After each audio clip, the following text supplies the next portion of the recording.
And endurance produces character, and character produces hope. Now, see, that is what's interesting, right? It's interesting that there's like this little step-by-step thing of how do we gain hope, right? How do we attain hope? And it's through endurance, endurance through character, and character through hope, right? It's interesting. Okay, let's see here. James 1:12-18. Blessed is the man who remains steadfast under trial, for when he has stood the test, he will receive the crown of life, which God has promised to those who love him. Let no one say when he is tempted, I am being tempted by God, for God cannot be tempted with evil, and he himself tempts no one. But each person is tempted when he is lured and enticed by his own desire. Then desire, when it has conceived, gives birth to sin, and sin, when it is fully grown, brings forth death. Do not be deceived, my beloved brothers. Hebrews 10:36. For you have need of endurance, so that when you have done the will of God, you may receive what is promised. Now that is interesting, huh? For you have need of endurance. That's interesting, right? So we are to learn things about endurance. Now, let's just go into what endurance truly means, right? Because I think there's ultimately different types of endurance, right? There's the endurance of, say, maybe of like physical exertion, maybe of like as an athlete, but there's also the mental endurance, right? A mental or just even wherewithal or stalwartness, or just how long can you just take something before it just starts frustrating you, right? I think that's a super big one. Like, like I've generally found out, now I've been observing, right, when I start getting angry, or if because I'd like to think that I try and keep a little bit more of a sense of when I do get upset or when I do get angry. But what I have been noticing is that generally now when I get angry, which I try not to do, but I do, I'm not perfect, but the thing is that it's almost like this buildup of frustration, and this buildup of frustration continues to just grow and grow and grow and grow. And sometimes it's not even just one thing, right? Sometimes it's like all these little things that just start frustrating you, and they all just start piling up on top of you, right? And so let's just look up like a biblical definition of endurance. Endurance, Bible definition. What is this going to say? Okay, let's see here. This one says, I don't know what this site is, by the way. I don't know why it comes up first. I just put in endurance Bible definition. We'll just read the first one. It says, endurance means getting through the trial without compromising or wavering. If you talk to someone who has continued with a strong faith in Christ, you will find a common theme. In all the most difficult times of life, they endured, and they did so by relying on God to be with them. I guess we can do a Bible study on endurance, right? So we'll read a little bit more. I guess we'll just read this because I just already brought it up, right? So this is on Bible study tools. I guess this might even just be the definitions of it. Let's see here. This is Baker's Evangelical Dictionary of Biblical Theology. Endurance. Continuing Christian commitment in the face of difficulty. Born in the context of hostility, persecution, and the death of their Lord and his disciples. The endurance of Christians in the face of persecution and temptation underlies most the New Testament. Pictorial athletic imagery was used to summon Christians to faithfulness as they prepared themselves for the race of life. Romans 12:11-12.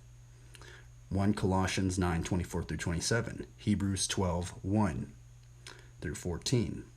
The repeated failures of Israel to maintain faithfulness to God in the Exodus, and at later times provided the New Testament writers with forceful models of the nature of tragedy and unrealized hopes among God's people. These examples supplied the raw material for Paul and others to formulate clear warnings to Christians without turning or retreating from the way of faithfulness and authenticity of life. 1 Corinthians 10:1-12 and Hebrews 3:17-19. While the warnings seem most severe in Hebrews, a fact that has led many Christians to avoid reading the book, their point is rooted in their firm conviction of the writer that with the power of Christ, believers will be able to endure no matter what the circumstance and persevere to the end. Early Christians, however, were not superhuman. They failed their Lord in times of persecution and temptation, just as Peter did during the dark days of the crucifixion. But failure did not automatically mean their rejection, in the manner of Israel's failure in the wilderness. Peter's restoration was, for Christians, a model of hope beyond painful denial. Yet restoration involved serious consequences. Reacceptance by Jesus and restoration for Peter meant he would have endured to the point of death. Because of the serious nature of renunciation in the early church, some Christians sought various means to ensure their endurance with God and their final acceptance into the kingdom of heaven. Some, viewing baptism as a cure-all for every sin, postponed their baptism until the point of death. Others developed a last rite that would sacramentally guarantee their acceptance from time of their baptism of their final participation in the communion service. Most evangelical theologians consider such views to be foreign to the New Testament perspective.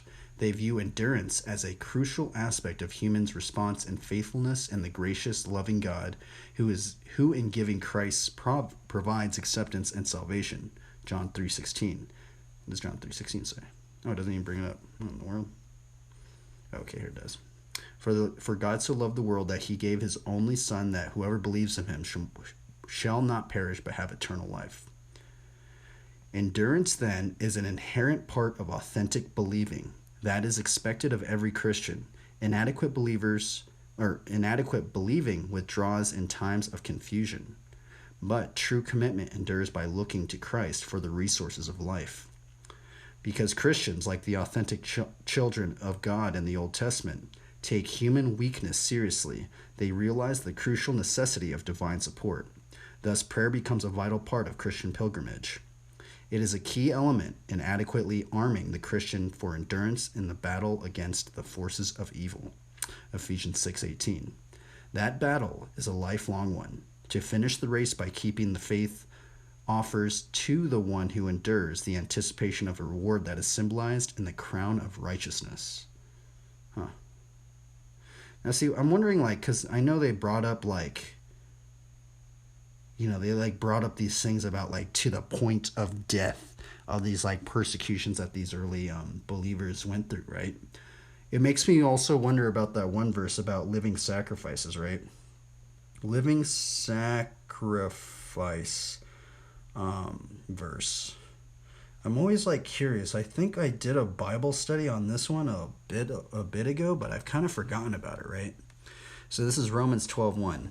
I appeal to you, therefore, brothers, by the mercies of God, to present your bodies as a living sacrifice, holy and acceptable to God, which is your spiritual worship.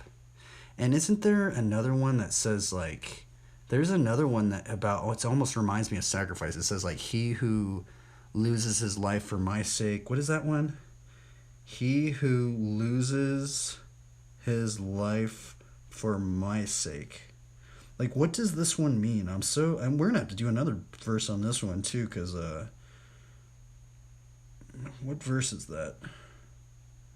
Okay, so this is. Wait up. Is that Matthew 6:25? Okay, Matthew 6:25. What does the normal KJV version say? Where is it? Is it just at the top? I think it might just be... Oh, here it is. For whoever will save his life shall lose it, and whoever will lose his life for my sake shall find it. Right? So what I'm curious about this verse, right, is what point does losing your life for the Lord Jesus Christ, at what point can that ever become reckless? I mean, imagine this. Imagine you were trying to do the will of God, right, in your life, but yet, what if modern society was totally against it? What if you couldn't do the will? Or what if there was ill repercussions for trying to do the will of God, right? Ultimately, if you were really trying to do the will of God, what happens if your business just went under because you couldn't support yourself? What happens if just everything wasn't really working out? I mean, would that ultimately, the thing is that when I think about that, right? So even if ills were to happen, right? Even if say bad things potentially that you think may be bad may be happening, I think the way to get out of that thought process is to think that the Lord is establishing your steps, right?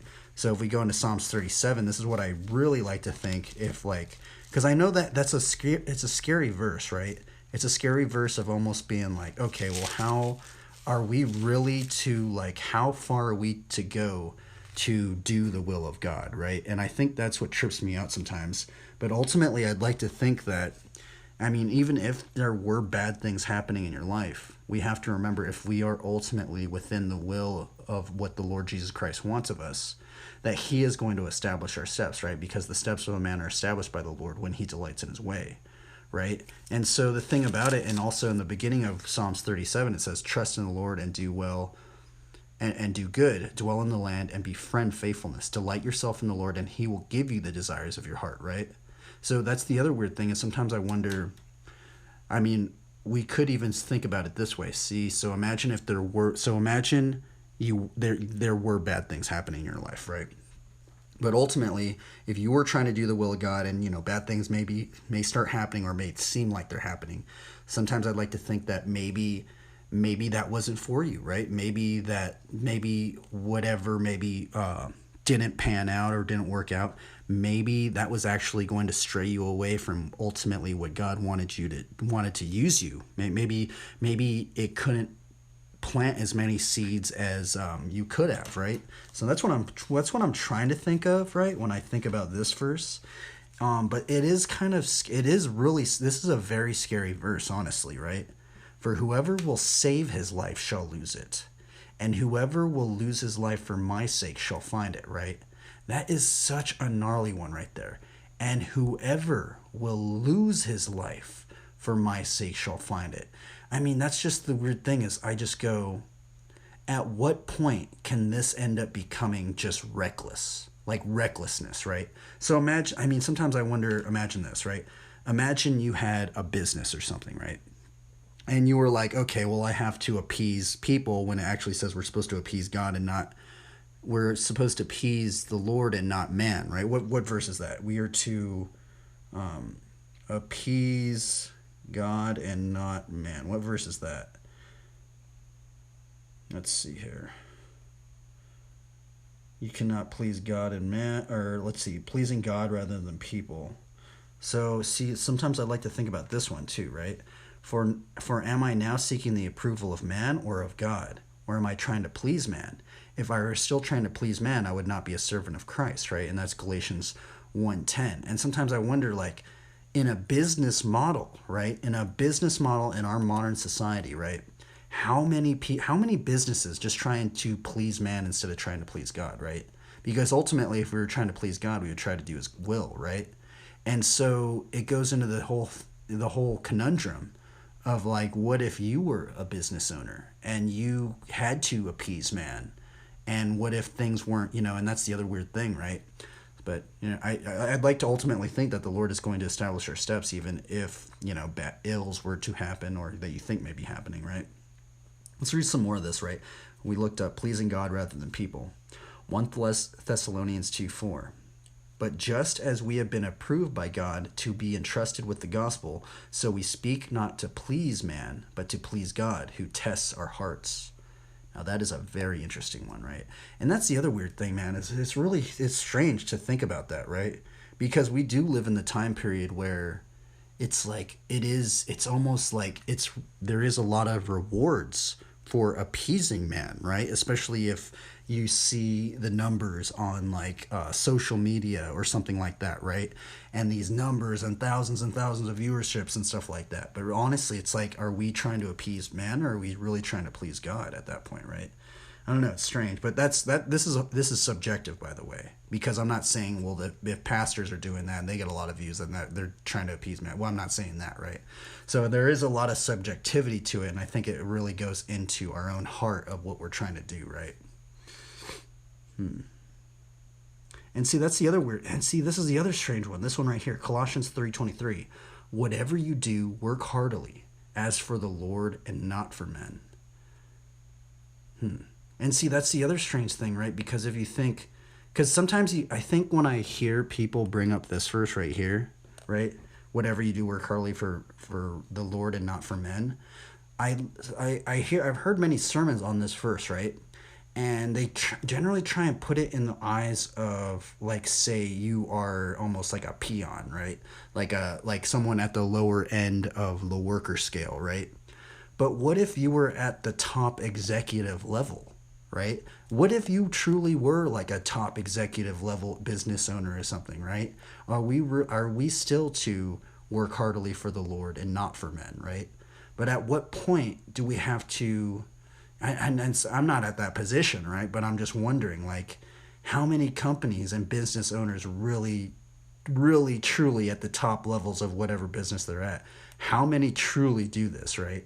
Because if we were to try and work heartily for the Lord, we'd try and do His will, right? In some degree, even if it's just even the smallest little seed, right? But it should be able to bear some fruit, right? Huh.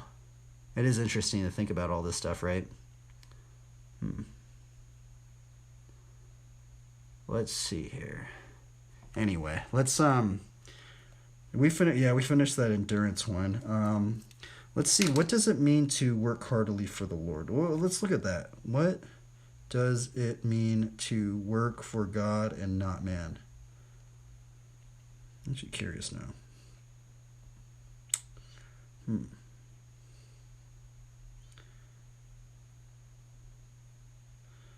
Okay, so yeah, so we'll read this one. We'll read this one on Bible Ref, and we'll probably just end it here.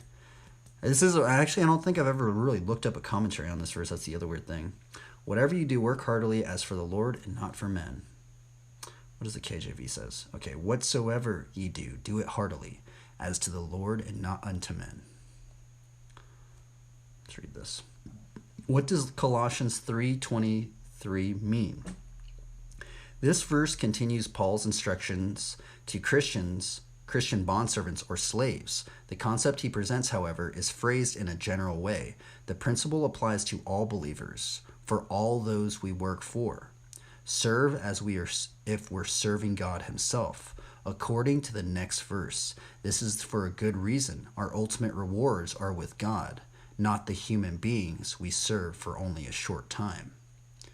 Paul echoes this teaching from verse 17. And see, man, just literally, right? And I almost started this Bible study off, right? So I've heard so many pastors over so many years. You can look it up on YouTube right now, right? About so many pastors going into like these concepts of God provides us all that we need. God's providing everything that we need. He almost loans it to us, right?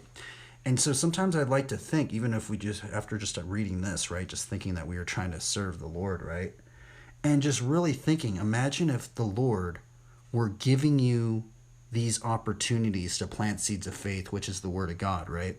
And to go out and try and do His will. And how crazy would it be if the Lord just kept making it easier for people? Like, kept making it easier and kept making it easier. I mean, it's crazy because I heard somebody bring it up when I was doing the bike streams. He said that, like, I said maybe in like 20 years the entire world will have the internet, right? But he said it's going to be even quicker than that. He said even like 5 to 10 years or something like that. And I'm talking about like everywhere in the world where you're always going to have like phone. And this is the crazy thing, right? Is because I used to live in my car in Long Beach, right? And even homeless people, bro, even homeless people had phones, dude. They would go on the internet if you had some Wi-Fi. Now imagine if every single believer was just able to just plant seeds of faith, which is trying to proclaim the word and try to, sow the seeds of the word, right? Imagine if every believer had the capability to do that, even for 30 seconds a day. Even just, you just did a stream or a little video, 30 seconds a day. You don't have to show your face. You just imagine if every single believer now did that. If the internet, if you had a phone and the internet, and imagine in say 20 years, every single believer has the ability to go on the internet anywhere in the entire world because via satellites and stuff, right? How crazy would it be if God was just like, okay, well, I'm giving you all this stuff. Look at how easy it is now to plant seeds of faith. Like, and it's like, but sometimes I really wonder, like, how crazy would it be if there was even just one day where every believer just opened up the word. They don't even have to show their face. Just read one verse, right? The lot puts an end to quarrels and decides between powerful contenders. Boom. Proverbs 18:18. And then they just close their book and then they just go about their day or something, right? Like that would be insane to see, man. Like that would be so crazy to see. And sometimes I really wonder like what the Lord thinks about all this, right? Because if all these pastors are correct and the Lord does almost give us everything that we need and he's providing everything that we need, sometimes I really wonder like what the if the Lord were to observe what we're doing right now, like what would he say? Like if he was behind me right now, like what would he tell me? Like he would like, sometimes I truly think about that. It's like weird. Anyway, let's see here. Let's continue onward with this one. Paul echoes this teaching from verse 17 that Christian conduct should extend to all aspects of our life, not just a small set of rules as it pertains to servants. This might include cleaning dishes or serving dignitaries. Whatever includes any and all contexts. Christians of all kinds are to work heartily. From the Greek phrase ek psyches. What is that? Psyches? Ex-psyches? Meaning from the soul. This implies the ideas of enthusiasm and passion. Demonstrating a good work attitude makes a tremendous difference in one's personal life and our influence on others. Paul's words remind us that regardless of our station in life, God is the one ultimately judging all we do. So all of our service is really for him. Man, that is just so gnarly, right? All of our service is really for him. And see, that's the other thing, right? Is sometimes I wonder like, and because even if I'm like doing these drawings and stuff, right? Because like, I just go, how can I glorify God in this? That's why I started drawing like a little cross or something. It's like, I feel like everything that I do now, I've been told by so many pastors over so many years about all this stuff, even this right here, even this, what we just read, right? And sometimes I go, at what point does this just end up becoming, can this ever become reckless?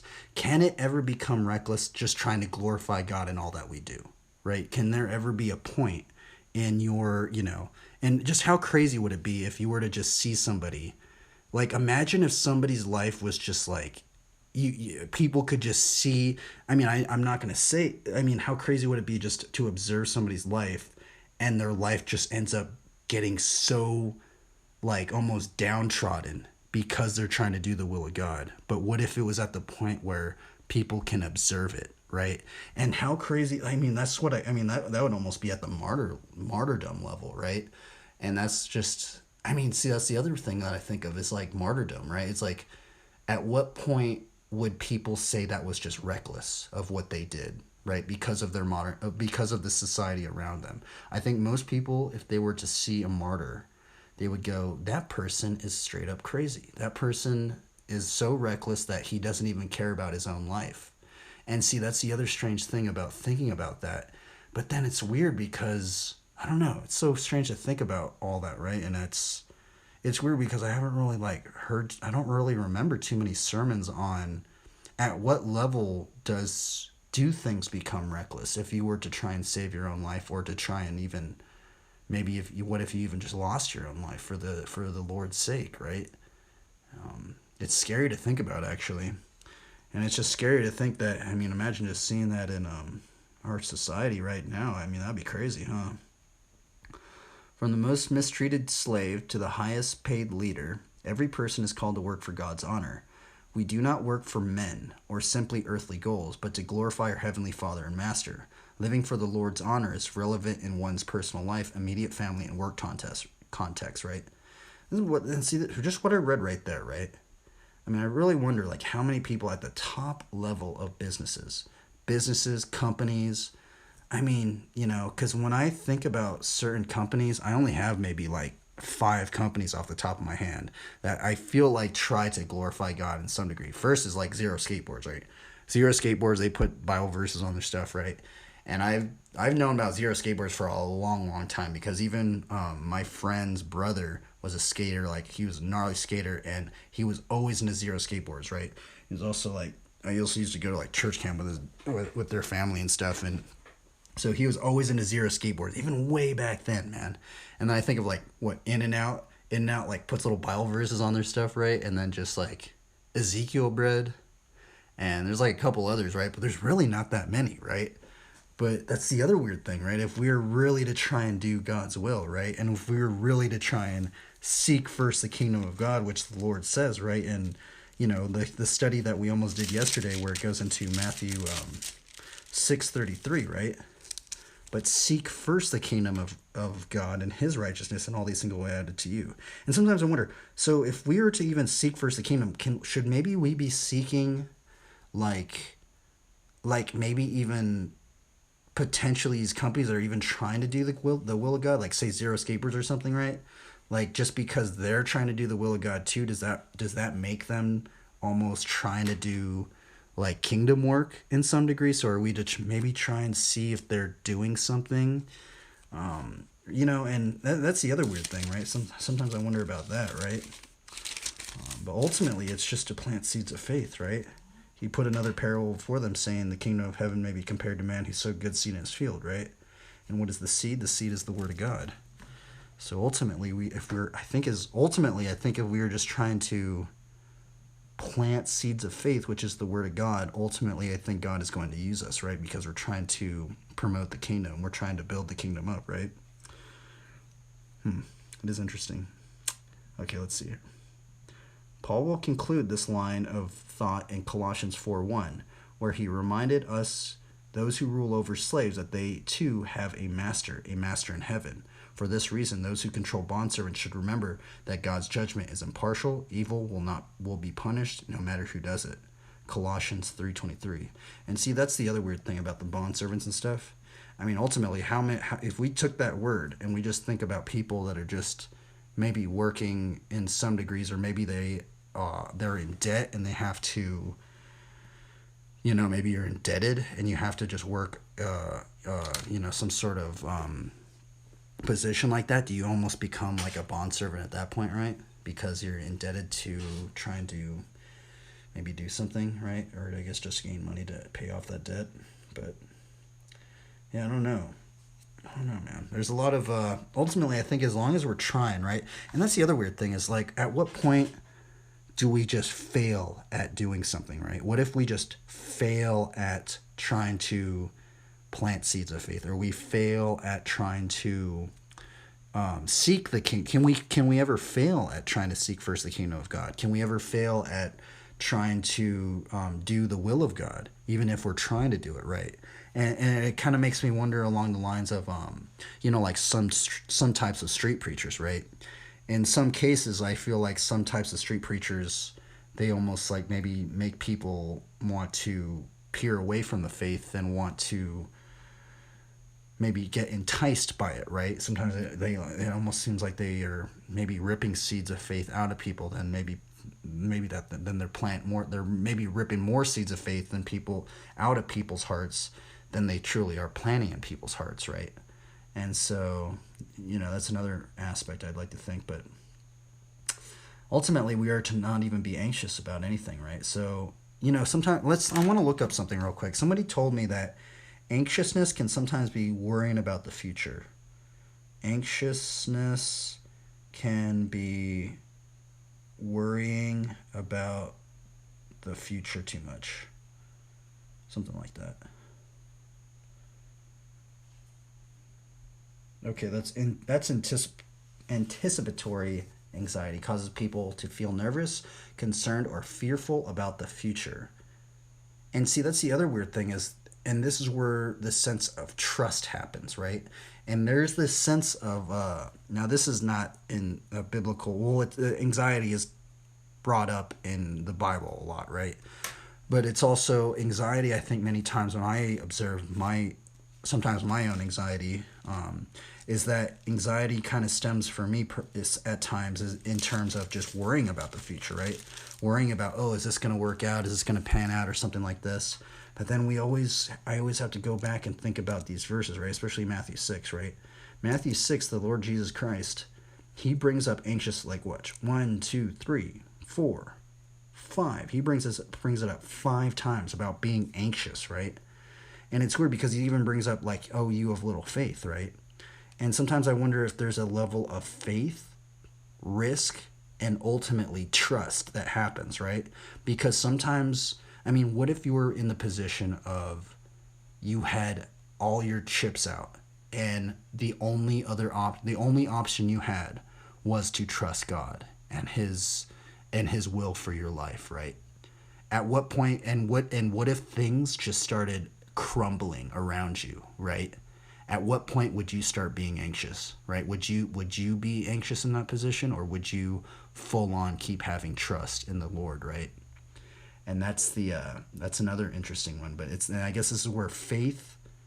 I kind of want to even go into a study of like faith, risk, and ultimately trust. Is where does all this stuff line up? Because sometimes I feel like having faith, especially in certain scenarios, does take an element of risk. And how much risk are you willing to take in order to fully trust God? And sometimes, right? But no, that's the other weird thing, right? But take all my words with a grain of salt. I'm just kind of thinking about these scriptures, trying to just, I guess, ponder. Maybe I'd like to maybe try and think about this is almost like meditating on the word in some degree. But yeah, a lot of things mentioned about anxiety. To me personally, I think about anxiety as worrying about things in the future a lot of times. And what does the Lord say, man? The Lord says, but seek first the kingdom of God and his righteousness, and all these things will be added to you, right? Well, one element to the kingdom is we should be trying to plant seeds of faith, right? So ultimately, I think if we continue to just try and do this, God is going to continue to lead us, right?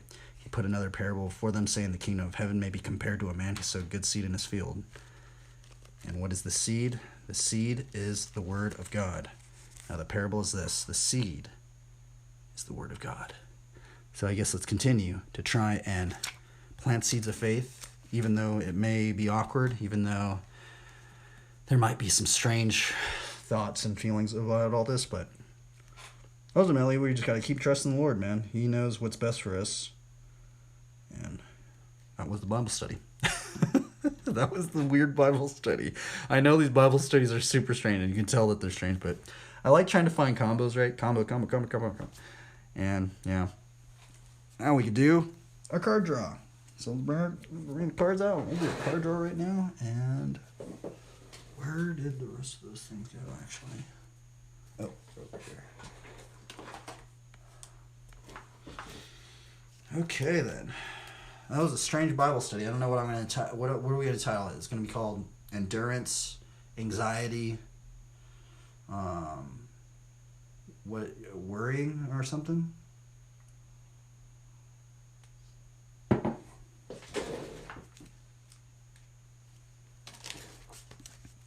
then we will get into drawing. And hopefully, I think today, I know these drawings seem really boring, but it's this cube thing, what I need to start learning. So I think today, what I'm going to try and do is I kind of want to learn how to draw this even cube, because if we look at this perspective, this is just a general 2-point perspective, right? This is actually a top view. But I do want to see how we can just get faster at drawing a perfect cube. Well, not perfect, but close to even cube. I wonder if there's a faster way to do it. Basically, all the videos that I've seen right now, they do this method right here, and I'm just wondering, and if anybody knows how to do a quicker method, how to do that, because I do want to learn how to do this faster in order to place this front wheel and stuff like that. So yeah, if anybody has that question, I think, man, it's just there's so many little measurements, especially doing this one where you have to find the 90 degree and then getting that measurement over here and then this one over here. But it's so weird. I don't know how they figured that out. But I don't know. It's strange, man. It is a strange, and it's weird because it's do you have to do the same thing but over here as well? Right? I don't know. But I know there's a lot of relations and stuff you can start doing from that. So, okay, let's do a card draw. Let's cut this. Let's see what we draw today. Okay, first card of the day. We have, it's funny, my Christian friend gave me this one. Cradle of Vitality. Second card. Ooh, cool. Holy Strength. Third card. Bant Sure blade. Fourth. Ooh. Test of faith. We were just talking about faith. That's what's funny, huh? Test of faith. 5. Celsnia Sanctuary. Staff of the Wild Magus. Reminds me of Aaron's staff. Aaron's rod staff that started budding. Last card. Ooh, interesting. Personal Sanctuary. That's a cool card right there. And that was the hand for today, peoples.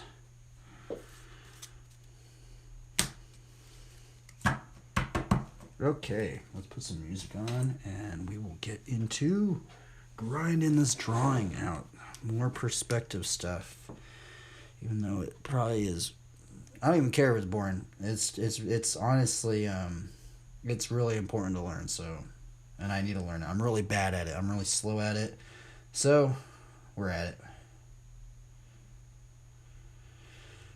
Okay, let's see here.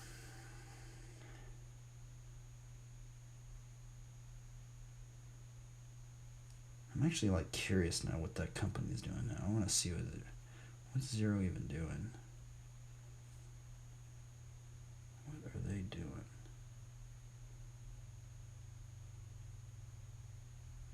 They draw a lot of skulls. Huh, maybe there's a...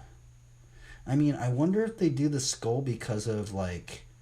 You know that whole thing? There's something about a skull and then Jesus, where he got crucified. Or is it like the skull of Adam or something like that? I wonder if that's something about it.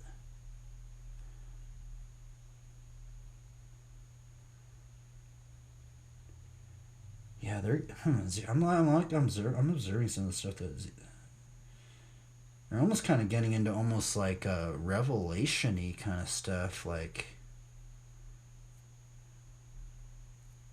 huh.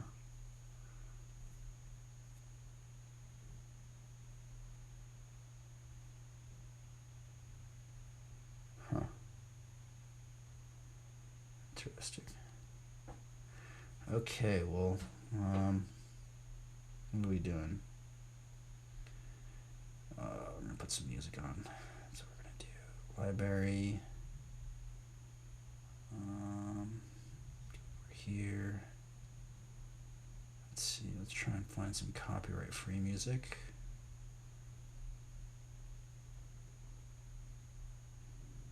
I think this is copyright-free. Yeah, this is copyright-free.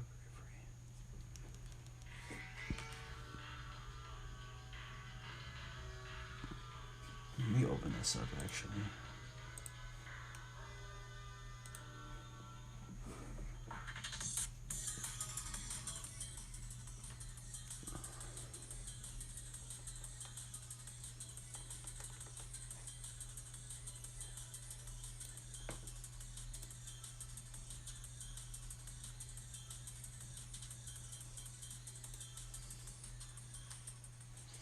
And then what we're gonna do is get some paper, and I'm going to, I honestly, also what I want to get into is learning how to, I wonder if we can take this concept of doing this, but now how do we put it into, how do we draw a perfect cube in multiple vanishing points? Because I think that would help me with drawing bikes. I mean, let's just look that up. Perfect cube and multiple vanishing points. It's weird because every time I see people doing the perfect cube, they just do it in a 2-point perspective, right? Or like a 1-point perspective. Now, how can we figure it out via multiple perspectives, which is going to be, let's look at perfect cube, multiple vanishing points. Perfect cube, multiple vanishing points.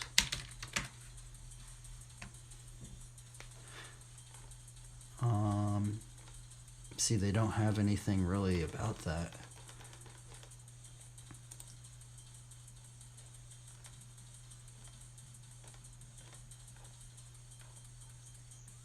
We should be able to figure it out though.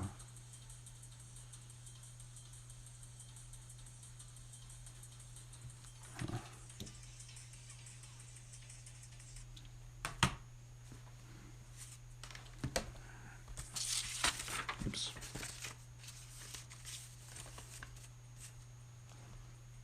So we're going to try and do right now. Cube and multiple vanishing points. Get some paper out.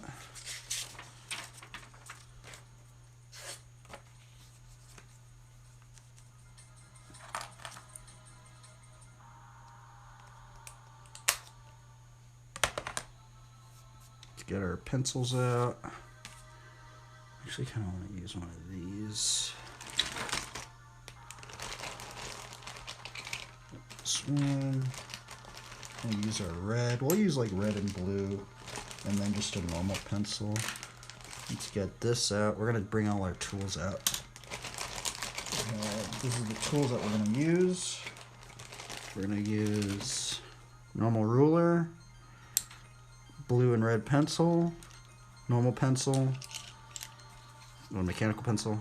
I really don't know what this thing is, but I think it's a right angle, and then is that cracked? I thought it was cracked. Right angle, and then there's like a compass thing right here, and or not a compass, protractor, and then we're gonna use a regular compass thing. So get into that. So I think I'm gonna try and lay it out like this. So let's try and have our horizon being red. And we're going to try and do a multiple vanishing point from this spot. Let's try and do like a multiple vanishing point up and down. So from here, what we're going to do is we're going to try and figure out our first point of reference, which I think we're going to just do it with just this at the moment.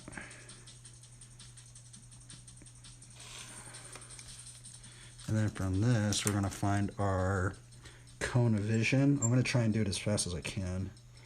So our cone of vision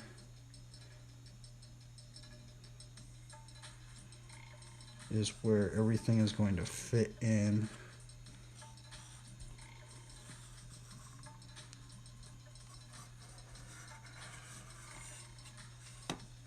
Which is weird because a lot of the perspective stuff, I don't see them doing this. And I'm wondering, like, do you have to always do the cone of vision? Can you just guess it? But the thing is, so if we were to say that this is the middle, or just our focal point, everything outside of this cone of vision gets distorted. So say you did do a perfect cube, and then you did a sphere in that cube, it would be distorted because it's outside of our field of view. This is basically our eyeball, and it's actually, if you look in reality right now, if you focus in on one point, so say if you're reading a book or something, you can actually see the field of view. And so this is how our eye is working. So that is what that represents. What we're going to do then is we're going to just take out a bigger piece of paper. Let's put it underneath this one.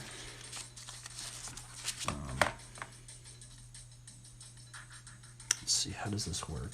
I need to like think about my thoughts here. Okay, so then from here what we do is we find a 60-degree angle from here to this, and that's going to give our relaying point of what we need. So we're trying to do it as we get 60 degrees. 60 degrees is generally our, and this is going to give us our point of where we're seeing this all at.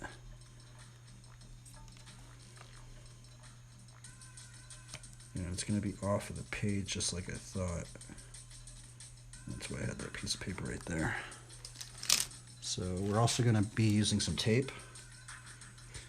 So we're going to actually take this off, and we're going to tape this onto here. So let's just take some of this tape. And I wonder if there's, and what I'm wondering is, I'm wondering if there's some different methods to going about doing this. I don't know if there are some different methods on what some artists do this in. I'm not quite sure exactly.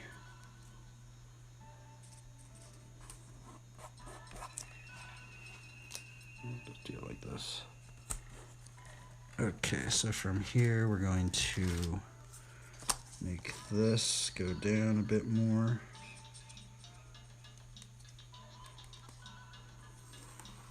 Pencil. Now we're going to find a 60-degree angle from all this stuff.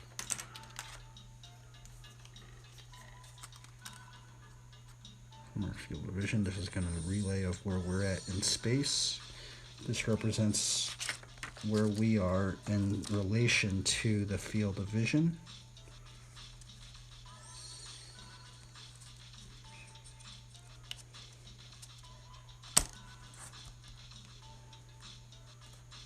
And how this works is we have to basically just find this. It touches both of these points. I think it should be about right there.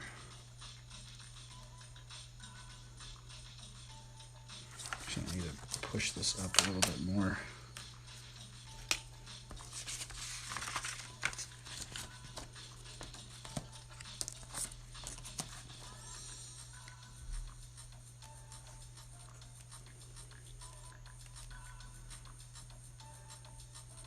Yeah, it's about right there. So this is going to give our relation to where this is the viewer and our eye level. That is what that point represents.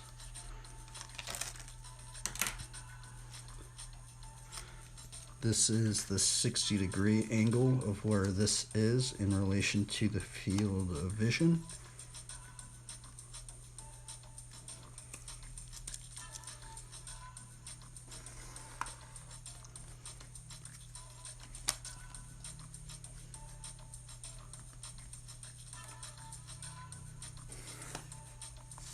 So that's where we are viewing this scene.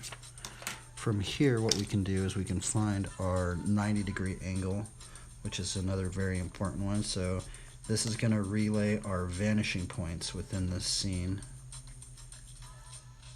So we need to make sure that's in the middle right there. And our first vanishing points will be right here. So this is VP1 and VP2.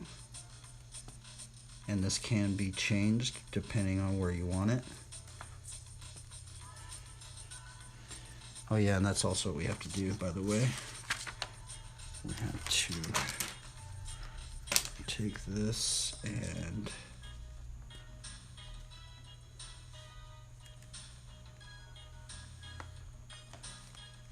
put in these measurements. This should be 90 degrees. That actually does not look 90 degrees. I think I messed that up. Oh yeah, I did mess that up. Look at that. And this is what happens if you don't do things correctly. That's weird. I thought it was. Huh. I totally got that wrong. I'm glad Oh, that's what I did. See, I used that thing. That's where I messed up. Darn. I actually have to use that thing in the middle right there.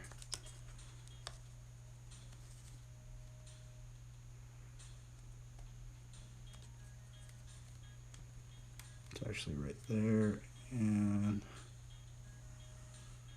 right there.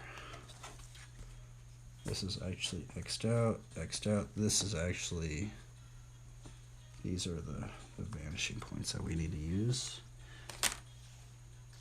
So from here, if we know that this is, and see that's the weird thing is, okay, so,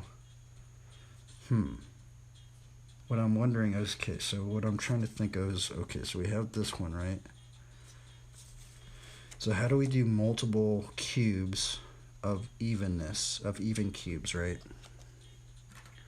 So I think what we're going to start out with is, I need to sharpen this pencil.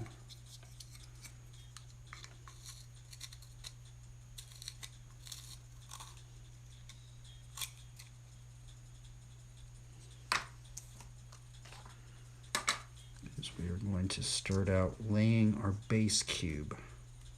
in here in space, which what we'll do is we'll just push it like this. We're just going to have it just for just like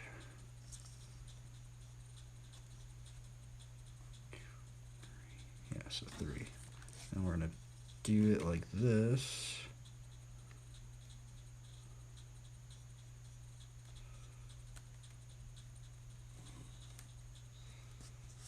So what we're doing is that these two sides are the same.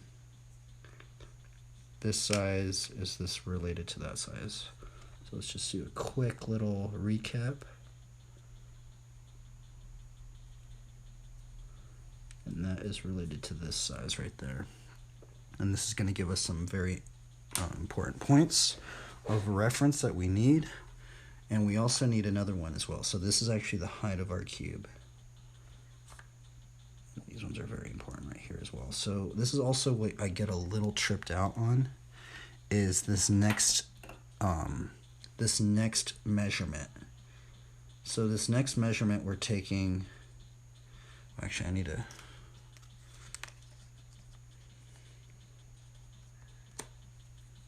this next measurement we're actually taking is from this point right here to that bottom point. And then the same on that one way over there.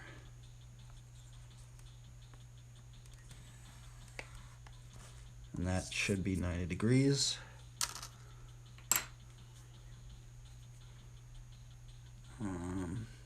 Yeah.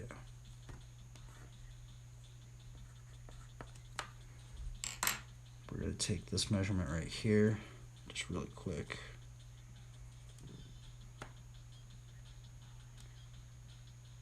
Here, so it's right there. And then this one. And this is what I don't really understand, is why they do this, but I mean, I understand why they do it, but I don't see how they get it. Okay, so from here we can lay out our box within this, and see, that's just the craziest thing, is like, does it really have to take all of this work just to do all this, right? You know, it's honestly just absurdness, right, at this point, I feel.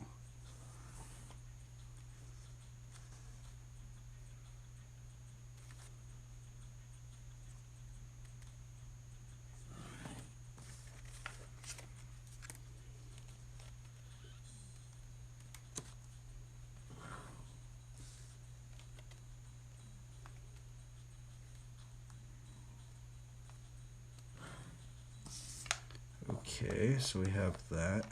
Now the reason why we made these measurements right here, that is the same height of this, is because now where we go, well, where do we put this line right in here?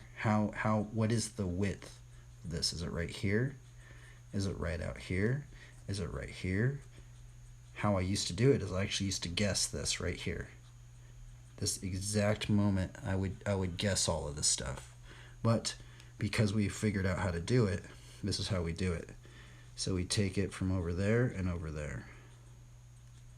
From this point, we find this next point right here, because it's lining up, and that is the same size as that side right there. And then from this one, from that point to that point.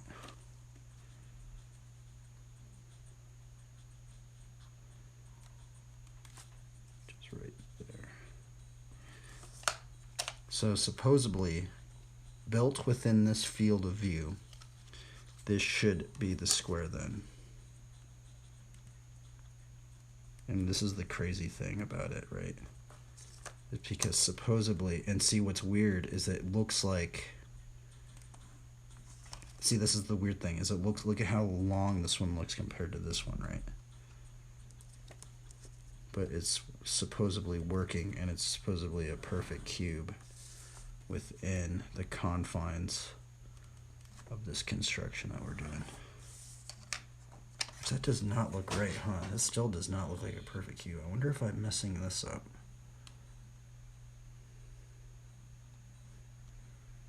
I feel like I am messing that up, huh? I don't know. It says it's right.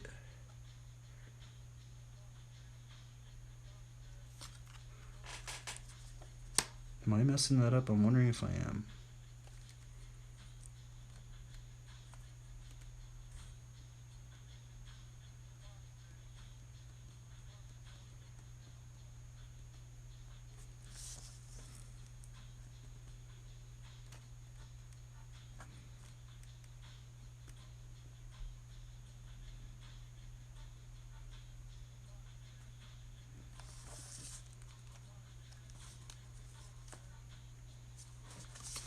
Where does that intersect right there?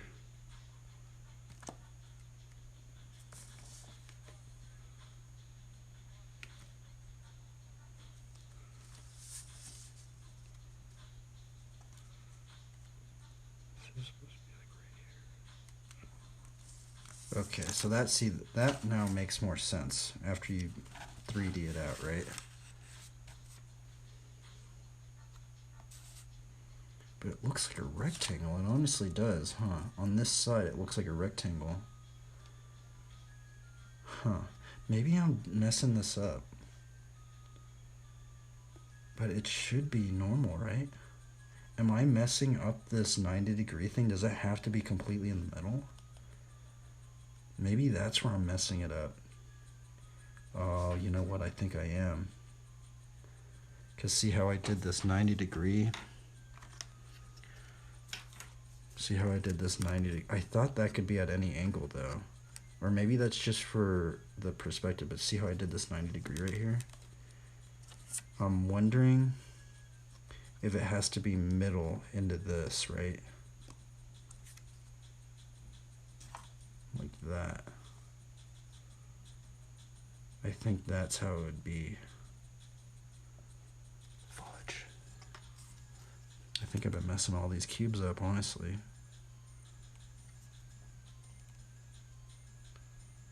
Because that honestly looks like a rectangle with that side out. If we were to push this up, it would. Huh. That does not make any sense, huh? Or is that right? See, it's.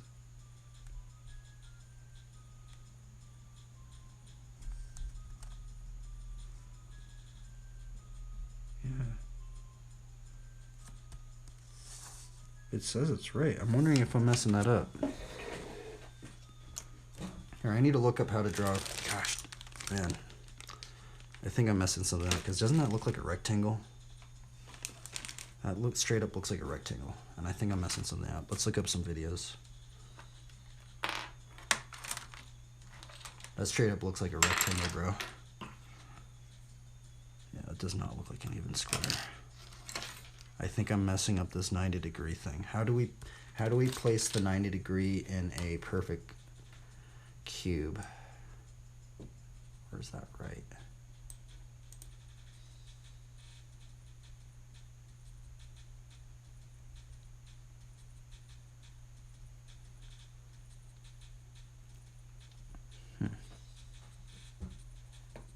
How to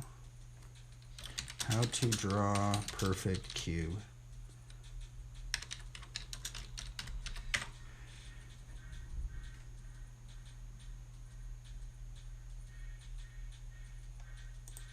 Just gonna watch all these videos, I guess, because this is honestly something I need to learn how to do, because I think I messed that up. That straight up looks like a rectangle, bro. Doesn't it?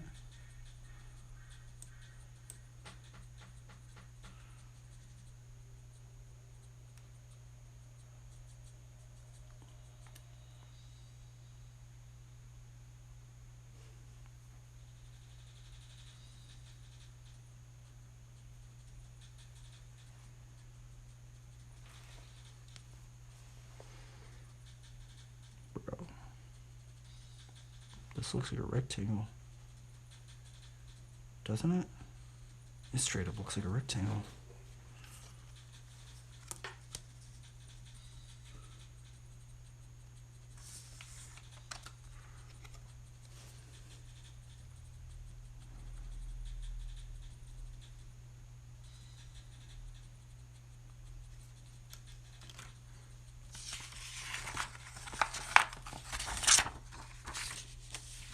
Does that look like a cube? That looks like a rectangle too, huh?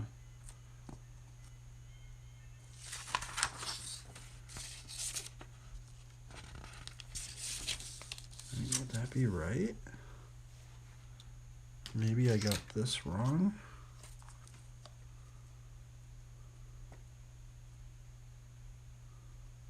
Oh, look at that. Oh, I did get it wrong.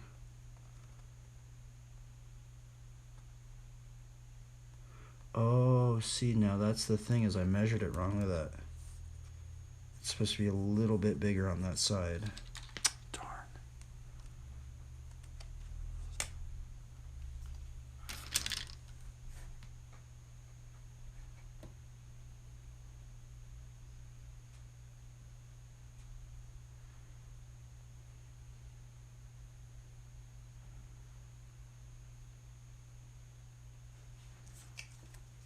Let's try and do another one.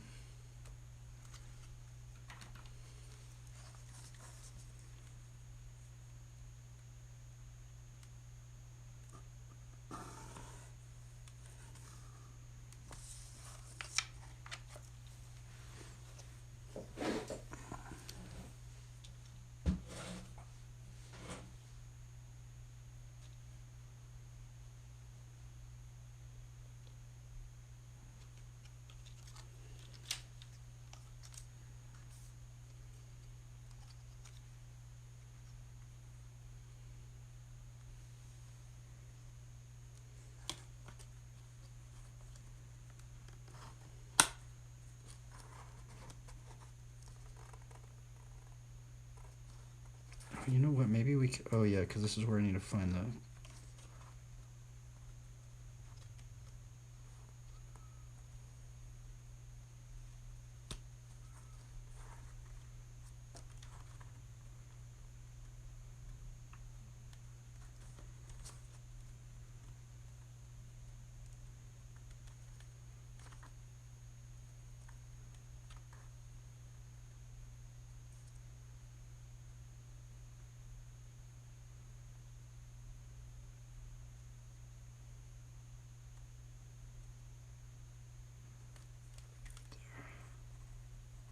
60 degrees.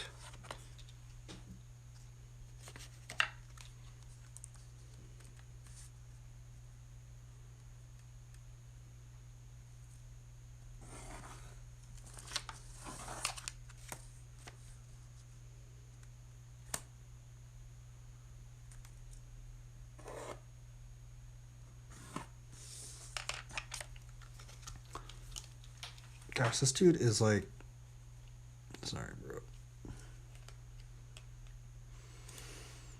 That dude is making it so complex, I don't even know what he's talking about.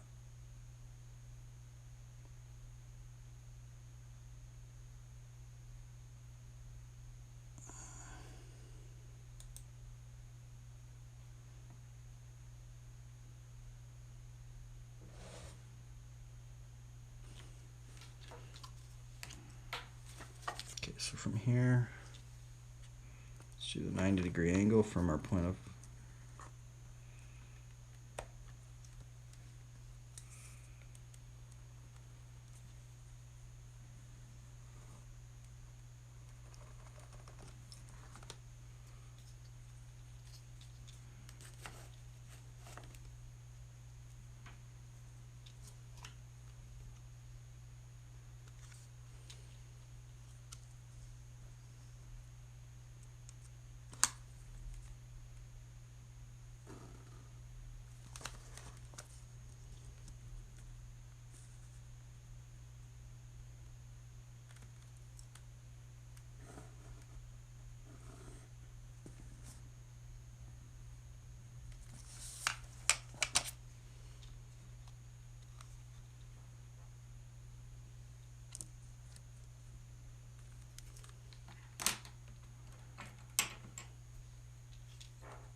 Okay, that's 90 degrees.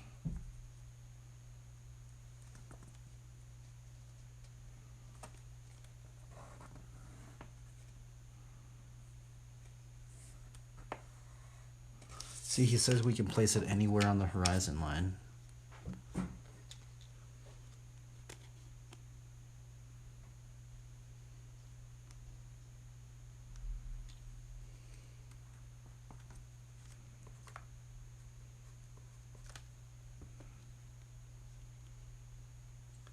That's 60, that's 90. So then what we do,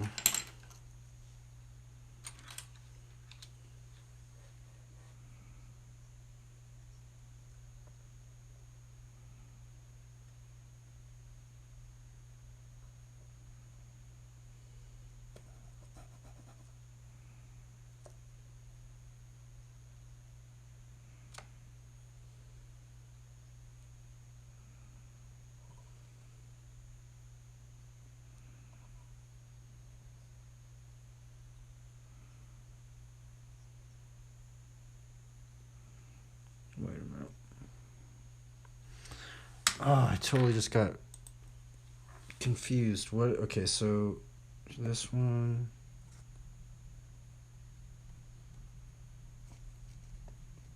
Okay, we do it from here.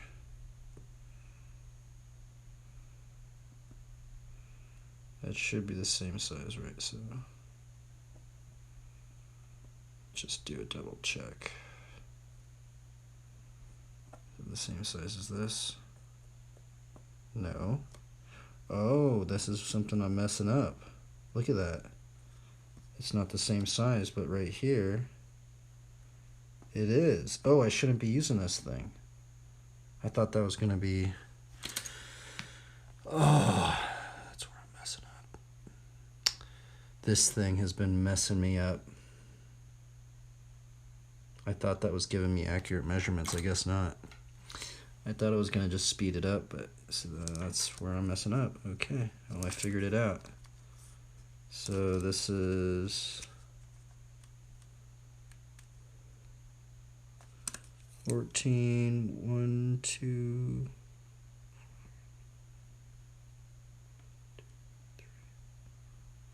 14, 4.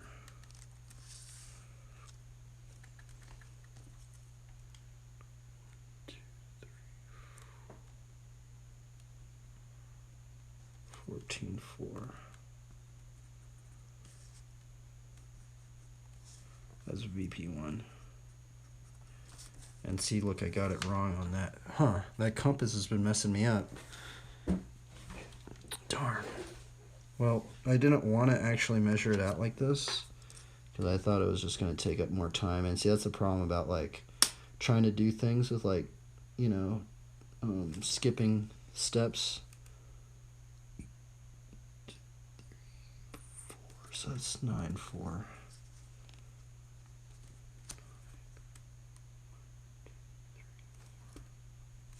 It's like almost right. It's almost the same. That's VP2 for this scene. Let's construct this cube out. This top part. Let's see if this works now.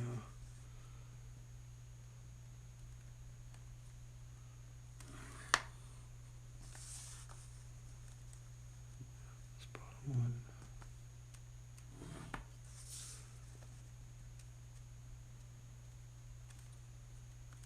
I'm also wondering how we keep the page a lot cleaner.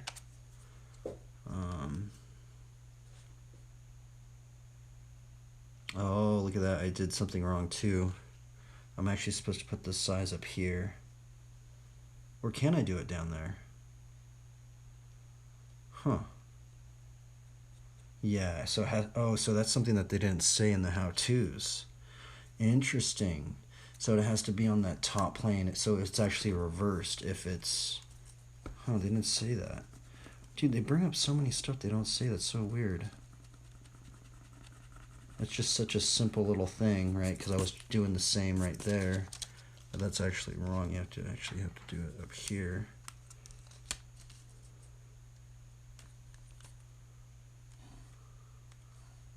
You take this point, and now we are going to mark on here where this intersects with that vanishing, with this vanishing point down there. So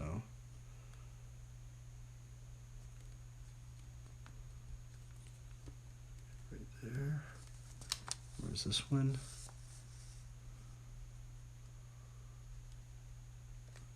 What the heck? Oh wait, no, it's right there. Okay.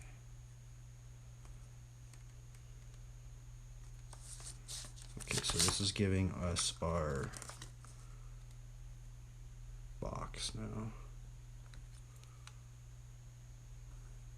which I should be using the right angle on that.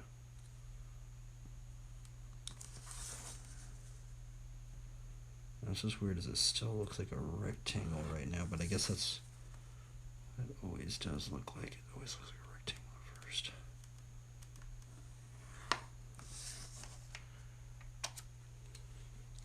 See, that's so strange. It's saying that this is a perfect cube, but it still looks like a rectangle, doesn't it?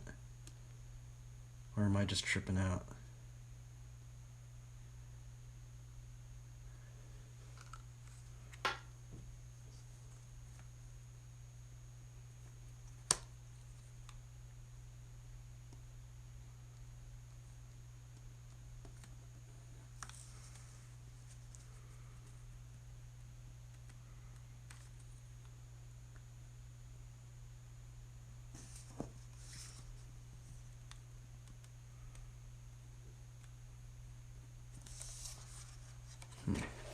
It straight up looks like a rectangle. I don't know. Bro, I think I'm messing something extremely up.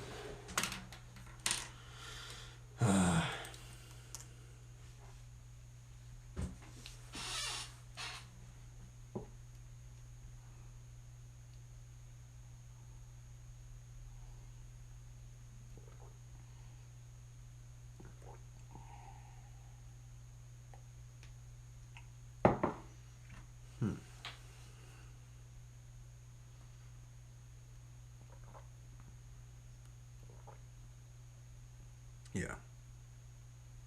Yes.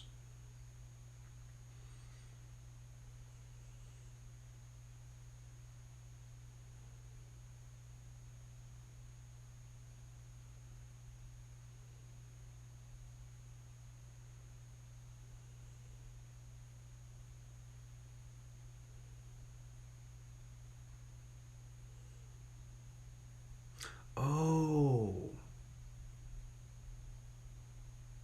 Oh my goodness, have I been messing that up? Oh my goodness, I think I've been messing something up. Are you kidding me, bro? I've been messing up all these cubes, dude. Wait a minute, I need to watch this again, dude. Why are these so confusing? Who in the world figured this out? Okay, so what is he saying? Okay, so let's see if we can fix this one. Okay, he said... Okay, these are very important. Yes.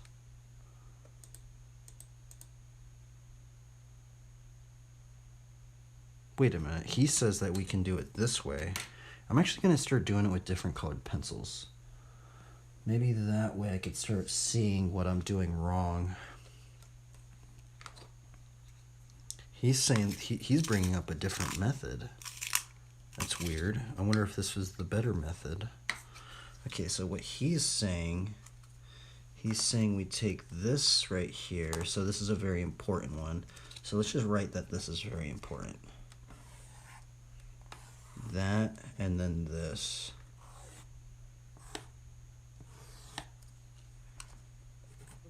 Very important.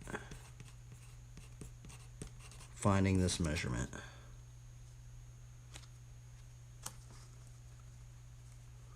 That's 12, it's 13.2. 13.2. This one should be... That's 10 on the dot.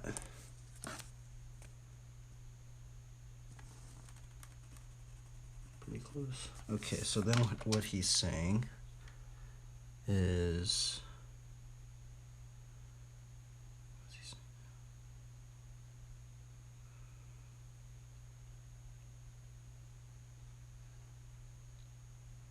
what he's saying is he says you put a diagonal line at the bottom of this line right here. I think we could just do it at any. And then what he's saying is then we take this one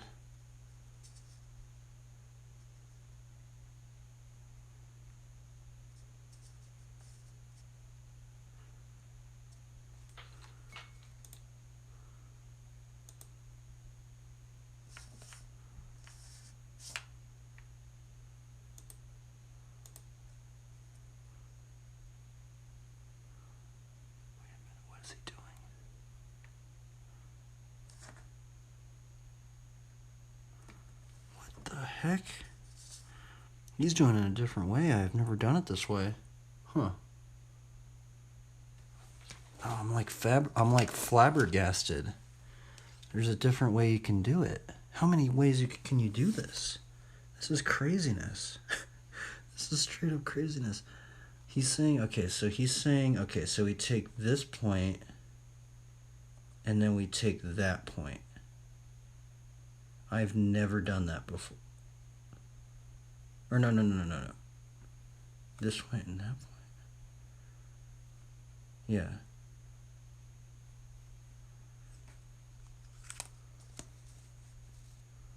That makes no sense at all.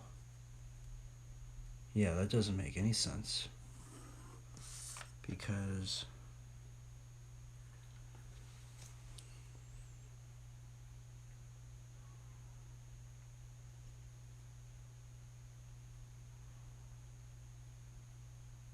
I'm tripped out right now. Let me see here.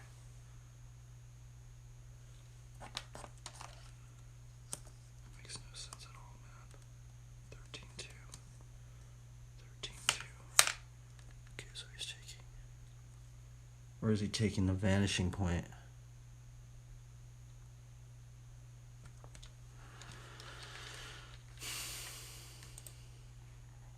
Why is this so hard? Okay, let me just watch this again. I'm confused. He says there's another way. Horizontal line. Yes, we did that. Horizontal line. This is parallel to the horizon line.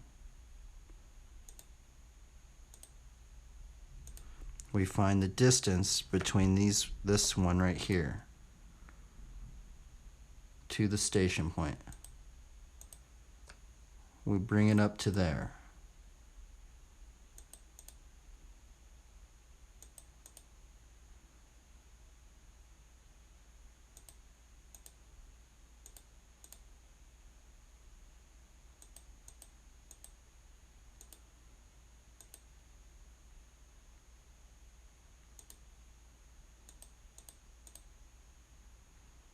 Oh wait, he's doing it way differently then.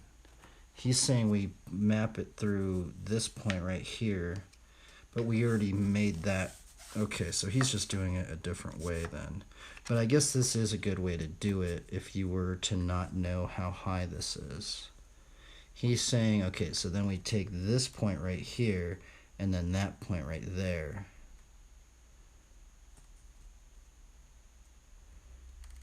Now, where would this come in handy then, right? So he's taking this point to that point, and then he says we measure this size now, and then that relates to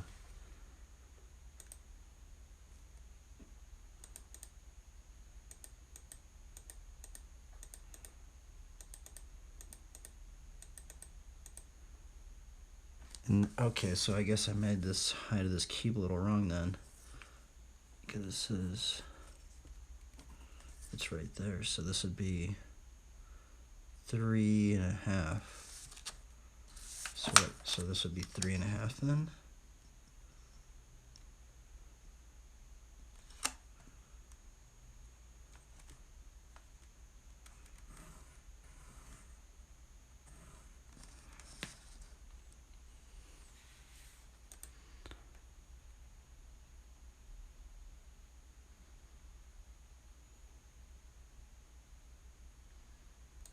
Well, that's weird.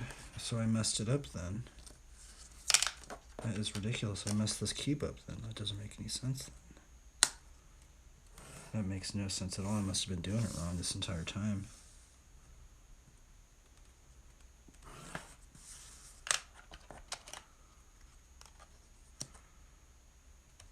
Wait a minute. I gotta redo this, dude.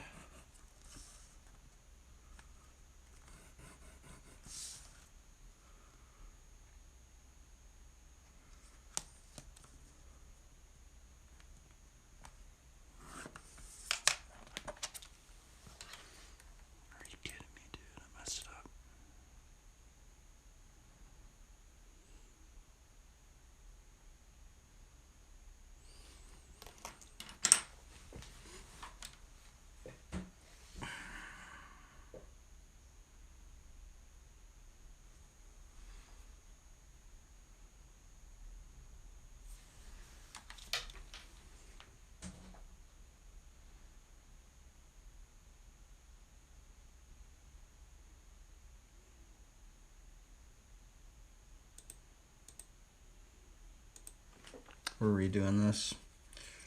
Gosh, man.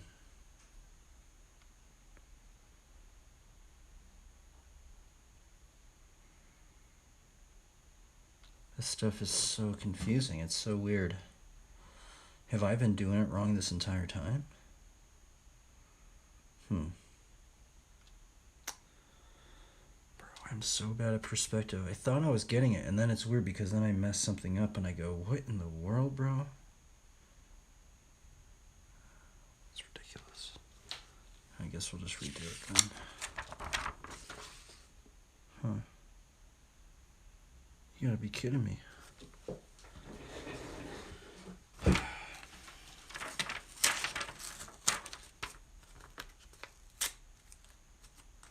All this for drawing bikes, brothers. I have to learn this stuff if I want to draw bikes better. Dang, bro, that is brutal. I totally messed that up. Okay, let's redo this then. Alright, let's redo this then. No worries. Let's try and do it this guy's way method. This guy's an industrial designer, so he should know how to do this stuff, so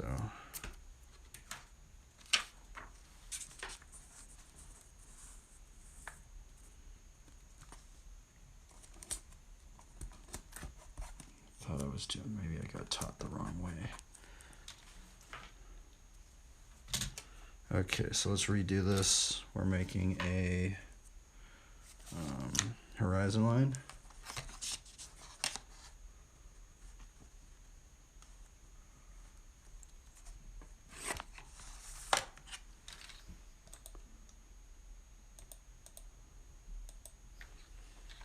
He said we can go and do the field of point of view thing.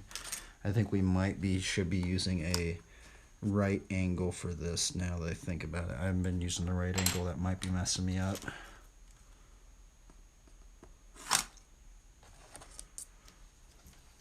Then he's saying 90 degrees, which we can, you know, we could figure out all the other stuff like the field of view and stuff later.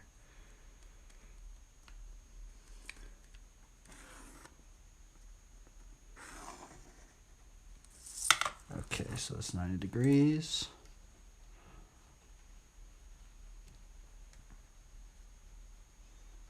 This is the station point.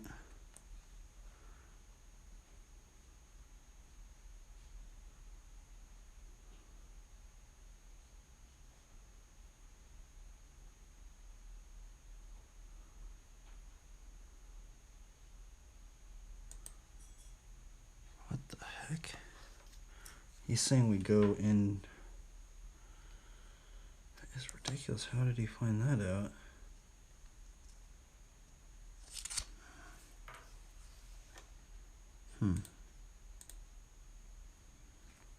I think I should learn it this way. There's probably a reason why he does it this way. I thought it was different though.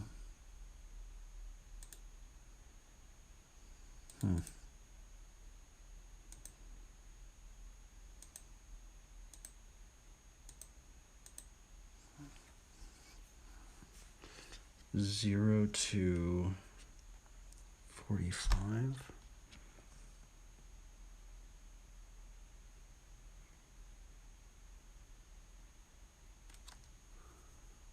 doesn't make any sense.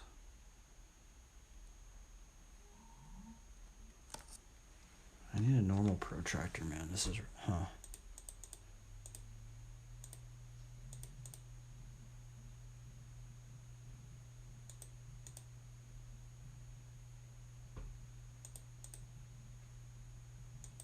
That is so weird. How did he find that out? Does he do it on the long side?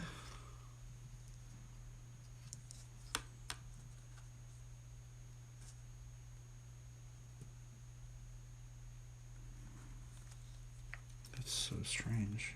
Maybe it'd be like right there then. That doesn't make any sense.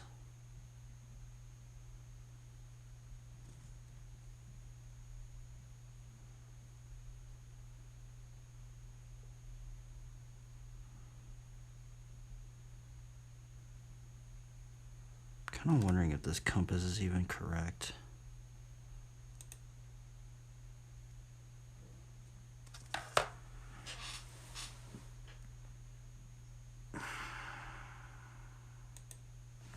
I'm so confused. This dude's doing it all confusing.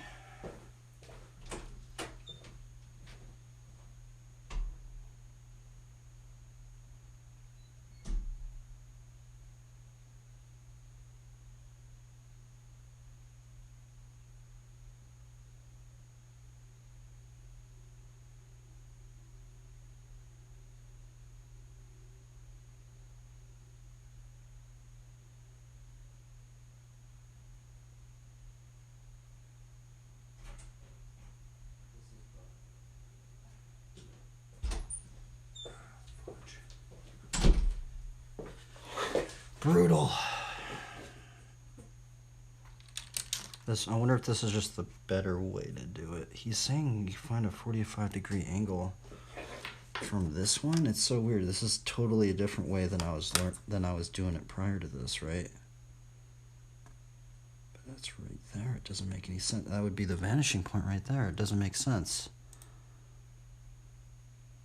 What the heck?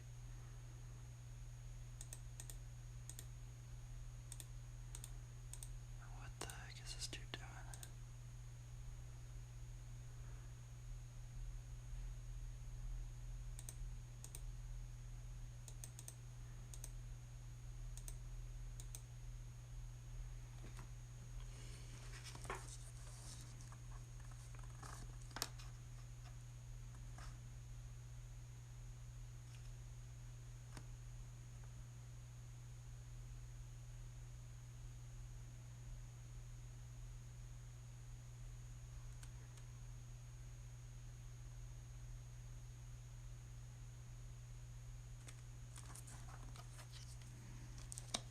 I think I'm using the wrong compass thing.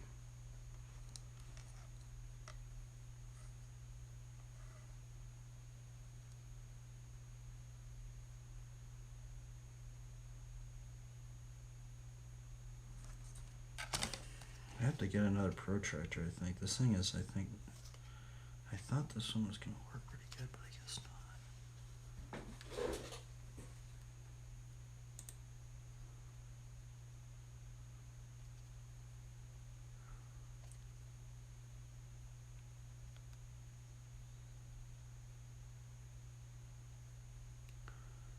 What the heck?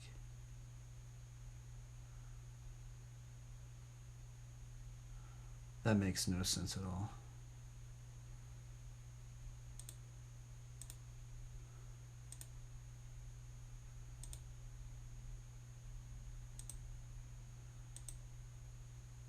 Bro. He's doing it such a complex way to do it. I don't see why you... Yeah, I don't think I'm gonna do it that way. He complexed it way crazy.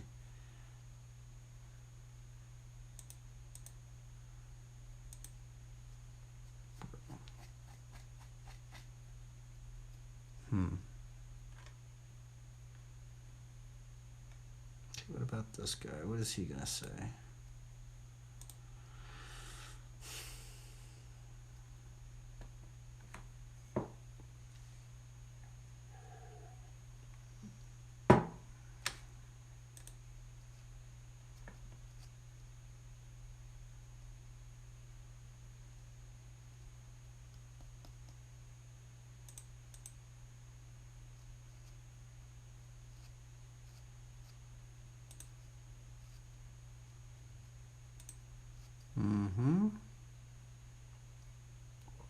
Yes, we got that.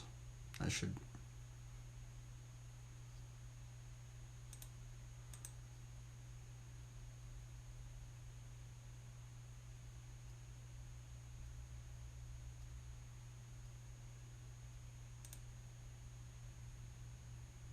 U6, use any right triangle, put the bottom of the triangle to the vertical line.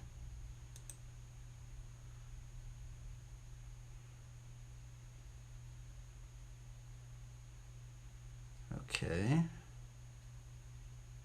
Yes.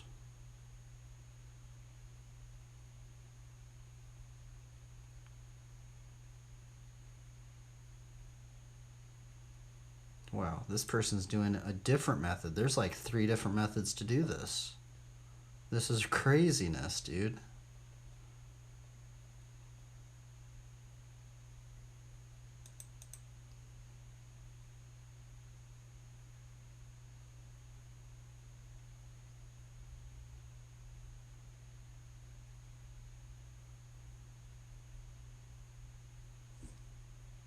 What the heck? Okay, yeah, that's 90 degrees. Yes, yes, yes.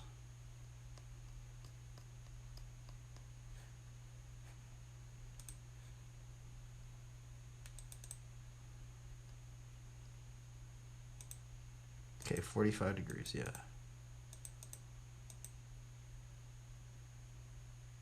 Huh, that's weird. They said that they could just place a vanishing point in there. I mean, maybe I should do it that way then? Let's just try it that way.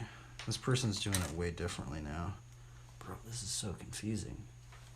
They just like guess the vanishing points. They're just like, okay, guess the vanishing points. You bring this in, you make that first mark of the line. Or something like that. And then you take this, that would be the bottom point of it.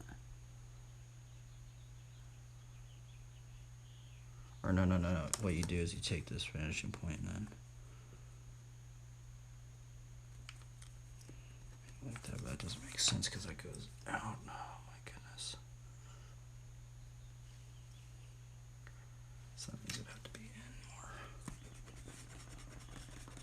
I'm just trying to figure out how to draw this faster. I'm wondering what method is the fastest method. So that's what we're trying to figure out, is what method is the fastest method of trying to draw a even cube. So this person says this way, then we go 90 degrees. This is 90.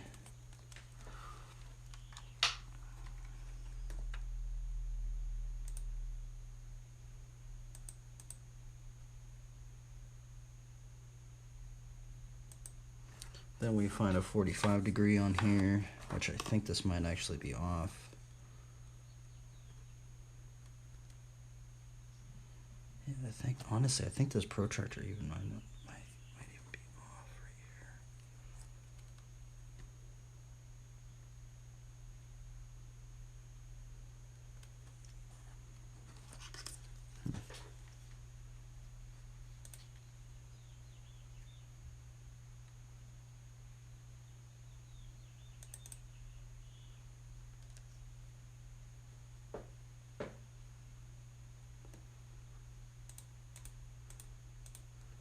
Bro, this is crazy.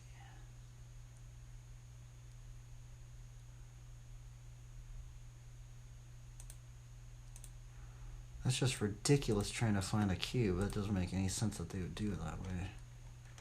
Do you always have to do it that way?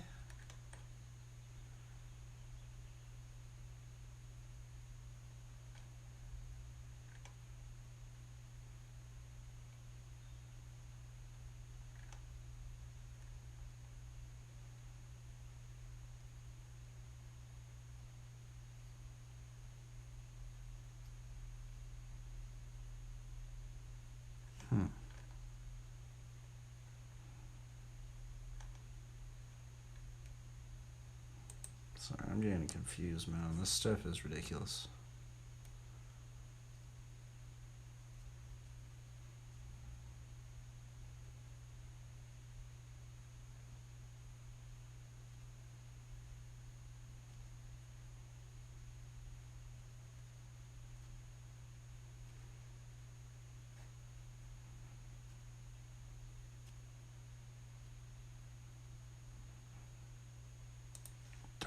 Darn, I'm doing this for the bike, man.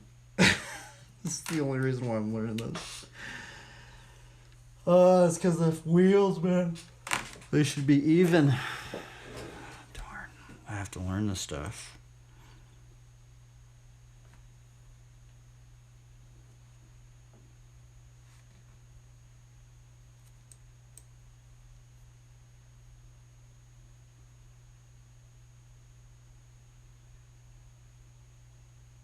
I think I might have to not use this thing. I think that I might have to go get one right now, honestly. I might just go and get one.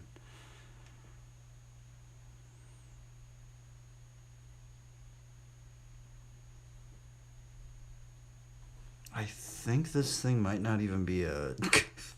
This thing might not even be a protractor, a right protractor.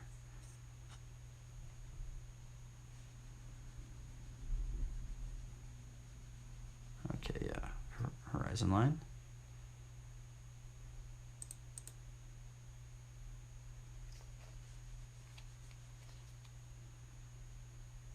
But let's see, is that 90 degrees? Let's just see that.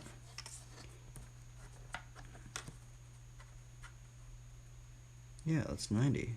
So it should be... This thing should work then, right?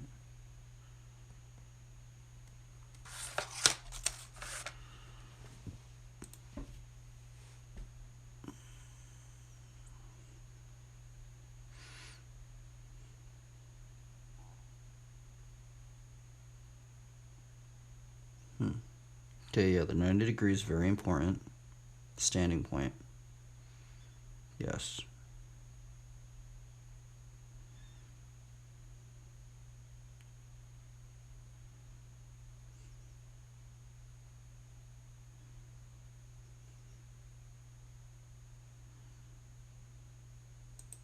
Okay, so he's doing it.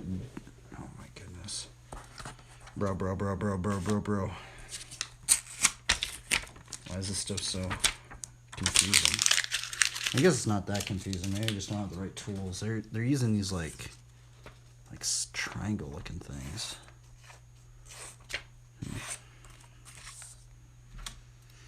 I'm really bad at perspective. I'm bad at math. I'm bad at all this stuff, but this is what we're trying to learn, I guess. But it's like I'm trying not to get frustrated. That's the thing. Okay, so what they're saying. Okay, so let's restart this again. I thought I was learning it one method, and I think there's like a bunch of methods on how to do this. This is the other weird thing. I thought I was doing it the right method, but it didn't really work out. Okay, so this is the vanishing point. From the vanishing point, he says we gotta find a 90-degree angle. Yes, 90 degrees. Boom. This is 90 degrees. 90. Okay. And what is he saying to do?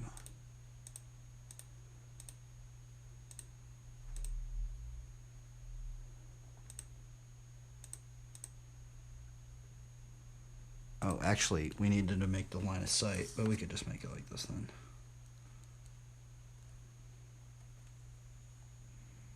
This is the line of sight.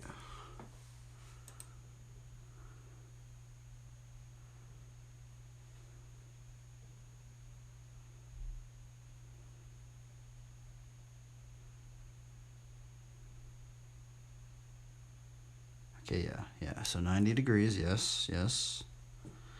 Okay. Let's see here. This is a different way of doing the cube. This is very interesting, but I think it seems like a lot of people are doing it this way. Then he says, like, we go in here and then we find the 45 degree.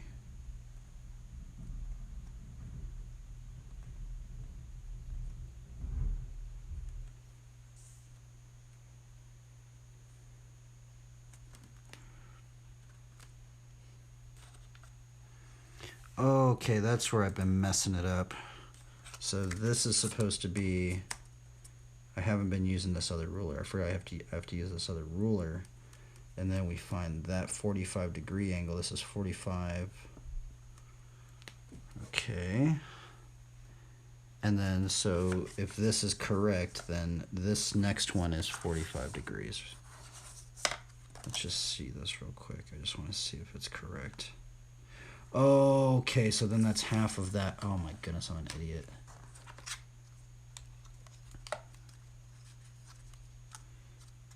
As you can tell, I'm really bad at math. I'm bad at drawing perspective. This stuff is driving me crazy. But this is why I never wanted to learn perspective. Okay, so that makes sense. This is half of the 40. Okay, so this is half. This is 1/2 of this. Okay. Now I'm wondering is why so many artists are doing it this way. Because the other way that I was doing it, some other person was doing it a different way. So I guess this is a different method. Okay, so this is, let's just write the steps. So step 1. Step 1 is, actually I want to write it a little better. Just write it right here.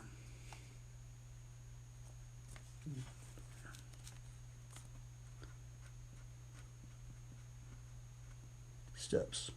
1. Horizon line. Actually, it should be before. Now, see, this is the other weird thing. Before this, we should actually find the field of view. But they didn't do that. But then that's weird because why do some artists do that and then some artists don't? I have no idea. Anyway. Horizon line, it should actually be, then we have our, what's this one called? Focus line? Or I need to figure, what's that one called? I want to get it correct. Okay, horizon line. Yes.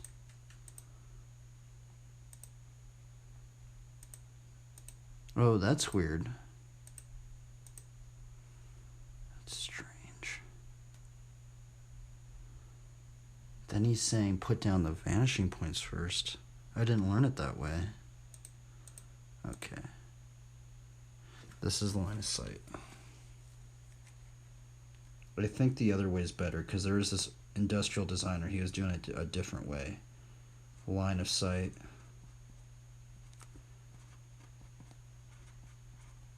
Then I'm going to do field of cone of vision.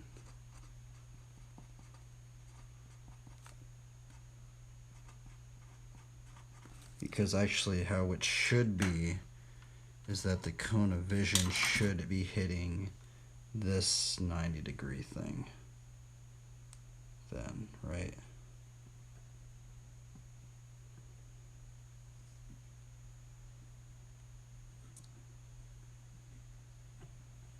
But it actually should be right at the 45.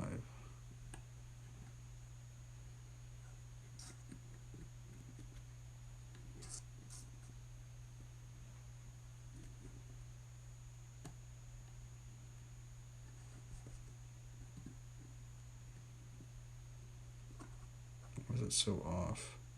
Maybe I did get it off.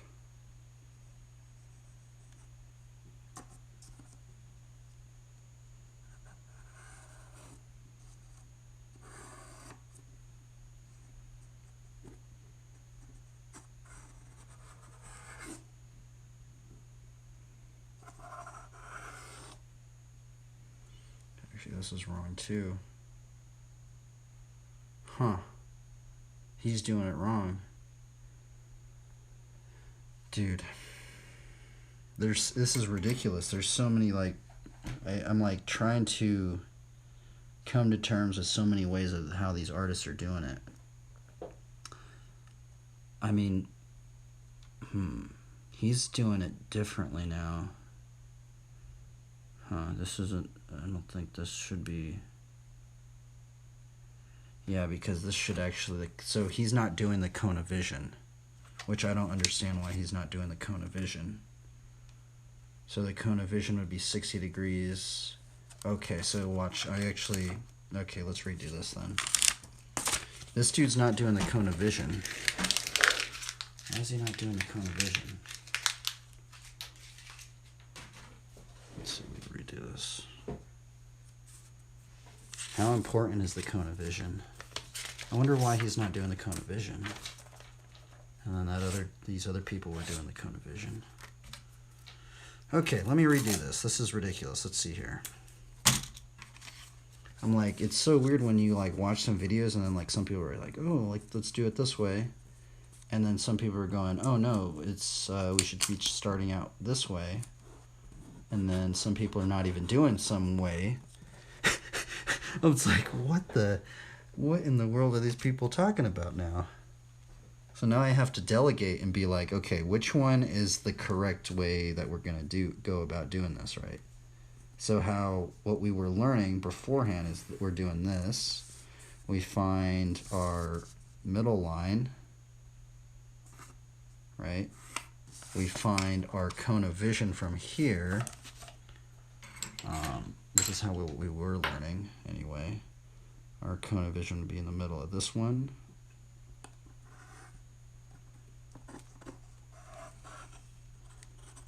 And how big we want it, right? Cone of vision. And then what he was saying is what the other people were saying is then you get a 60-degree angle from this, because this is like our camera angle.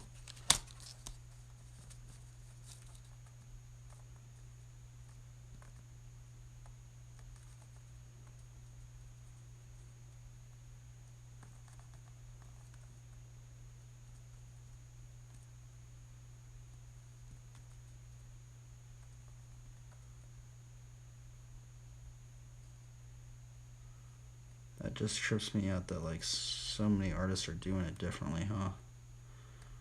That trips me out. It's like weird because like some of these guys are like doing it like in a crazy mathematical way, and then it's just like, well, why aren't you guys figuring out the cone of vision? Like, weren't we just learning that? Like, you guys are just gonna totally forget about the cone of vision part? So okay, so then they're saying that this is the cone of vision, or this is the 60-degree angle of it.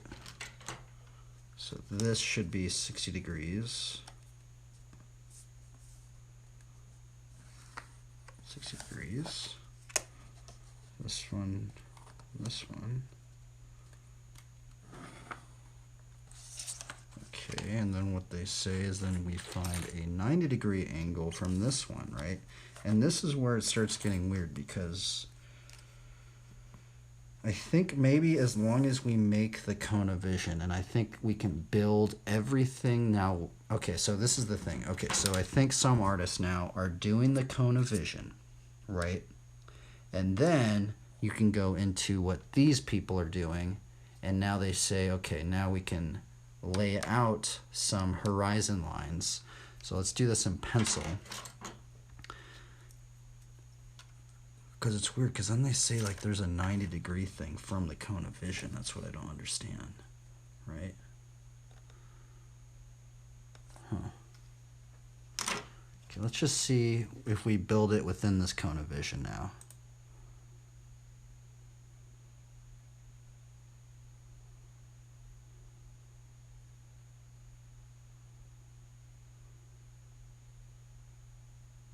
Okay, rotating objects, stuff like that. I'm just going to guess right now. Let's just say, okay, I want to make a square right here, and I want to make a square right here. This dude is saying you can go in, find the right angle. We're just going to quickly do this. I guess we're going to just do a little. He's saying we can find the right angle.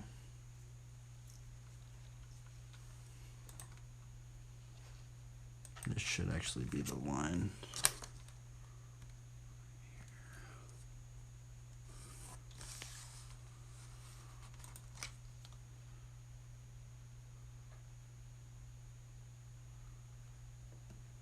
Standing point. But see, this is our standing point. That's the other weird thing. So I totally got this wrong.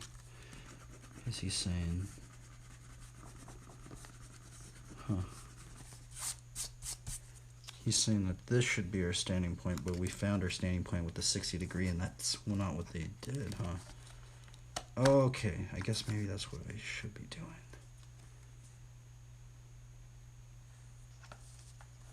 Okay,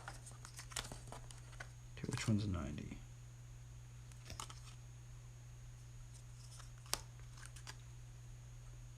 Yeah, that's 90.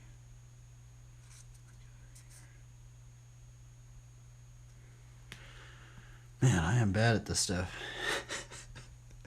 I'm so bad at all this stuff, man. Why is this stuff so hard? Okay, then he's saying from here we can do it like this. Alright, so this is our standing point. These are our vanishing points. VP1, VP2. I guess we'll just draw it in.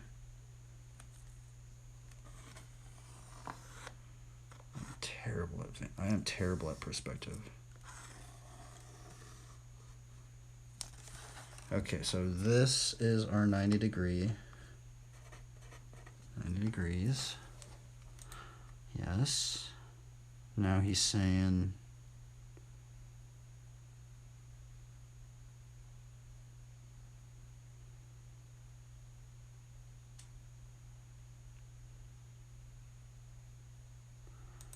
center vanishing point. He's saying that is at 45 degrees. So let's go into this. 45 degrees.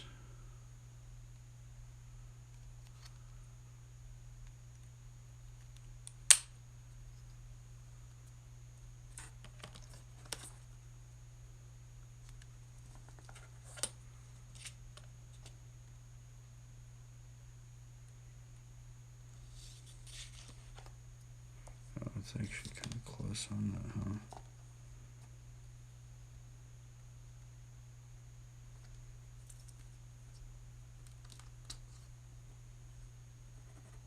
That's our center vanishing point. If that's 45 degree. So then if we half this, then that's 90. Okay, we got that. This is a new method. I haven't been doing that. This is center vanishing point. Okay, so this is center vanishing point. So this is CP, center vanishing point. This one, so if we were to clock that one down, that would be 45 and 45. 45 degrees and 45 degrees from the CP, from the central vanishing point. Okay, let's see here. Just off the line of sight. Okay, he's saying he's skipping the cone of vision, which I don't know why he's skipping the cone of vision, because some people are saying we should do the cone of vision very first. That doesn't make any sense, huh? Some people are saying we should do the cone of vision first, and then some people say they're just skipping it. But I'm wondering, why are they skipping it? Oh well.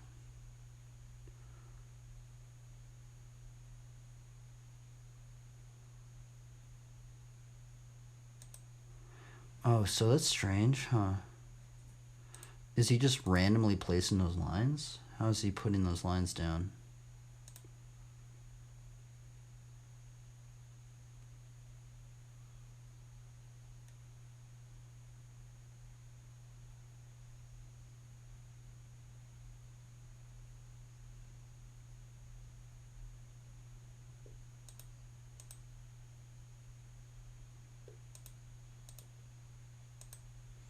Oh, that's strange. It almost seems like he can just, Oh, so does this mean that you can make a cube within any of this now? So I think what he's saying is, okay, so we take this, as long as we're within the cone of vision, and as long as we're within this boundary. So let's see, I'm wondering, it seems like he's almost just guessing this, right? I'm wondering, can you just do this at any angle now? So let's do it like that. As a base.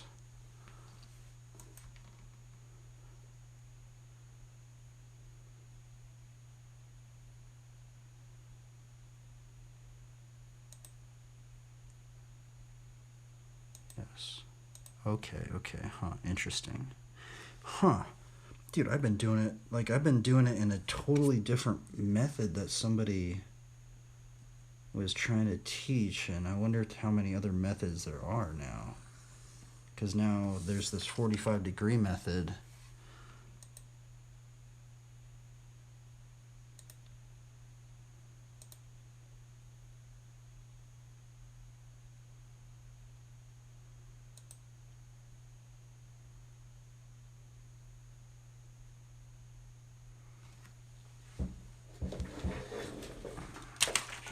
Man, for a second, it's not really...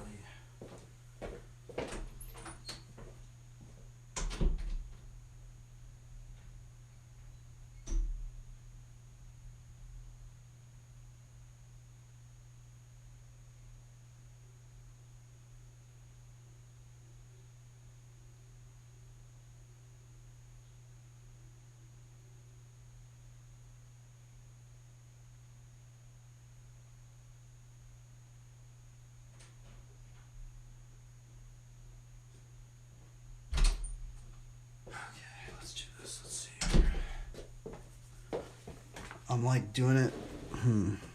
I think let's just do it like how he was doing it. It's weird because he's like doing it on this side. Darn, dude. Terrible at this stuff. I guess that's why we're learning it. And just make it's just weird.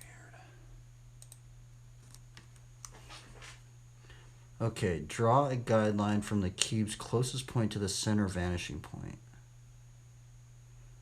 Draw a guideline from the cube's closest point. Let's see if we can just... I'm going to try and draw a cube where he has drawn a cube. Okay, so he drew a cube right here. He made this mark over here from this vanishing point. Now he's saying...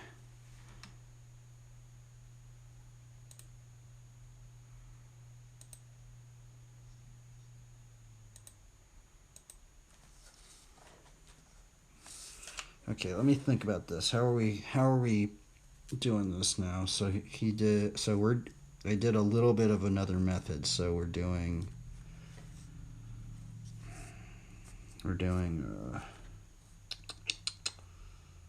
cone of vision.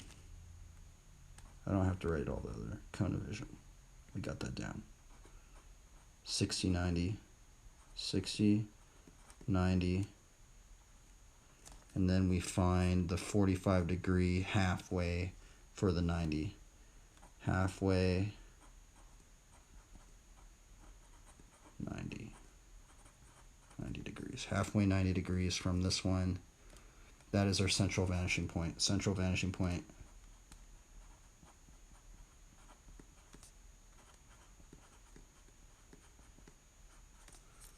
Okay, so that would be our central vanishing point, and then we lay down where we want our cube, lay down where we want our cube, lay down cube, lay down under cube, lay down under cube.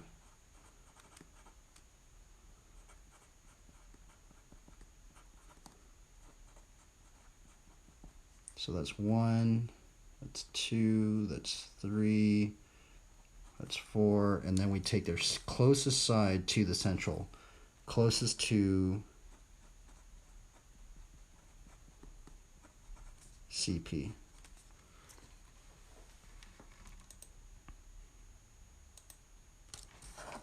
All right, let's just see what this makes no sense. I've never done it this way, so this is weird. So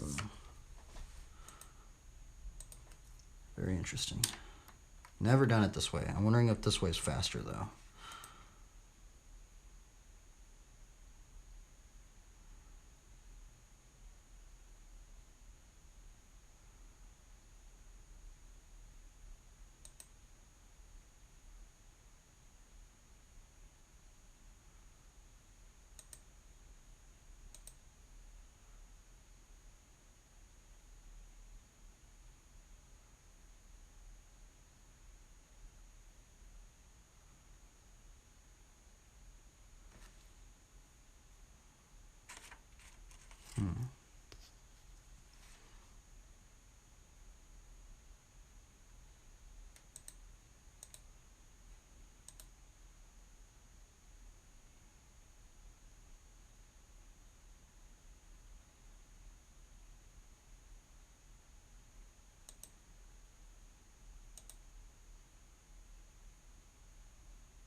interesting. So then we can decide how big the cube can be. Okay, number 6. How big? Cube. And what they're saying is you can do it like this. And it has to intersect this point.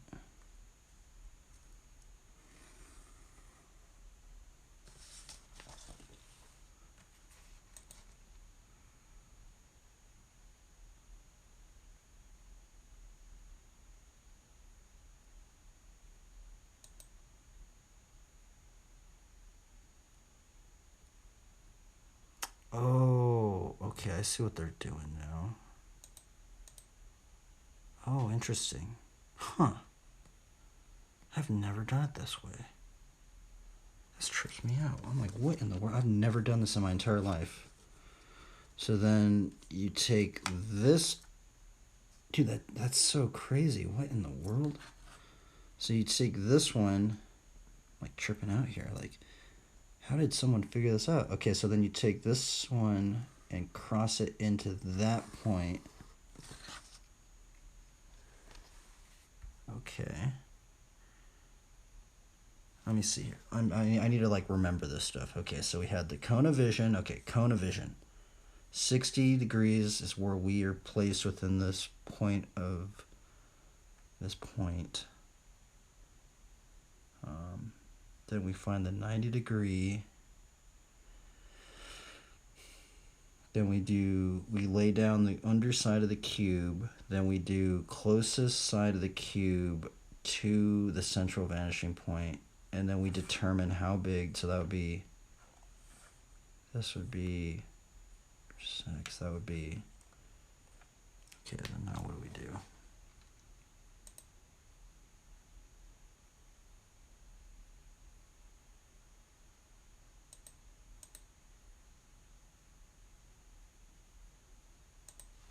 Okay, then we draw a line bottom, or actually then, yeah, okay, so then 7 line bottom cube.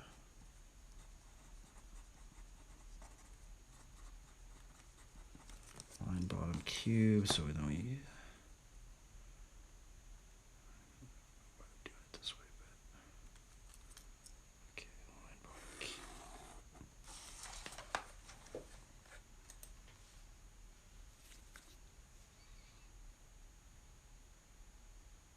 What the heck? Okay, never mind. I thought they were gonna do something completely different. Okay, so line bottom of cube, and then I'm running out of space here. Let's just write it up in here. So 8 is VP1, VP2, VP1, VP2 lengths on horizon.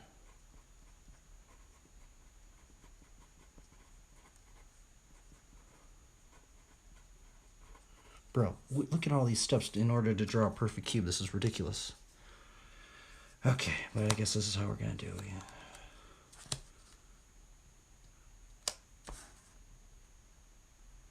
I've never done this. This is weird. Okay, so that's about...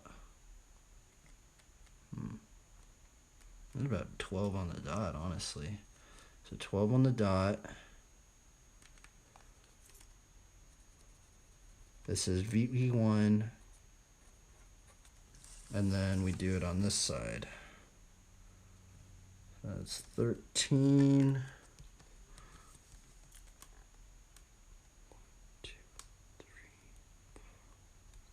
13.5. I guess we could just go like this. 13.5. 1, 2.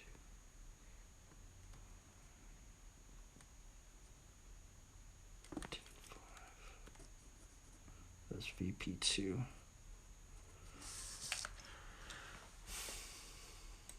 Okay.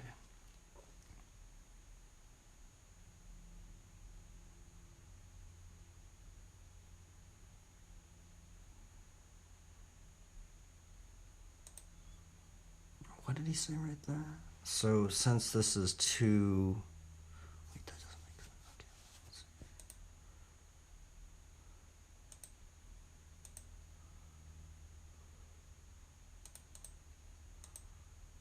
Okay, so then we find the furthest left corner, and then this is so weird. Okay, so then we do it like this, I guess.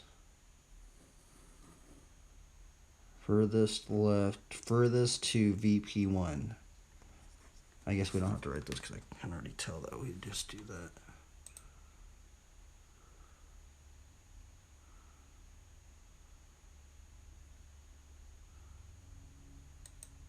Oh, wait a minute. You said, okay, so we take that one into the line, into the horizon. That is something I have never done before. Okay, so we take this one all the way down to the horizon right here, which would be number 9. Number 9, this is 9, so we take VP1 to 9, VP1 to 9, or wait, to horizon intersection.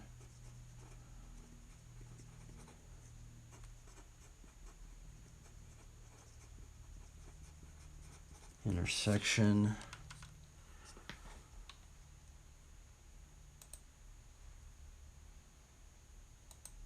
What in the world? That man, dude, that is ridiculous. Whoever figured this out is crazy. So then we take this, now what this guy is saying, we take this point to this point, and this is the top of our cube.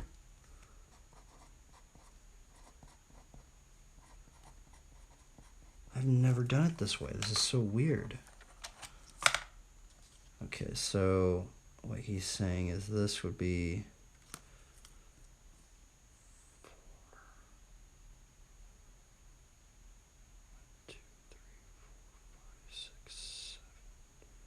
4, 7.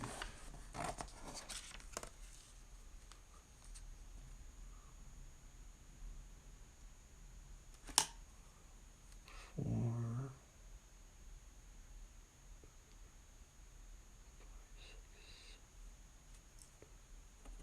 Doesn't make any sense right there. Maybe I'm doing it wrong.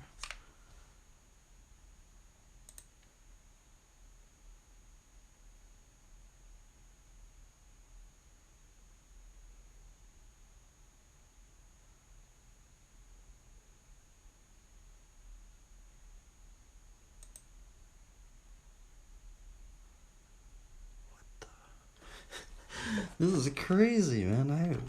What is going on here? Wait, is this right?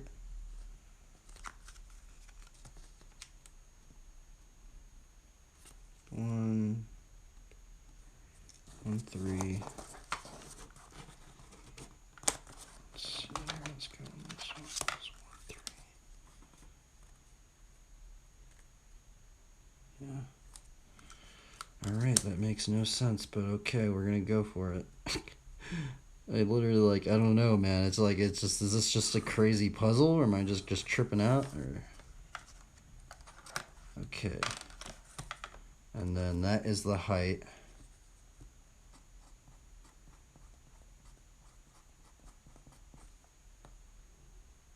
And then this goes to this vanishing point.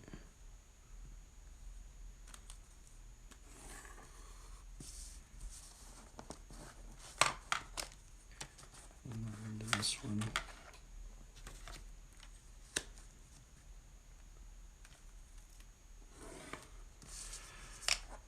Now we build it up like this from here, right?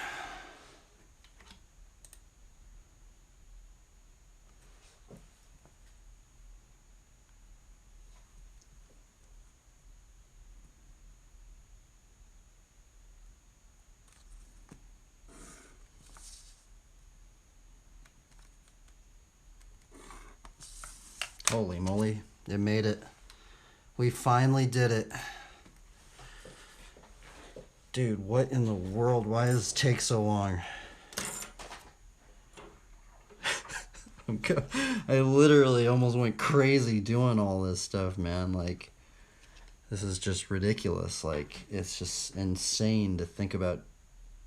Oh my goodness. There's literally like 10 steps to do this, to find the cube. That is gnarly.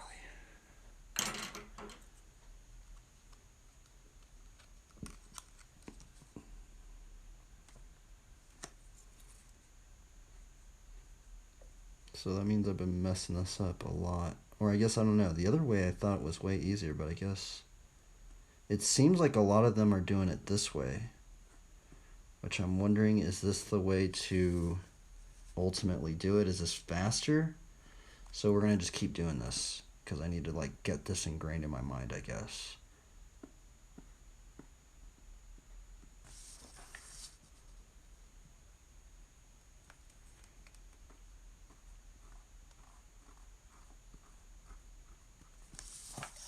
Okay, and that's our cube.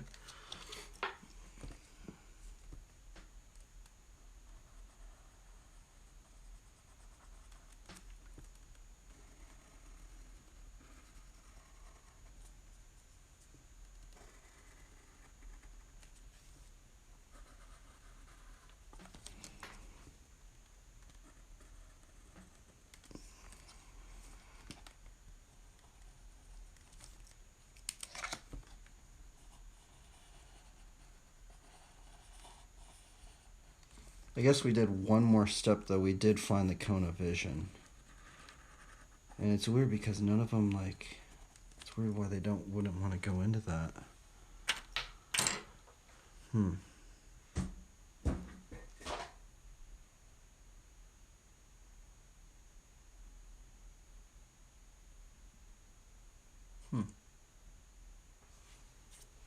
Now I'm wondering, is there a faster way to do this?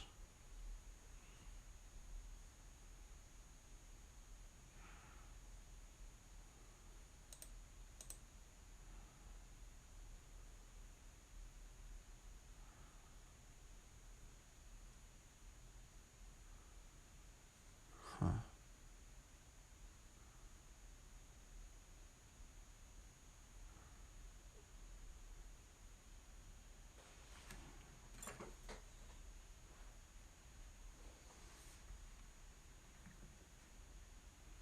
Okay, and then we can do it a little bit more in depth with, we can get a second cube now by, I mean, I guess this one isn't that much crazier, but what we do is we just find the middle of this one.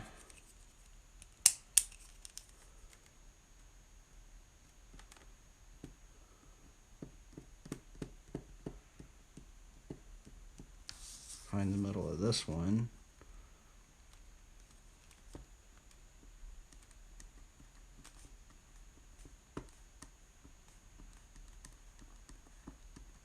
Push this middle point in there.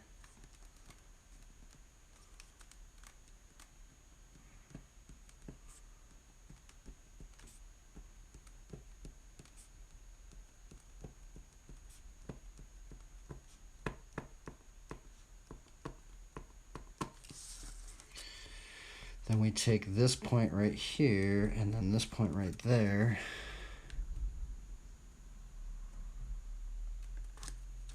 And that should be our second cube.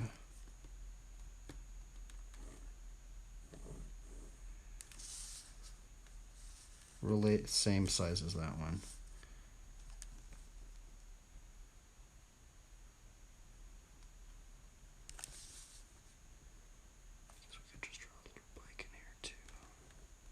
This is why I'm learning it, is because I want to learn how to draw bikes, so essentially we can do this. So then that one goes over to that side right there, because that's over there. This one goes over there.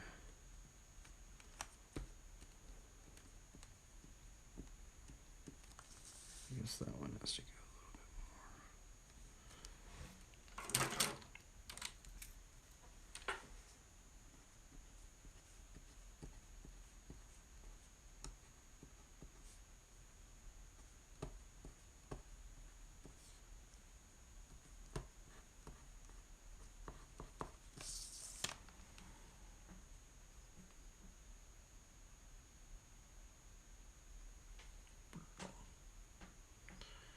all this for the bicycle. We're just doing this for the bicycle. It's the only reason why I wanted to learn this stuff. And then I found out drawing bikes is really hard. Oh my goodness, what did I get myself into, man? What in the world have I gotten myself into? Okay, so then we go into that one, we can find that next size of the cube.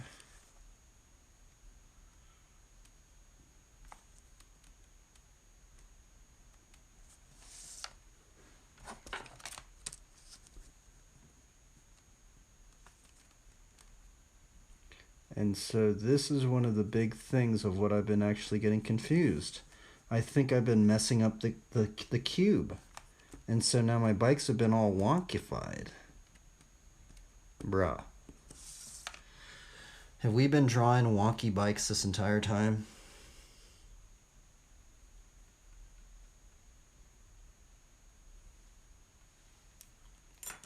And then let's just do a quick example of a bicycle in this blue color, I guess.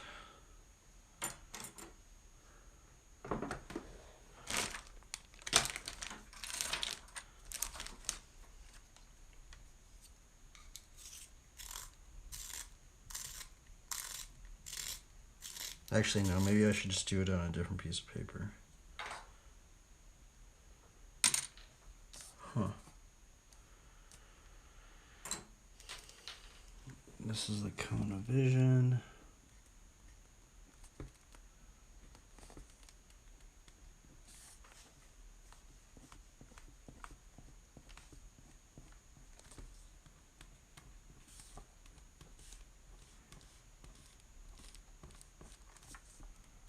Brutal. Okay.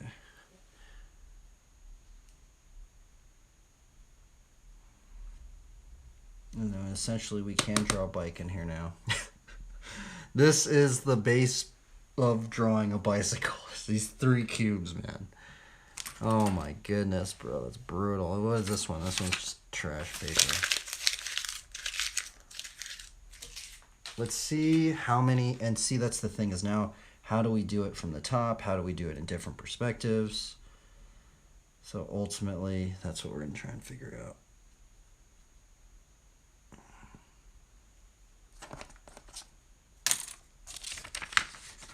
Just keep this one right here because I kind of know that we can use this perspective grid now. And I'm wondering, I'm wondering if I could just use these perspective grids now.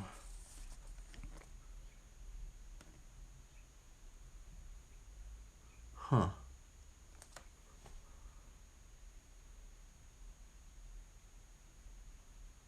Intriguing.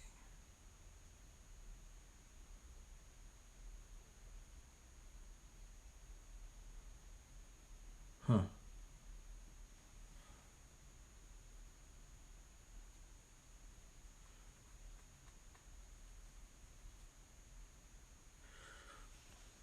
I mean, let's see if we can do another little square. Let's do a square right here then. So I wonder if I could do that now with all this stuff. So let's see. So let's do the exact same thing, what he was saying. So we take this vanishing point.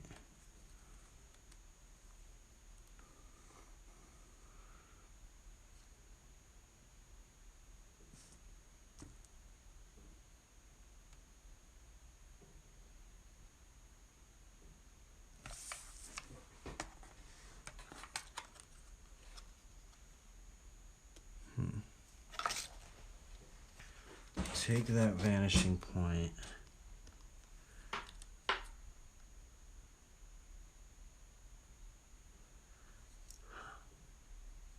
has to be a way to do this. Lay down under cube. Okay, so we're going to lay down the under cube.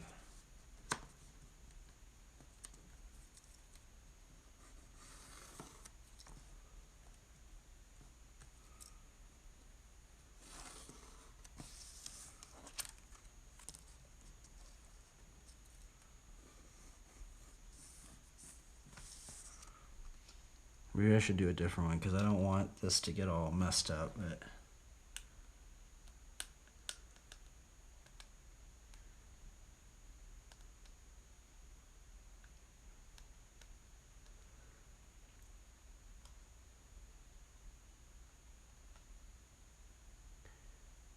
huh.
Okay.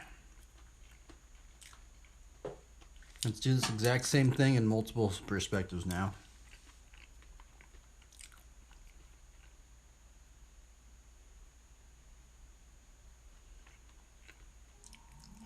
Oh. Because I think if we then knew the central point, now we can do a 1 point perspective going in there too.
Wait a minute, I'm wondering if this one's the same way you could do it.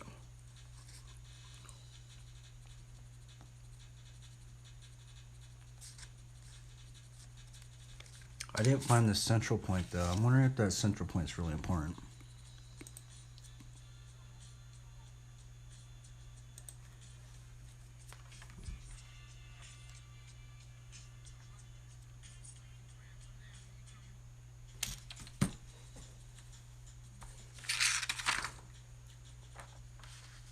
Let's try and figure out some more with that one.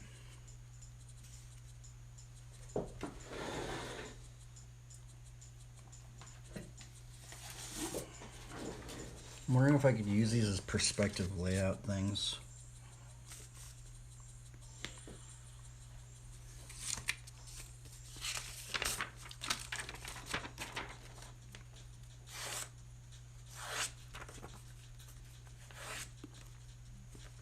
Oops.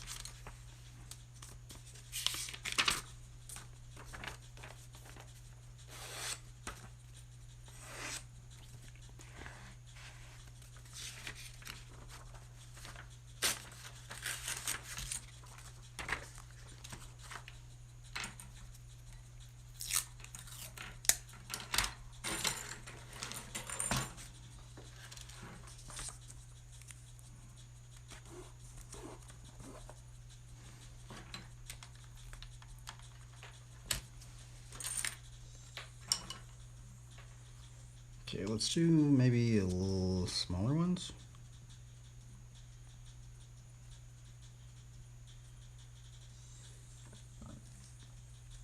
We can.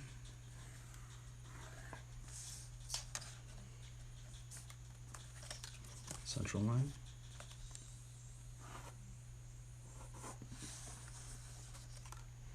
Let's find our cone of vision.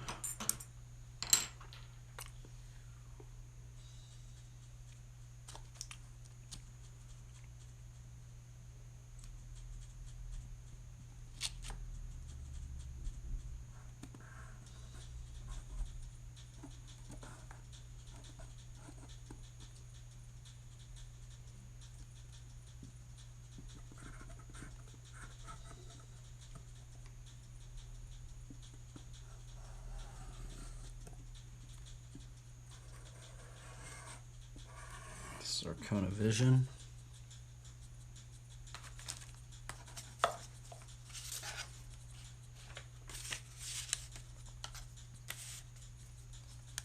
.60-degree angle.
.60-degree angle. Now we find our 90-degree angle, which I think can be any one of these sides.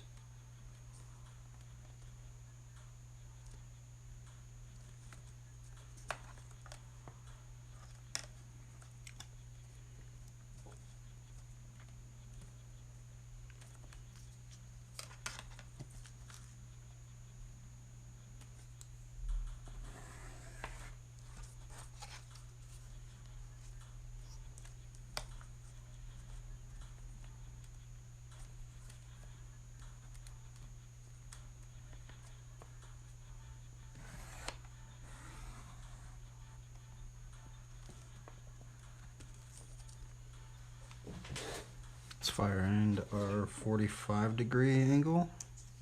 This is our central point.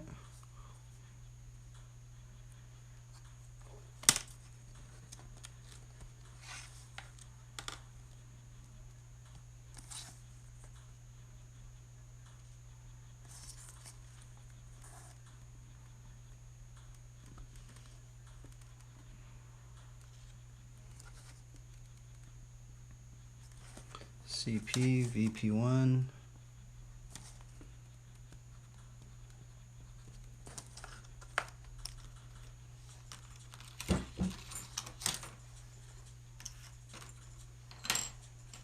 Let's do some really, I want to see how, I want to do some really small squares. So then, let's actually just, yeah, let's just do one. Let's actually see if we do one up here.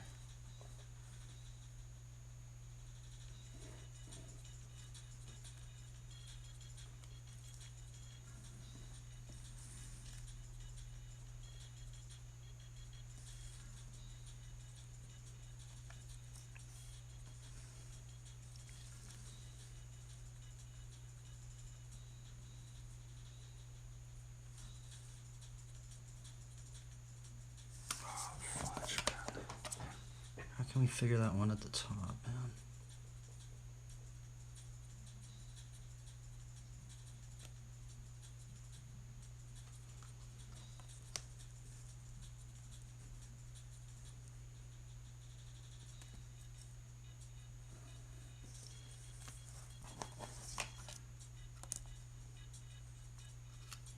Okay, so that's the base for a square then, right?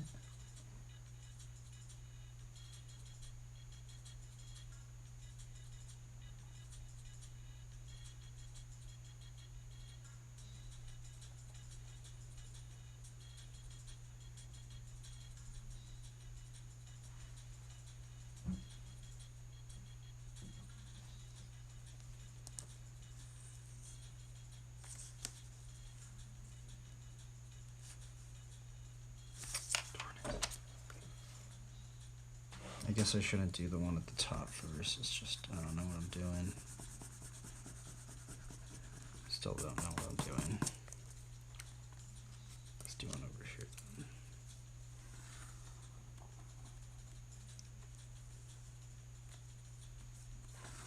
Okay, we do the 2 lines. We do our first line.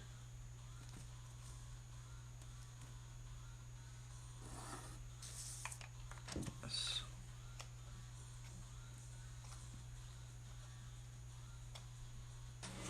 Now see, I messed up. How did we get that under? Darn.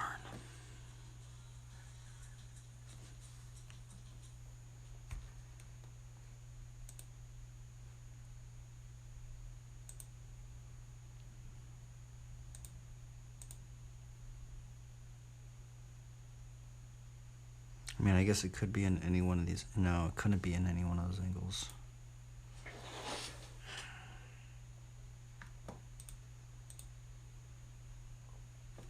Also needs to be in this field of view.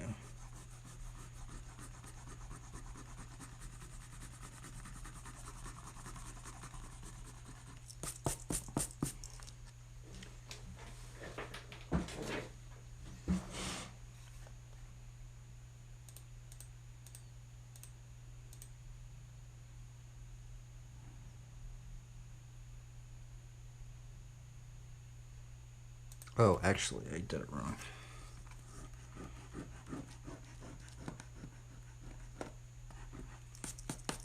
This is actually supposed to be like this.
Okay, okay.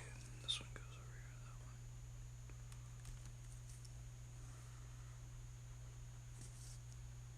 one. Gonna fit right on the edge.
Distorted a little bit.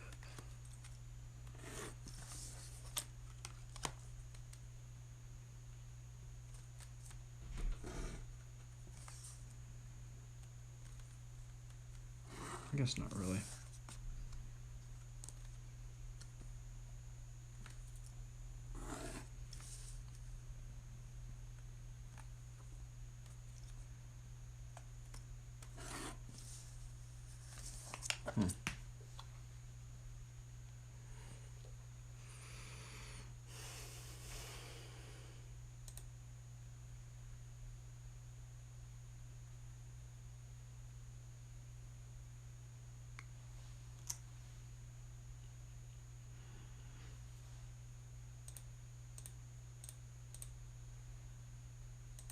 Okay.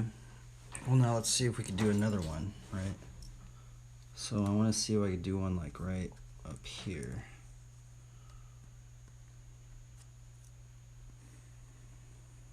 So we're going to find our edge, find edge.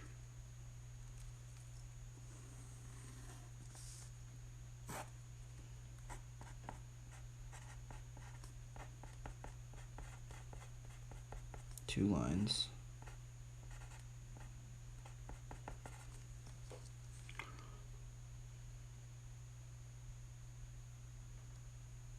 We're going to take our edge to this. Yeah.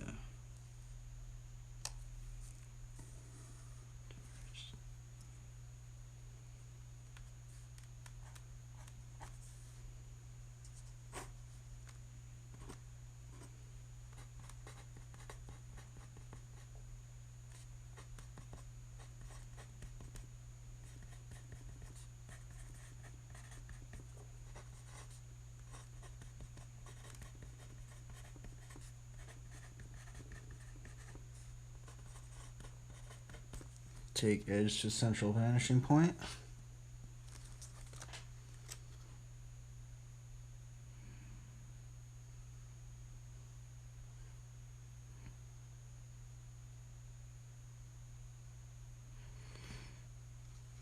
we can find out how wide our square is going to be. We'll do a little one.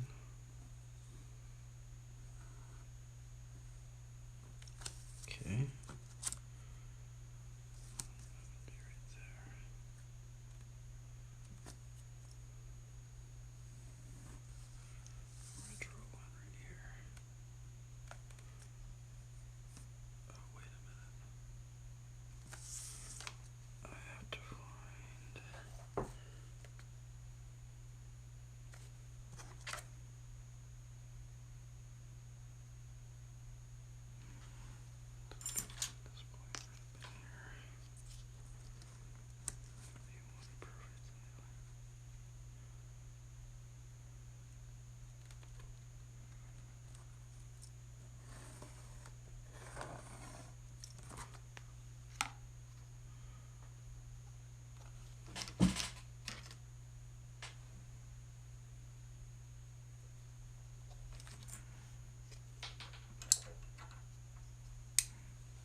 Kind of looks like a pretty much, I guess it kind of is.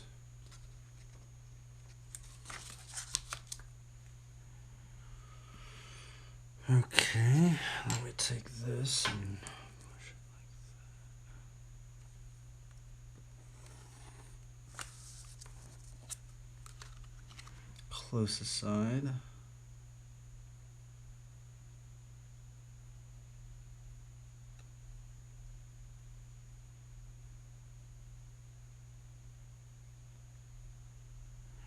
We actually would find a new one. It'd be this one. It's 9, 9.5. It's 2. This one would be 8, 8, 3.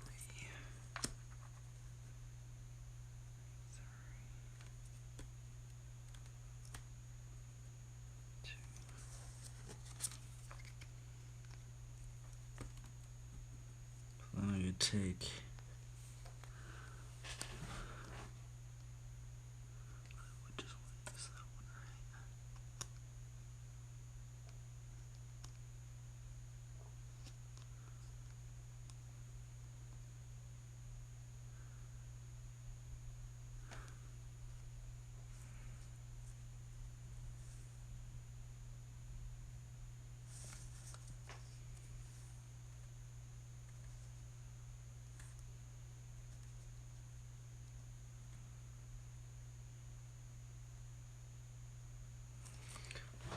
that doesn't make any sense.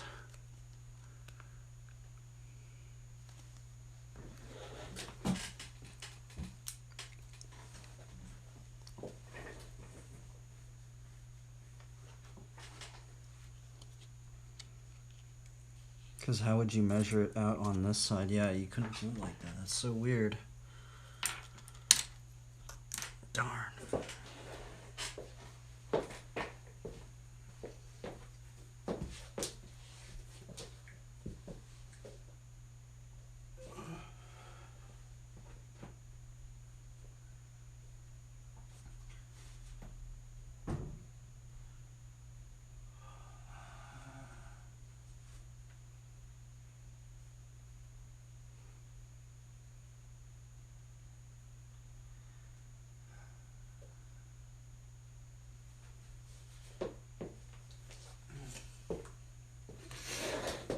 Yeah, I think this one would be, yeah.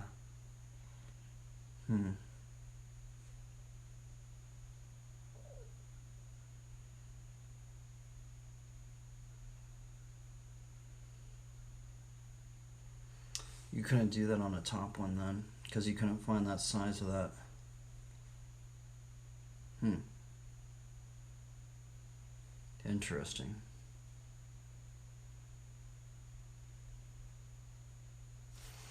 Now let's see if we do it the other way that they were doing it.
I think that's the way to do it.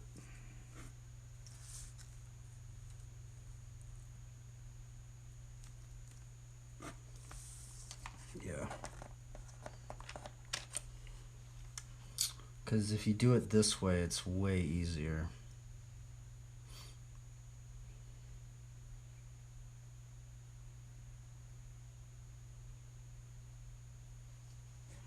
Yeah. I'm not going to do it the other way. That's very, very strange that they're doing. I think they're doing it in a harder way to do it, actually. That's hilarious, bro. There's two different methods on how to do it.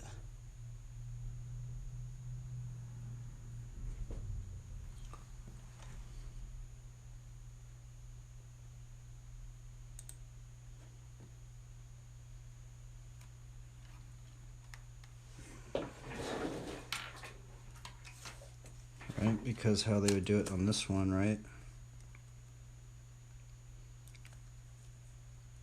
Just make the height of your box.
Oh, this way's way easier. Look at that.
Wait.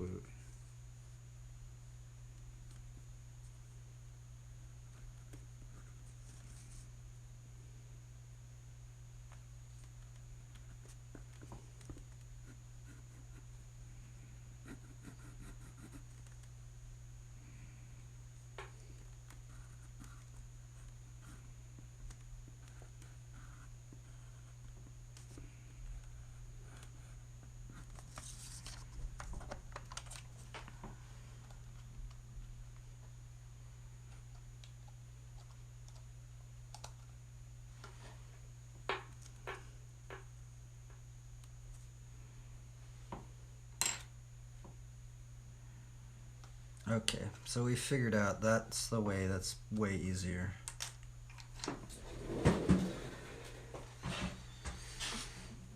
Oh my goodness, bros. This is brutal. I'm so bad at perspective. Man, so the other way's way more complicated. Holy Toledo, it is more complicated. I just went into complete... This is the complex way. We're not doing it the complex way.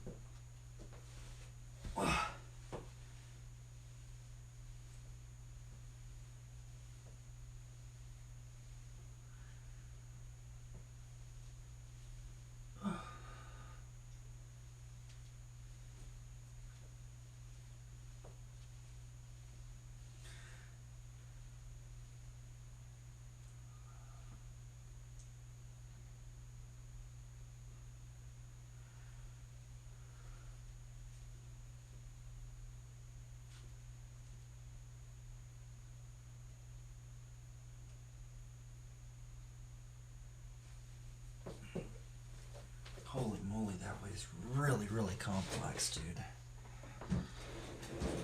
I can't believe they were trying to teach it that way. It's like the crazy way, man.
on.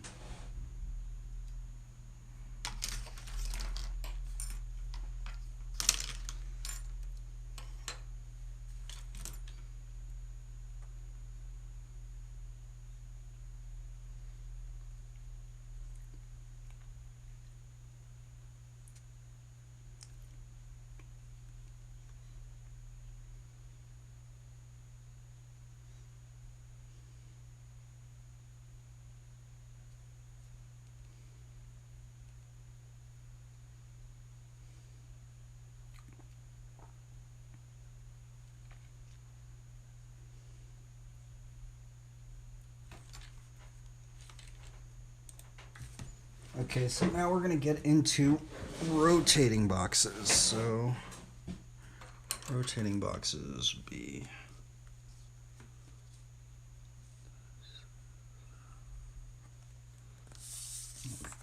rotating boxes.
Okay, we could try different styles of perspective now.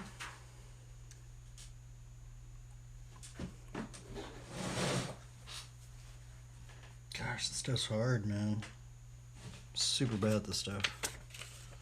Let's see here. We got eye level, bird's eye view.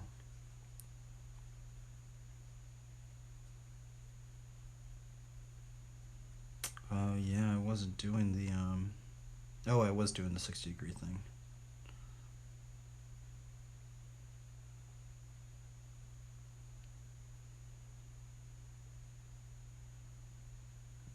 Let's see, I think I kind of did it right there.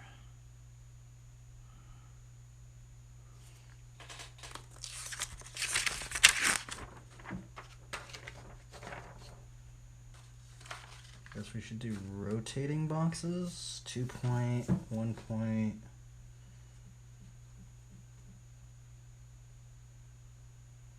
Yeah, so we need the central point axis. Okay, yeah.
Okay, so let's do multi-vanishing points then.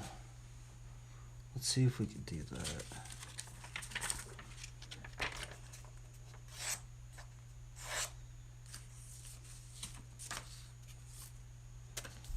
How would you do multi-vanishing points with perfect cubes? Oh, let's see here. Actually, we should just try it on this one. No. So we're gonna try multi-vanishing points with multiple cubes.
Okay, that's our 60. This is going to be our 90.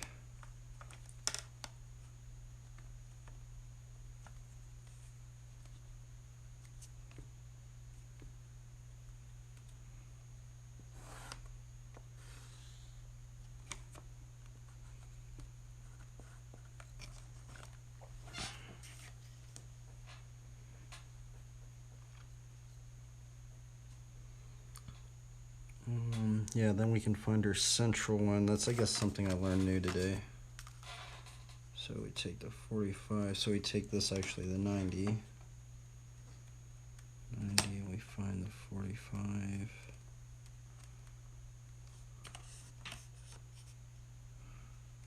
So if there's anything, we found that is our central point. CP.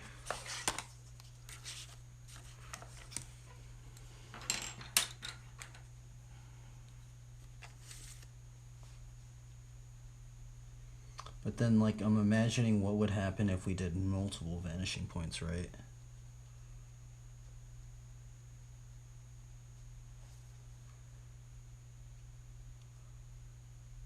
With perfect cubes. Right, so how would that be? Because, I mean, I guess I could see how it would be.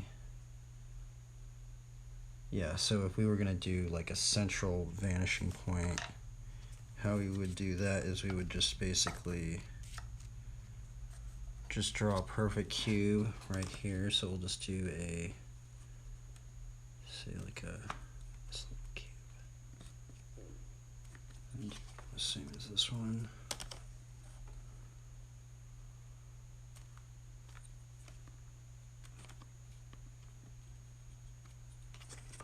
We would throw it down into the perspective line, right? The central vanishing point of this middle one.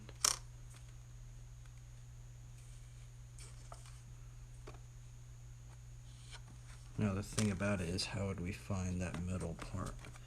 Which I've kind of forgotten. We have to take our notes out.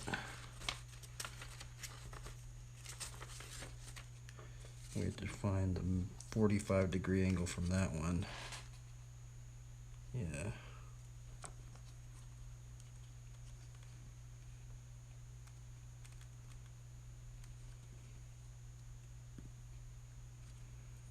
Like right there.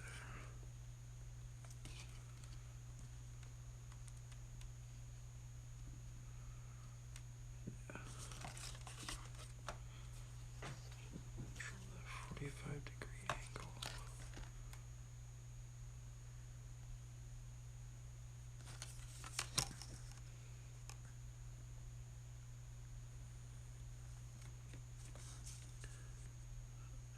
That key would be like right there.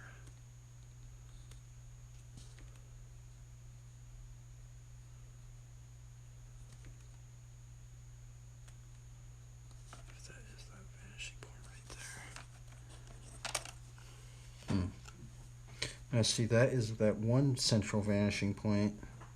So let's just see. Let's do one like this then.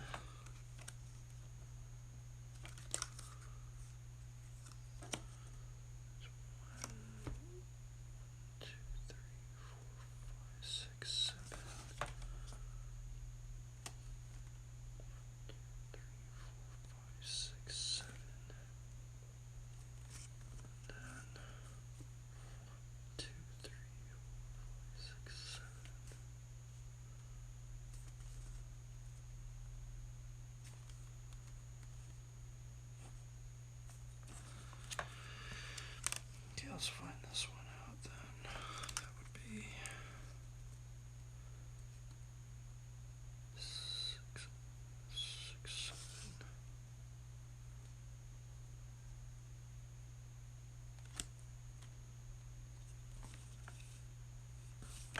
6, 7. So that'd be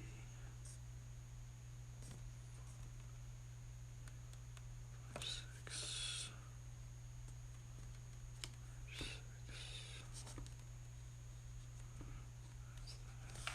So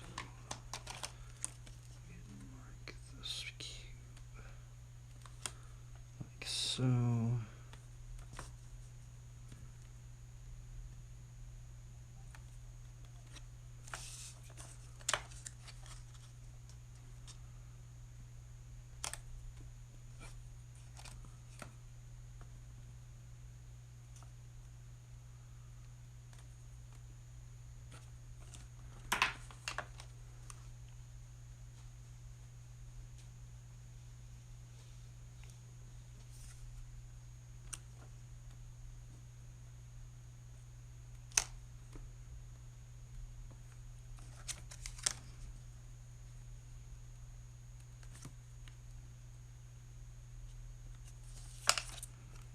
And that's how we'd find that one out.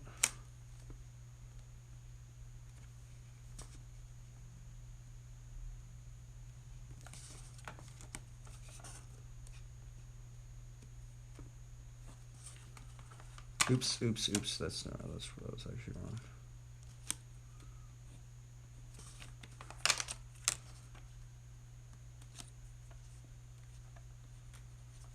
So we find that cube out. But then now let's get into multi-vanishing points.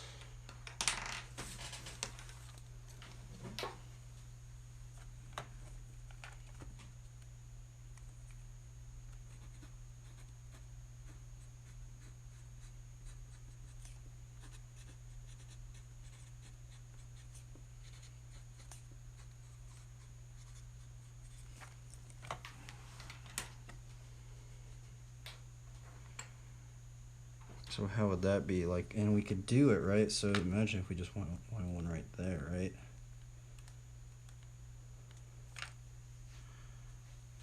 So it could be done. So if we wanted a cube, let's say, let's do it like this. Let's do 1 and 1 actually.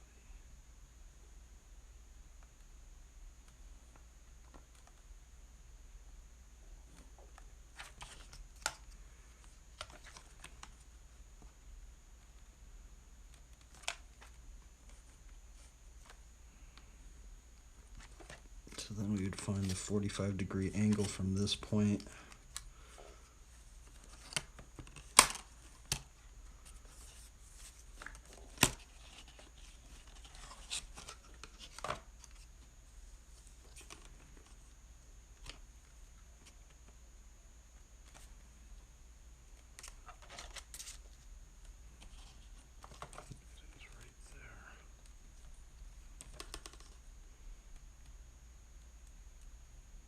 Yeah.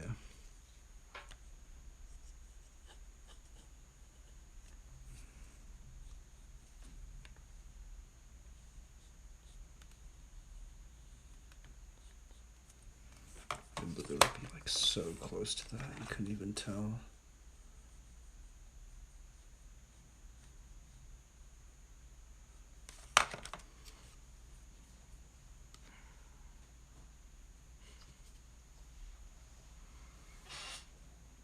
Now, see, how would the multiple vantage points really work, though, right?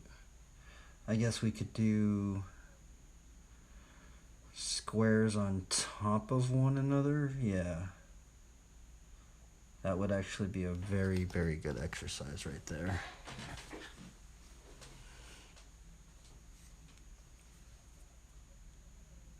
So let's actually do another one from that. Okay, so that way we can actually go and let's see here.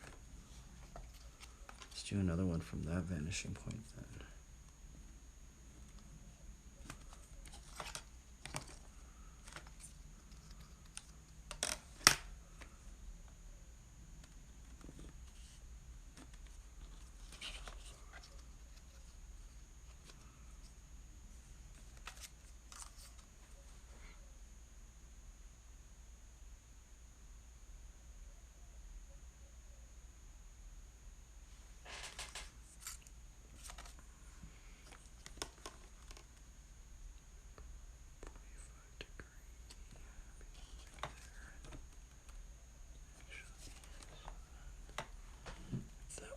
Curved like that.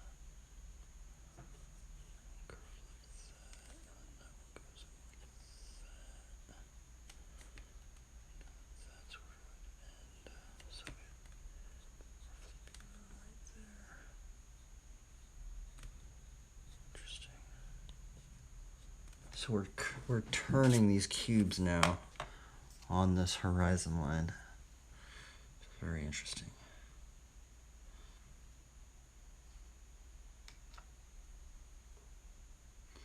Let's try one right there, right? And I'm actually wondering, could we do this in any degree then, right? How would that work if we did a cube like this?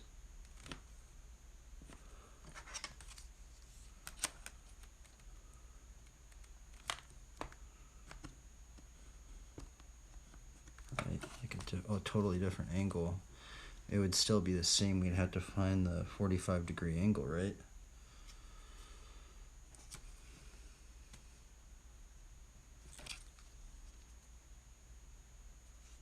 You know, from that top side, I think.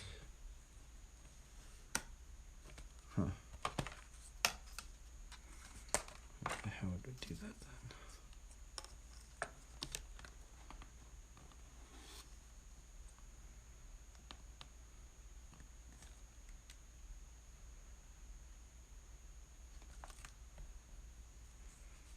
Do this one, okay, yeah, so we zero it in that way.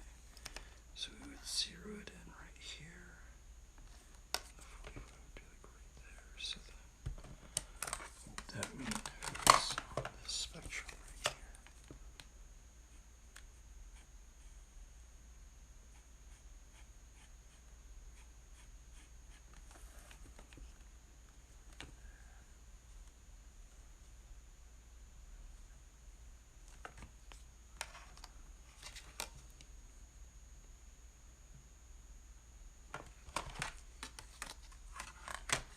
That was 45 degrees. Let's see here. It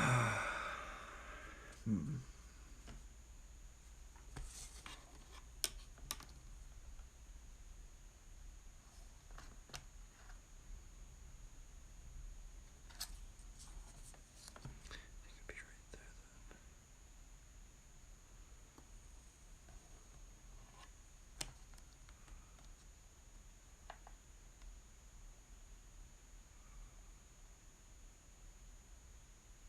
That's right, yeah. 45 would be right there. That means it'd be like right there.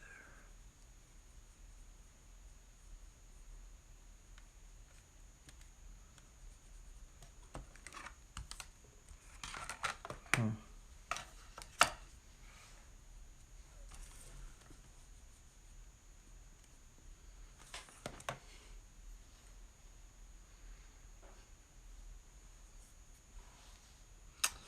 Strange.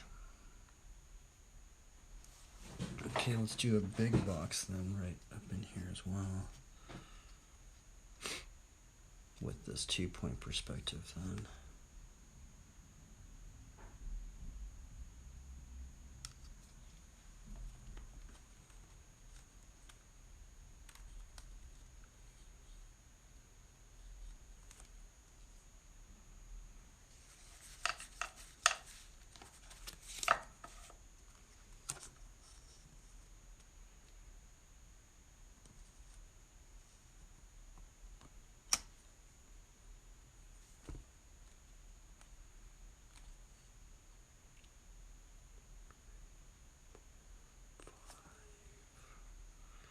One, 5. 2, 3, 4, 5 right there. And on this side it'd be 1, 2, 3, 4, 5.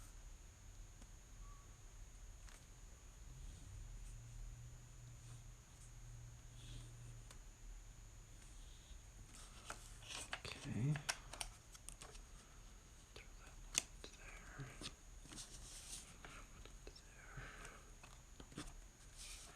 Throw this side into there.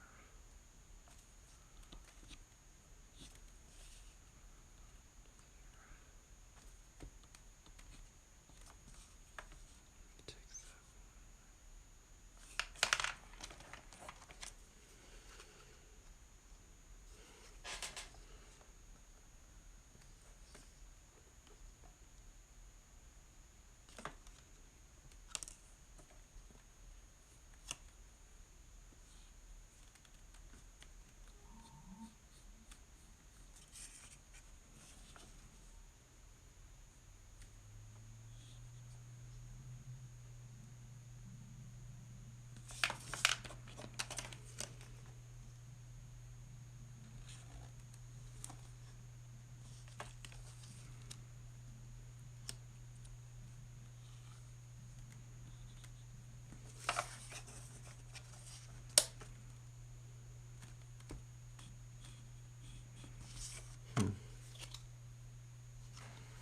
So these should all be perfect cubes in perspective.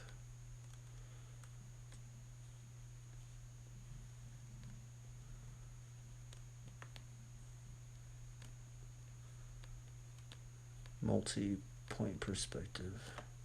Interesting.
Okay, well, we're just basically learning how to draw things in multi vanishing points now.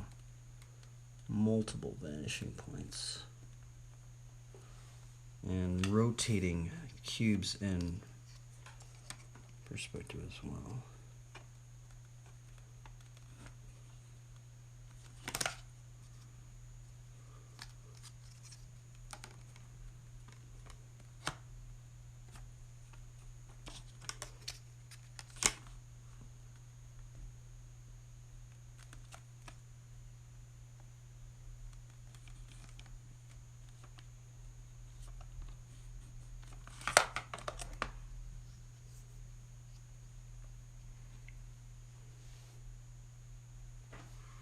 Okay, now how would we rotate? How would we find the 45-degree angle from that one, right?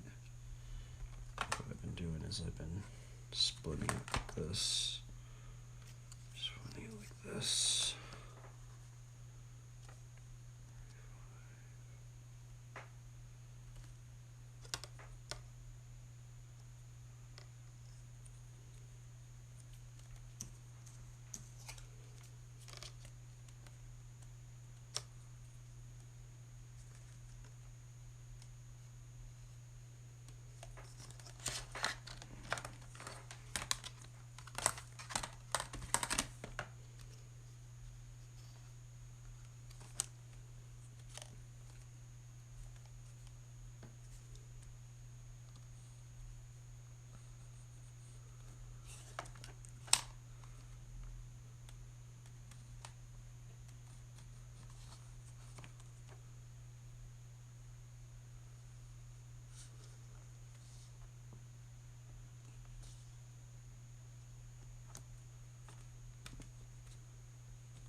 Huh. Interesting. So if this is correct, then this is all working within this perspective. Whew, that's brutal.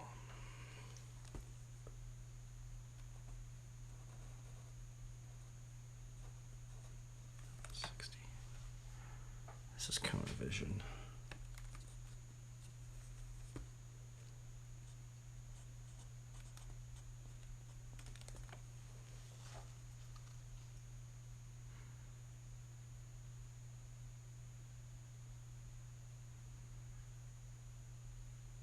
How to draw even cubes multi. Huh. Hello. I never done it like that before.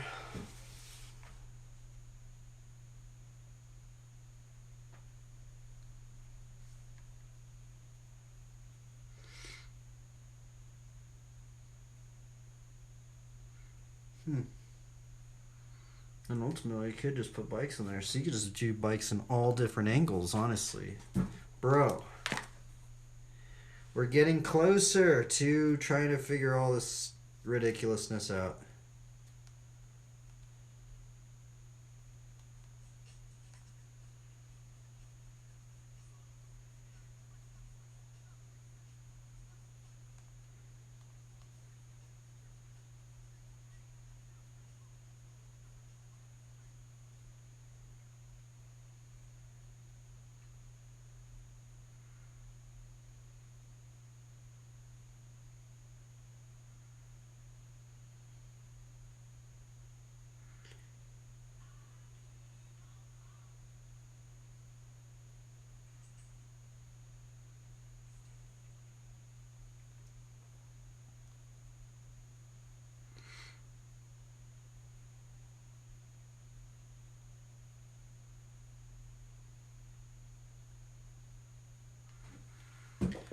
Let's take a little break. I'm hungry.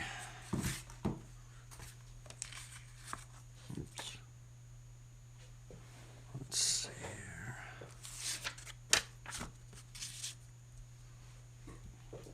Man, that's brutal. Just went through the whole thing.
perspective is really weird.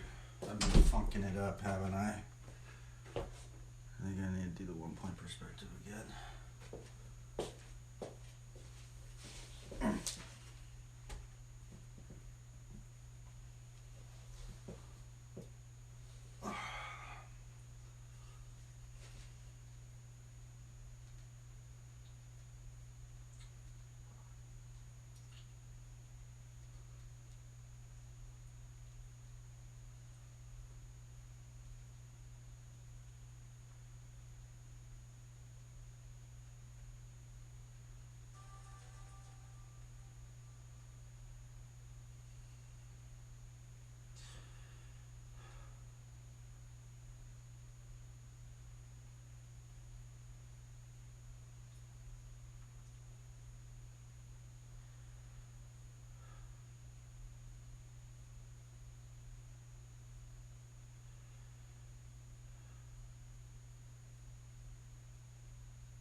Okay.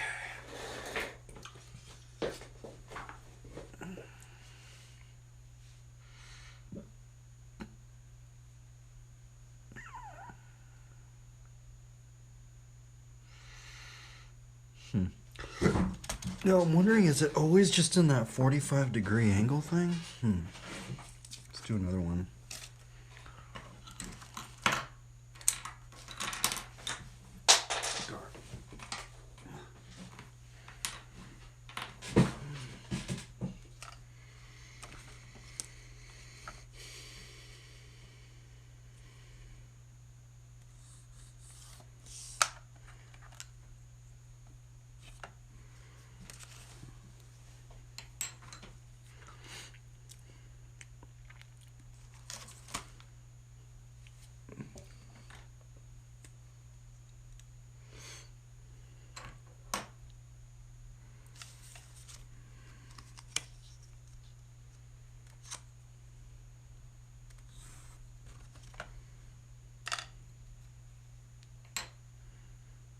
Just do this really little.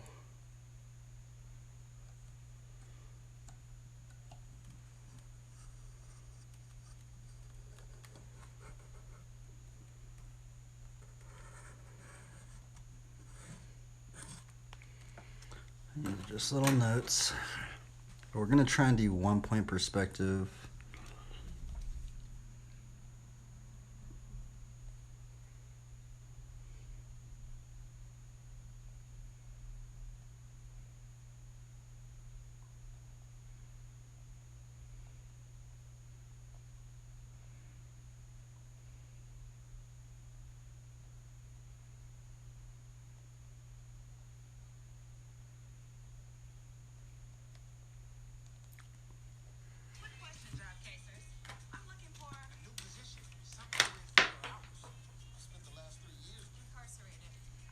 Let's see here.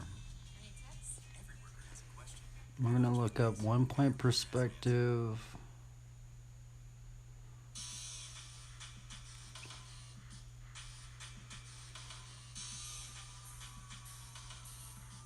Oh, there's how to rotate a cube in perspective.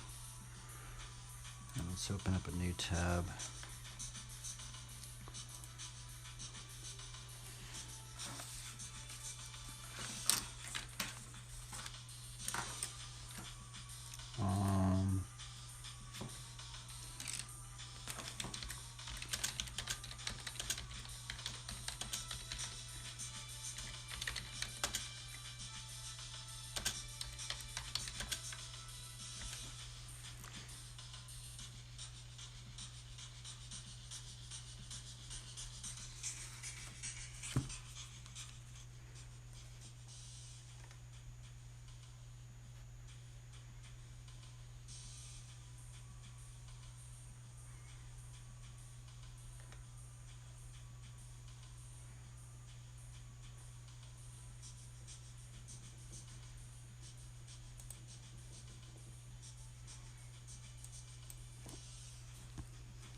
Okay.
One-point perspective,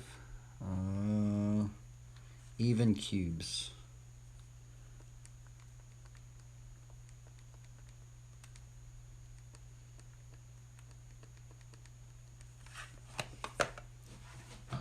Make sure perfect square, even squares.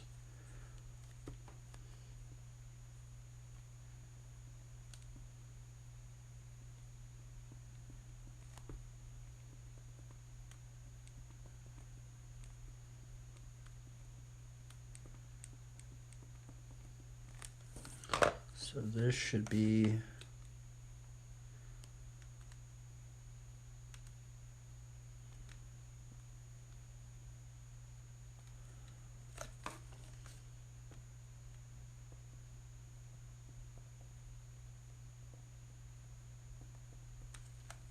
the same size.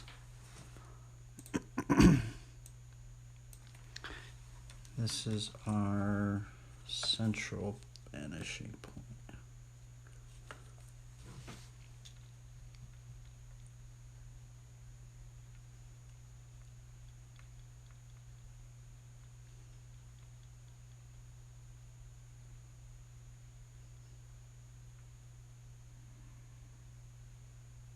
Oops.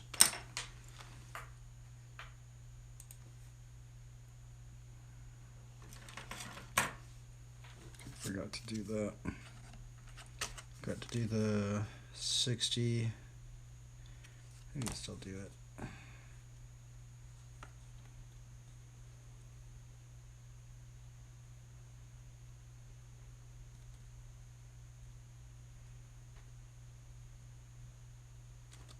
Should be about right in there.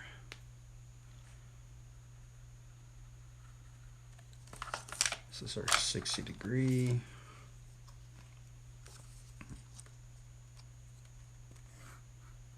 Field of vision.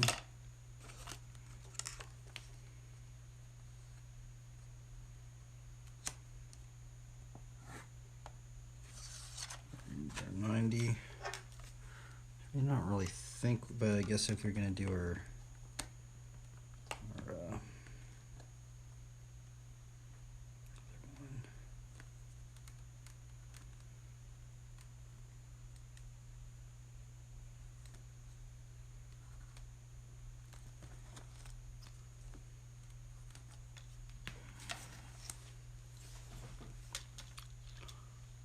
and then I think we get a 45 degree angle right there to get the next one.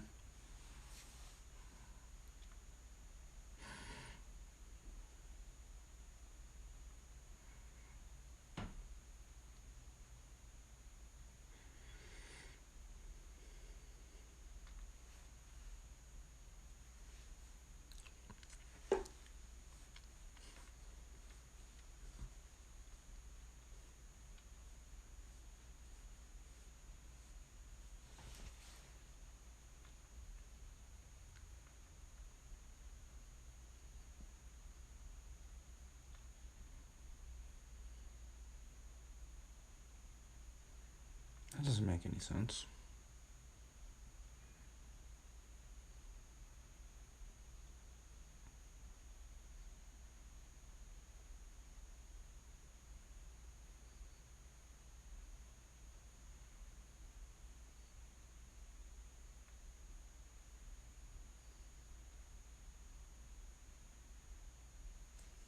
Okay, that's how he's doing it that way. Okay. That's how you make a floor plan.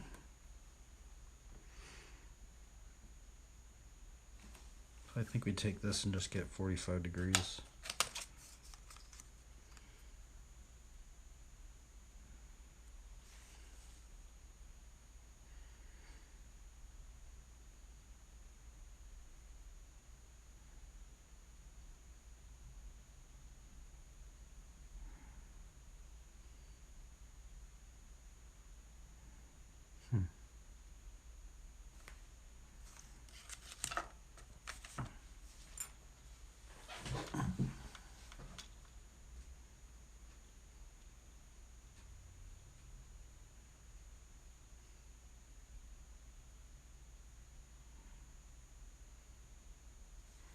So would you just basically just find the middle of that?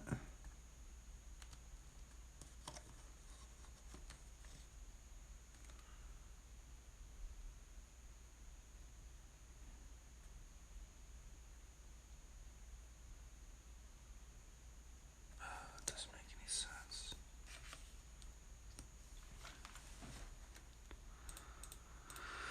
Ah, darn it.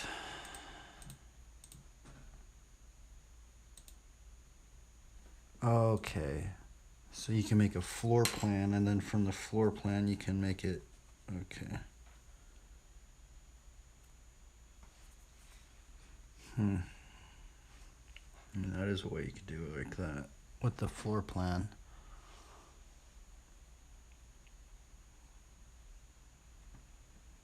But I think the other way is you just take that and you find the 45 degree angle.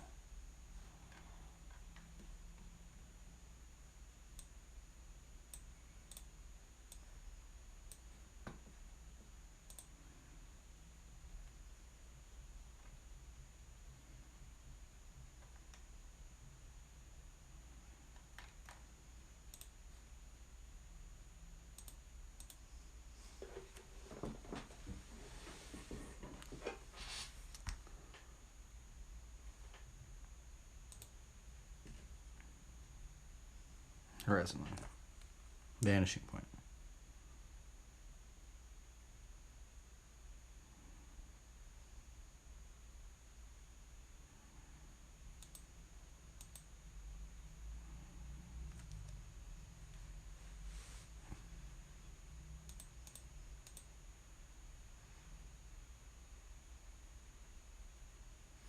Now I'm wondering, could that diagonal vanishing point be at any 45 degree angle?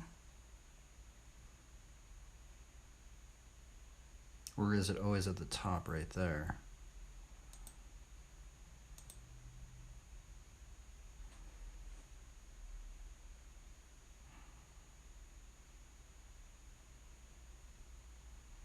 That doesn't make any sense.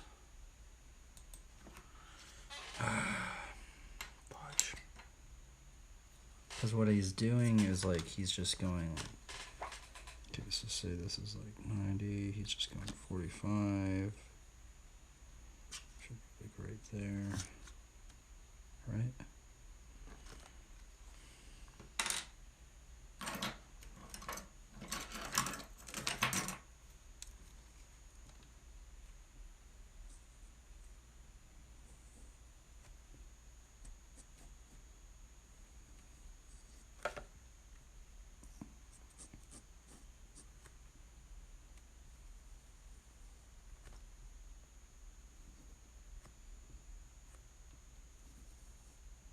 See, that doesn't make any sense though. Fudge. I mean, I guess it would be the opposite. Okay, maybe it would be the opposite way then. So maybe it'd be the 45-degree angle from over here.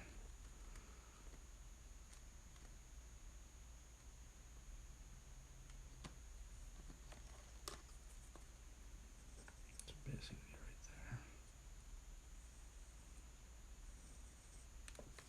there. Okay, well that makes more sense.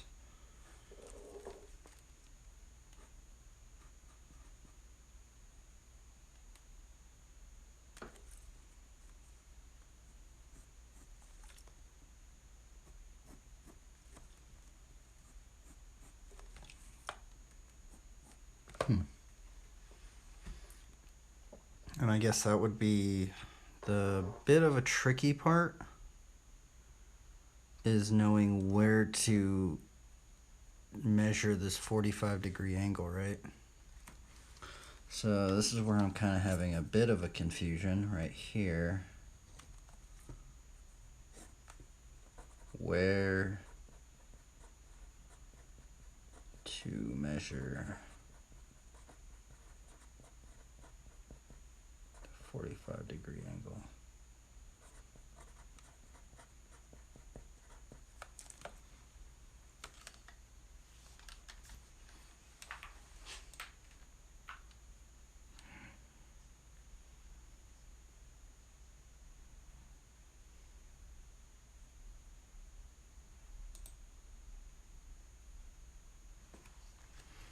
So like say this one, for example, let's see how this one would work then, right?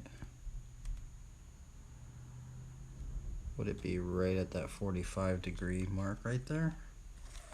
So if this was to go like that, and then this one goes like that, that one goes like that. Where's the 45-degree in this one, right? Or would it be over here? That would be the opposite, I think, yeah. So it'd be like right there. So that basically right here. Then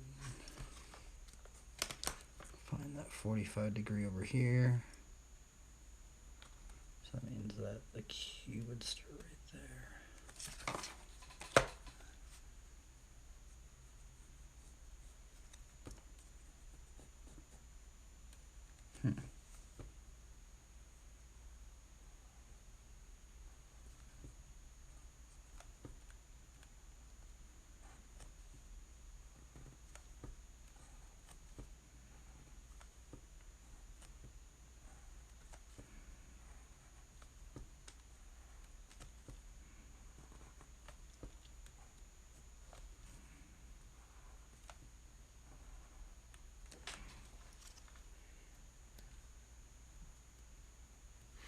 So I think where I'm getting wrong is this 45-degree angle. You can't figure it out with the 45-degree angle.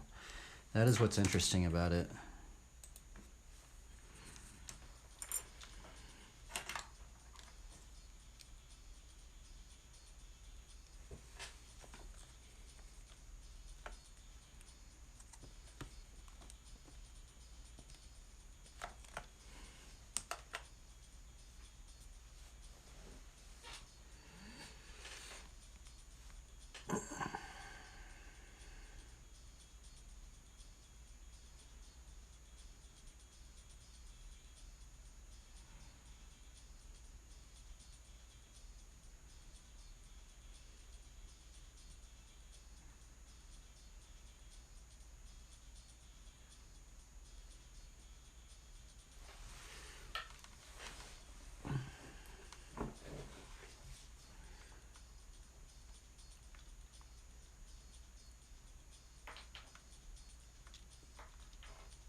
See, what I'm wondering is what happens if we just do a twist of the cube then, right?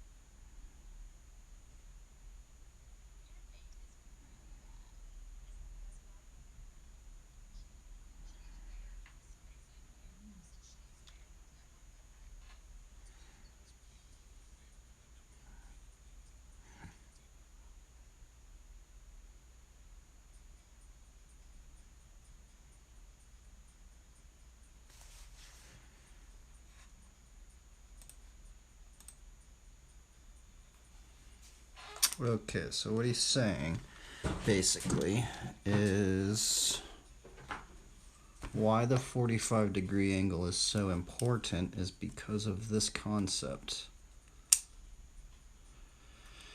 It's because of this concept right here, so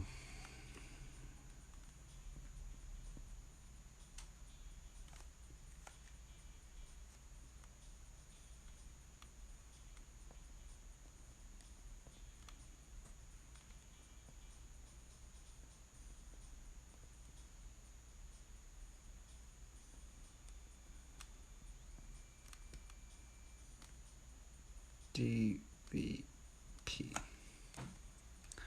Basically what he's saying is that if there's an equal size of this,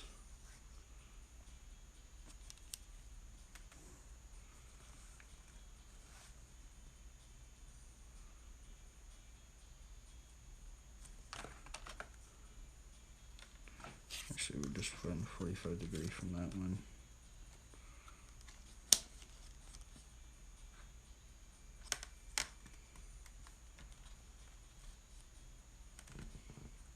Gosh, I need to find a better protractor.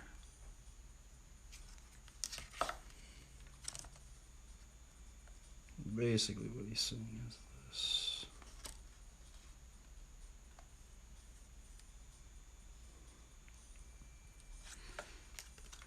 We find a 45 degrees on one of these.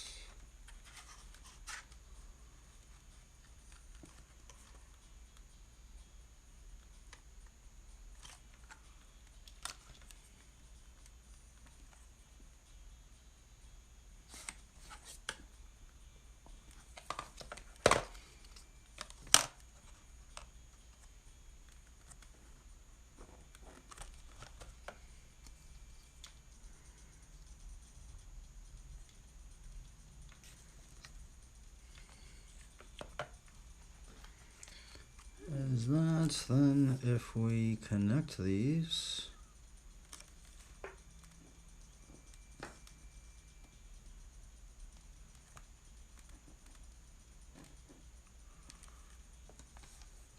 this is 45-degree diagonal line.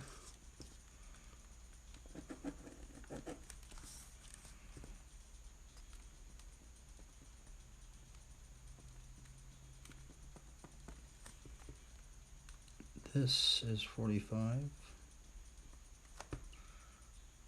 This is 45.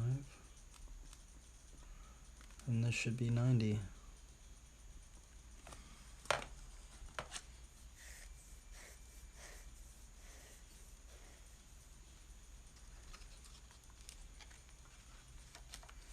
These are parallel lines.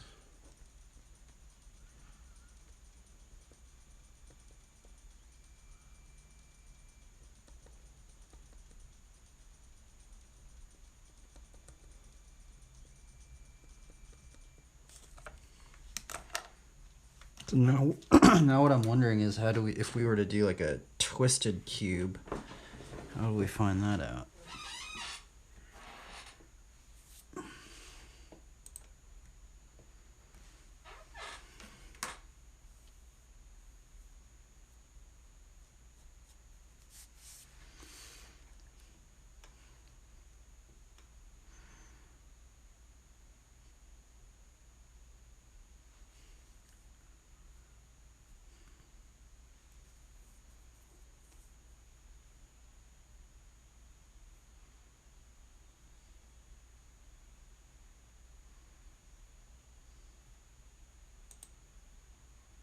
No way.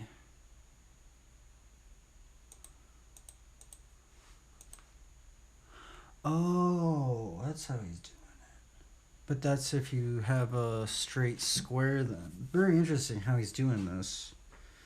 Very intriguing, actually.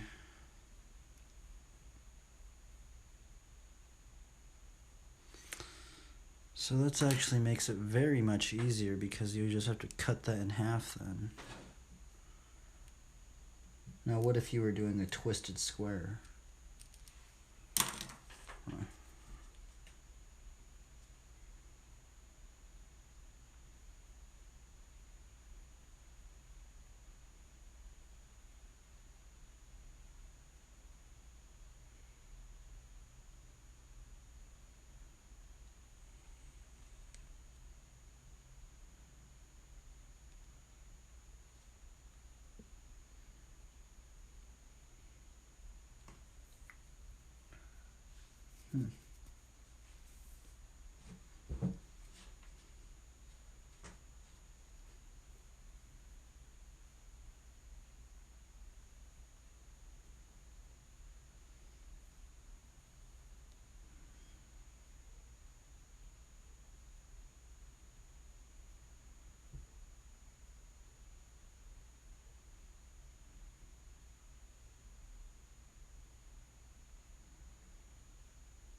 Hmm.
Okay, so how do we do a twisted cube then? Let's just do a little, because I was doing some twisted cubes.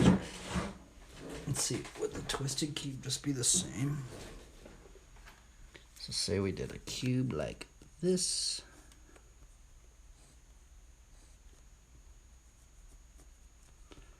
So would we just go like that, or like this?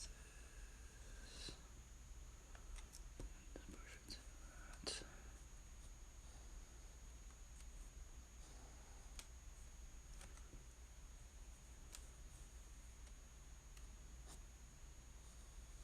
Okay, yeah, so then that'd be.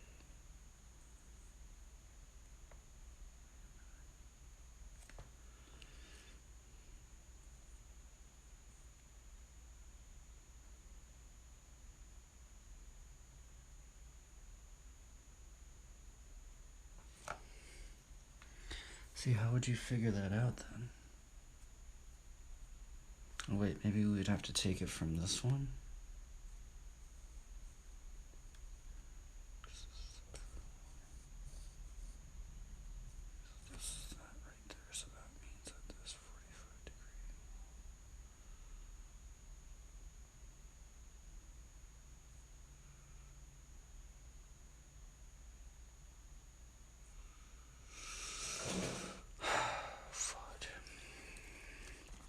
See, how would you figure that one out? Okay, so imagine there's a twisted cube now, right? A twisted cube. Just a quick twisted cube. They're saying you could cut this in half, like right there, right? Or actually, what we would do is we would push this first one back like this.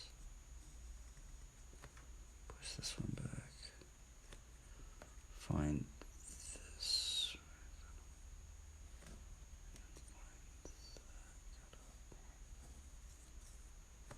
Right.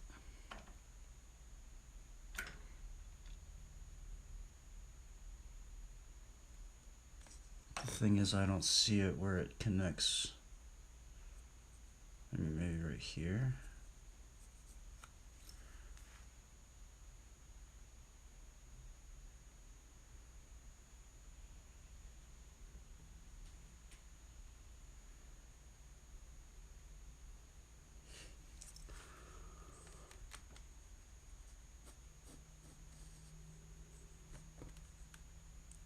That's the 45 degree.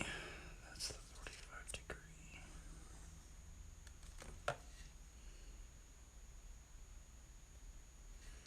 This is a parallel.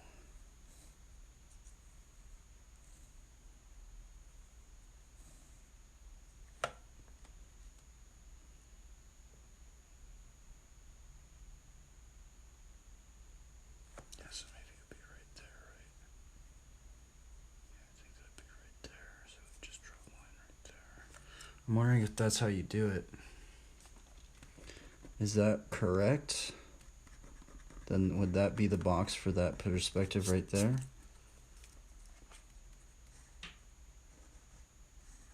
If it was twisted?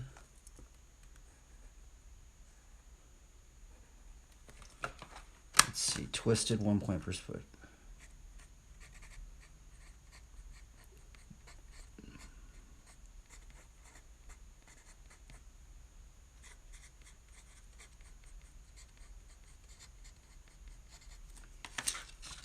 I think it would be. Because let's just do it like this then. Let's do another top one like this. Just roughly. So let's just do an even point like that. Actually, it'd be over here, I think.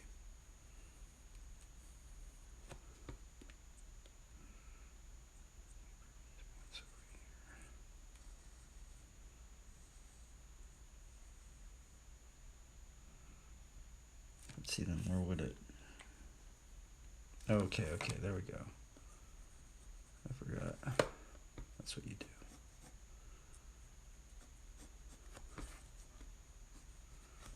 So I actually think I got this one wrong then. Let's redo this one.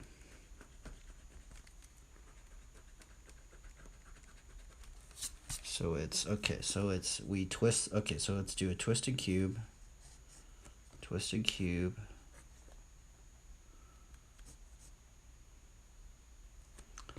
We find the 45, we find the next 45.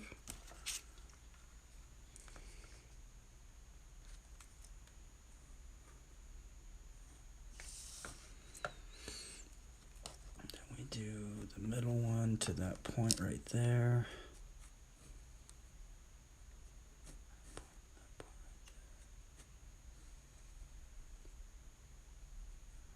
Okay, so that means that would be right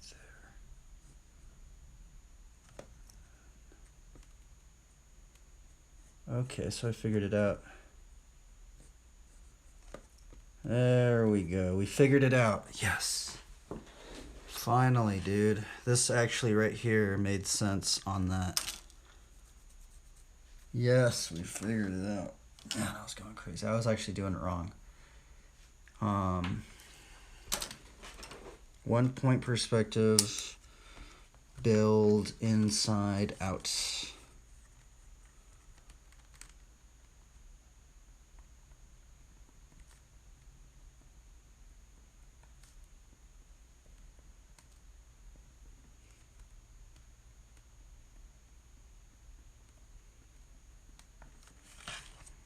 Remember parallel lines. Bro. Dude. Man, that took forever. This sheet right here is like, this is for drawing bicycles.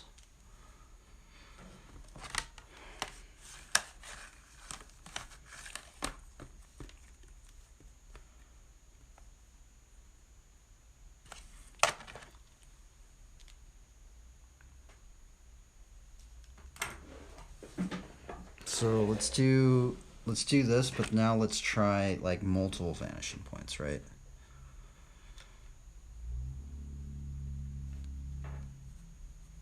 Let's do this one, and let's do one out of here.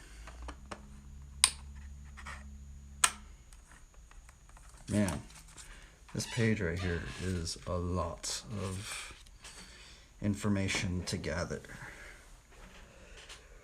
There's so many drawings, yeah. This one right here, we could just draw so many things from that. Sounds crazy, but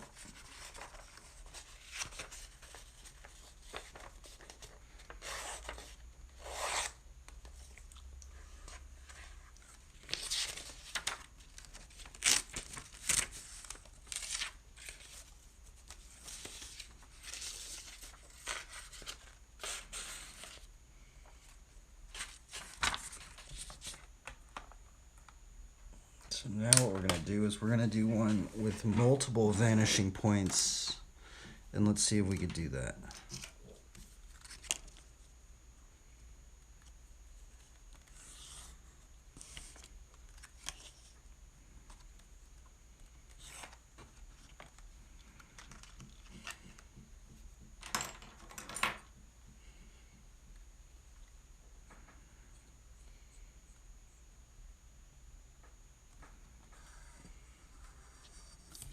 Darn it.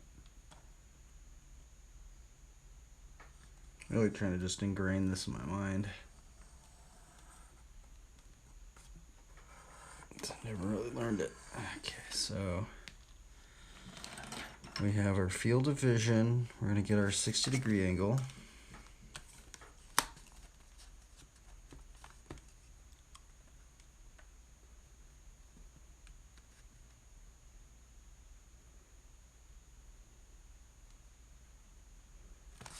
Take it right there.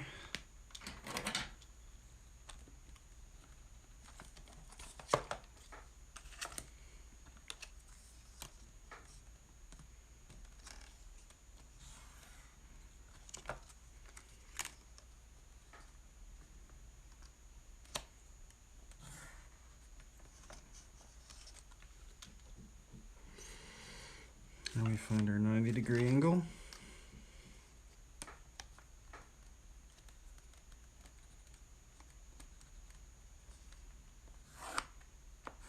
Do we want to do 3-point perspective? We can. And now we could try and do multi 1-point perspective.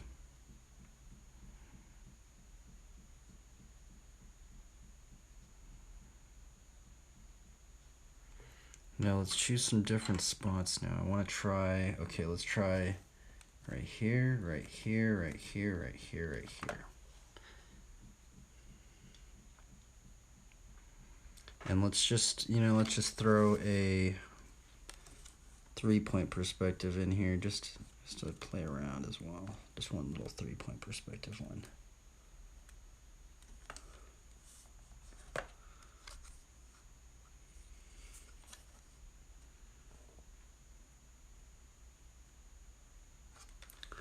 One, two, three, 4, 5, 6, 7.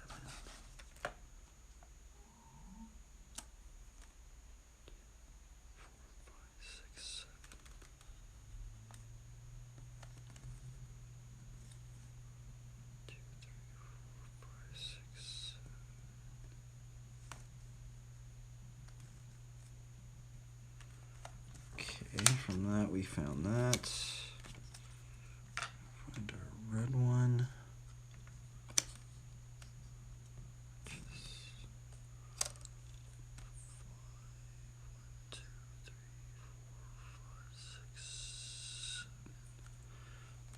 6, 7. 1, 2,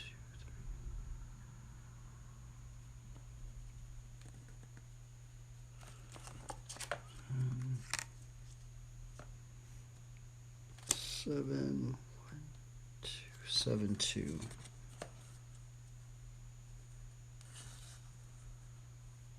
Or 7, 7.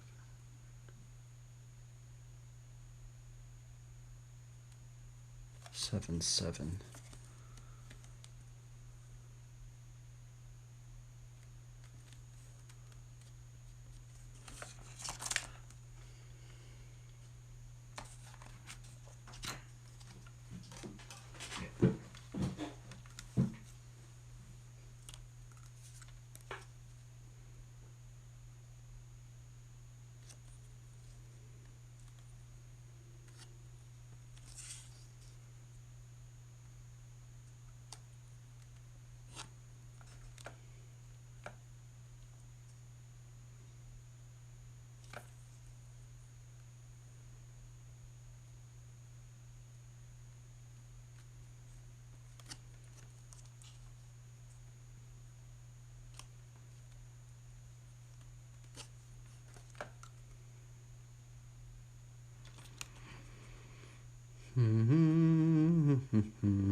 One little cube.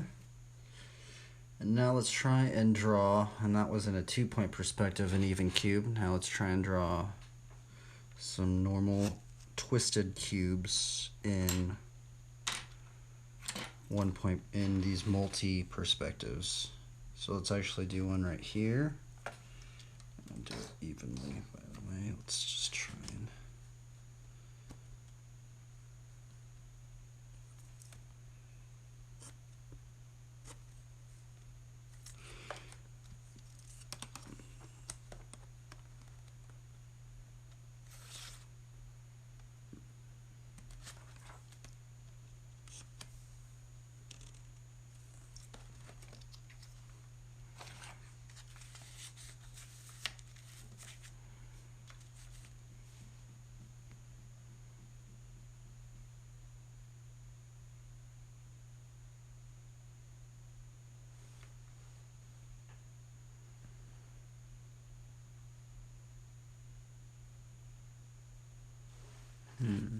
then we're going to, well, yeah, we're going to bring it to that point right there. So let's see if we can do it from that vanishing point. And it should work, because if we, okay, so if we just imagine if we were to just 3D this out,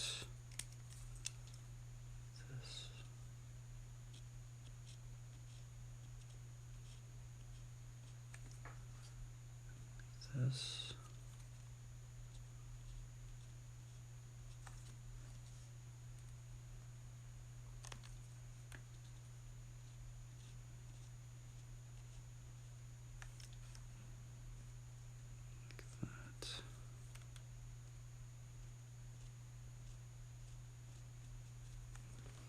And so how would we find this next box? We draw through it.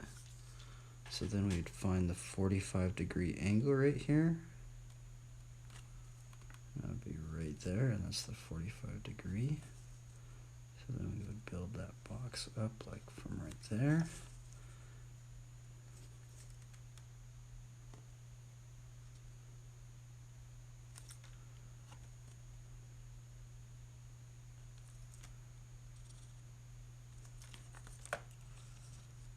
That's how we find that one out.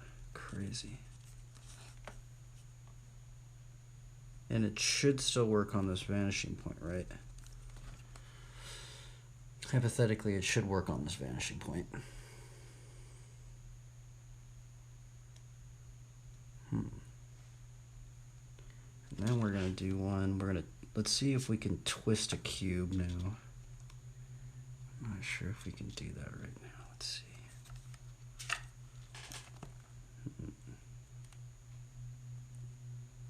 Actually, we can just guess it right here. Let's just try and guess one. Like this. And this is what's weird, is because the tutorials don't say how you twist a cube.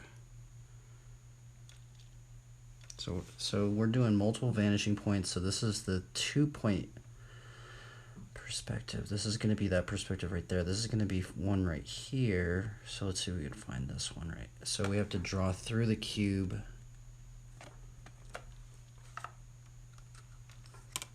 And like this.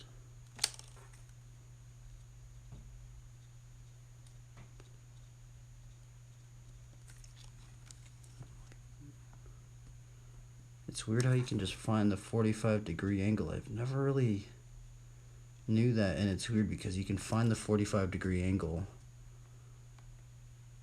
on any one of these 1-point perspective cubes, which is really weird.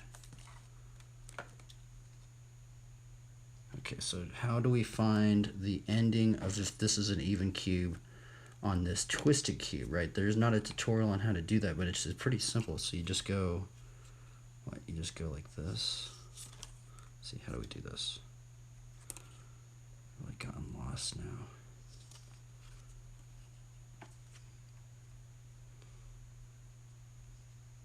Bro, I'm confused now. I need to bring out my notes again. Okay, let's see here. How did we figure that one out? Okay, so we did that, and then we did the 45-degree angle. Oh my goodness, this is why I don't like, this is why I never learned perspective. It's just ridiculously hard. Let's see here. Okay, so, oh yeah, we have to draw this one. Okay, yeah, that's what we do. So we just find the 45-degree angle right here, which is ridiculous. Who figured this out? This is craziness. Okay, so then we would, I think that would be the ending of that cube right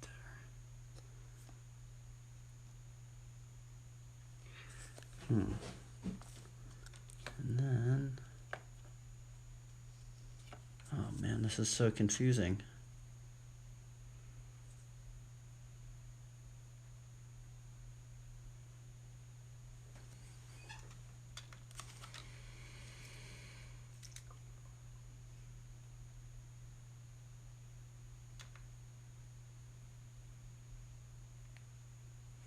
Why is perspective so hard? I thought I figured it out right on that one.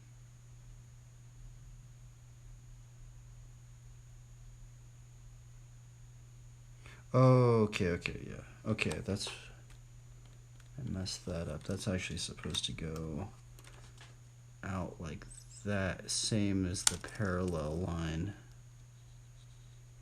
Like that. And then that would give us this parallel line right there. Okay, so that's how I find it.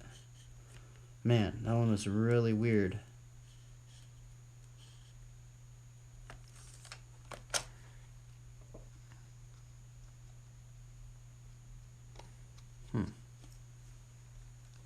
That one was very strange.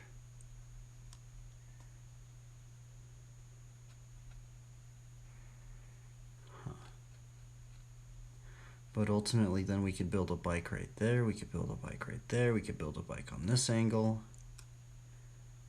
Now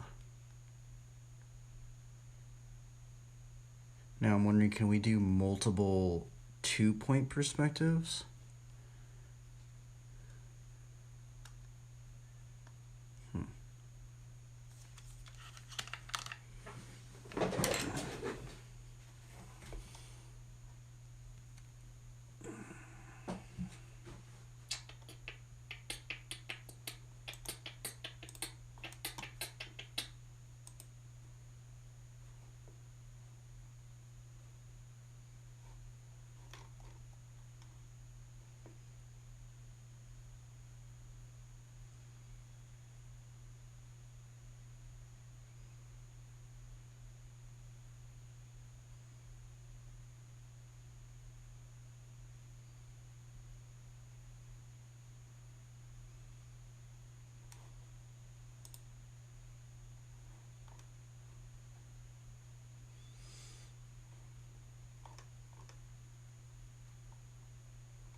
Man,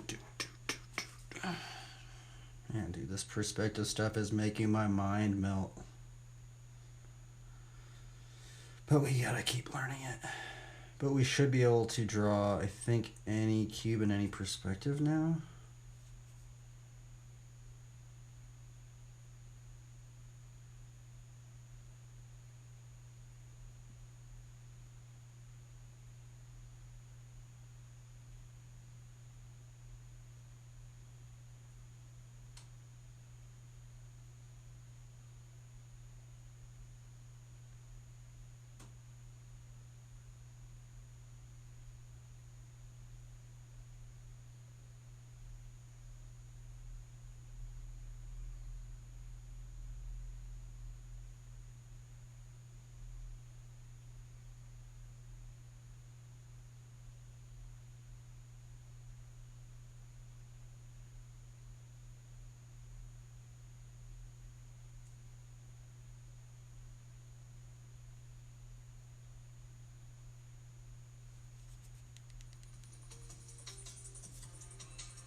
That's not nice and slow.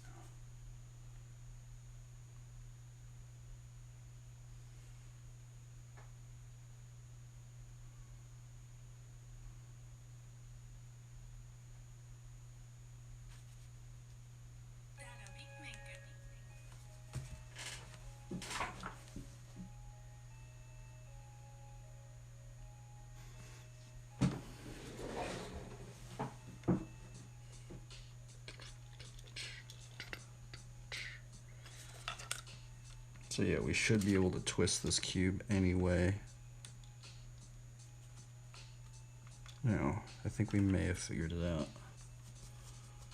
I mean, should I use you and put ones? Let's do one like this.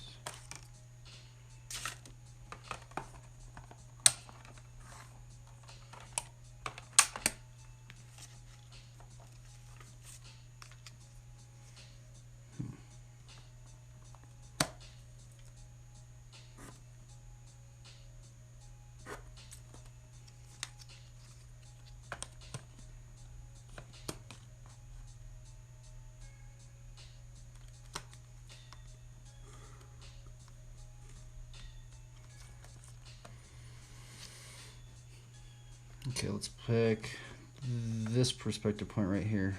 See if we can do it from there. Or should I just do it down there? Or should I just do it just on the middle one?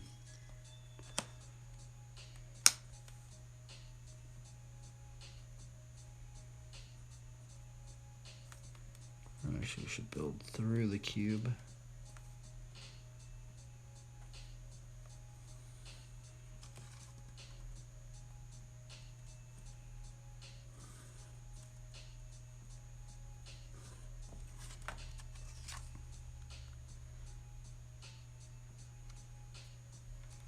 How we figure this one out is this is should be 45 degrees. Just right there. So from there to there, since that should be parallel, right? Should be right there then. And then those two should be parallel.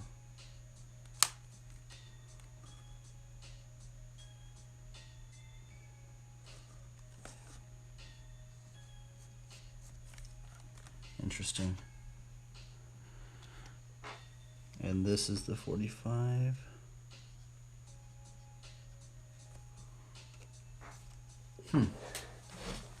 So now we can do like twisting cubes. Bro, now we can draw basically any cube in any perspective now. I think. In theory, we should be able to do it, right?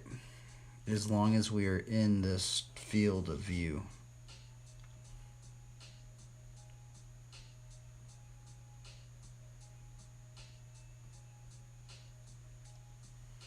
Let's even do one right here.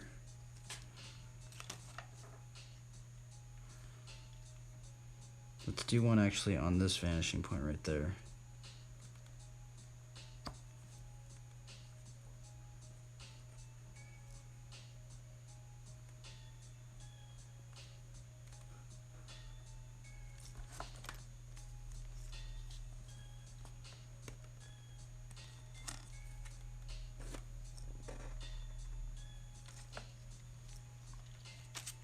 So if you do it on that vanishing point right there.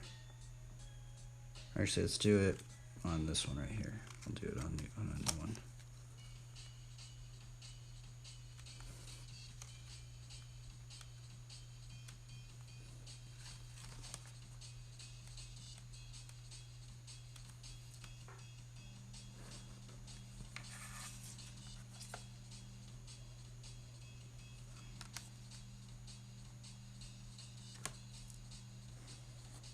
And what do we do for this one? We just find the 45-degree angle, which is roughly half of this cube, which is right there. We know that that's a straight up angle, so we can just say that that would be the ending of that cube. We know that there's a parallel right there.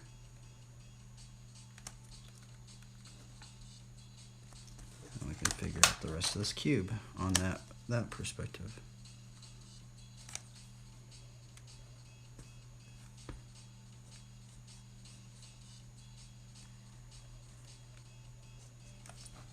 So that's super crazy perspective angle right there.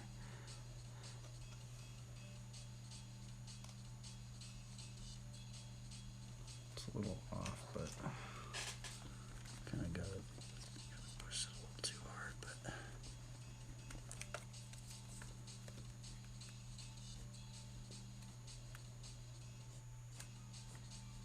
there, that should be it. Pretty close to it. And now let's even see if we can make a 2-point perspective on this one.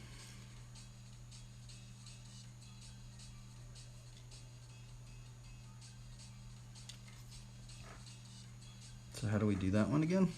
So we'll measure out the width of the one, which we'll do it just like this. We'll just do like 1. Make it easy. And this means it's 2.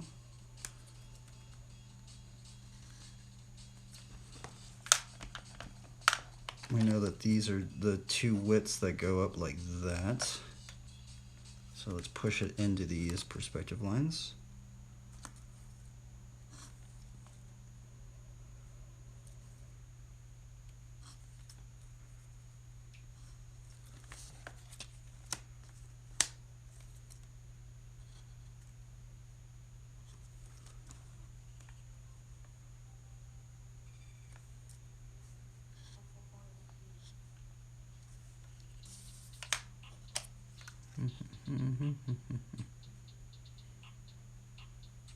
How do we find the edgings of these cubes? We just connect these two. Should be right there, and then it should be right there.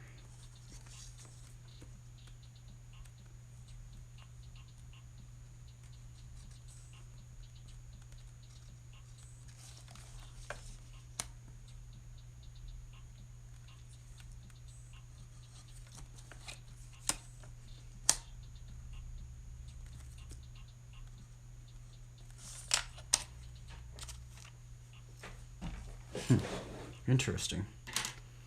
So now we're figuring out a pretty big one, especially if we wanted to draw bikes in any single angle, right? Because we're learning how to not only draw a 2-point perspective, but now we're drawing multiple vanishing points. And in theory, what's crazy is we could actually find 3 of these cubes out and then build bikes within these cubes. Oh, it's ridiculous. It's so crazy. I think we may have gotten past a big hurdle in the perspective learning, which I never wanted to learn, but I honestly think I'm actually glad I did just grind through learning this perspective stuff, because now it's really starting to make sense. I think the hardest part about it was trying to do these even cubes. I think that's what's been tripping me out. But now I can understand it now. Now I understand why things are starting to work the way that, why they have it like that. So within this framework right here, we can actually have all these degrees of vanishing points for a cube in any single angle. which is so crazy to think about. So basically we now know how to draw a cube in any single angle. And if we know the measurement of the cube, we can put in things of a sphere. And if we can know how to make a proper sphere, that ultimately means we could draw a figure in any one of these angles per se, which is so crazy to think about. And this is the crazy thing about perspective once you get it.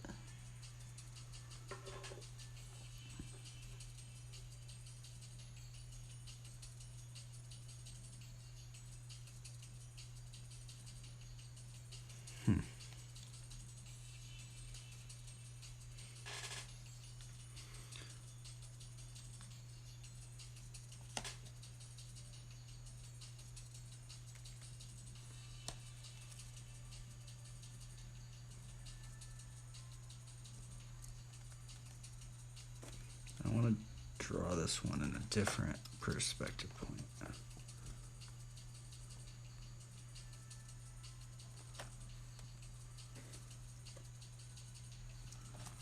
Let's do, instead of the middle one, let's push it over here. Actually, let's push it over here to that one.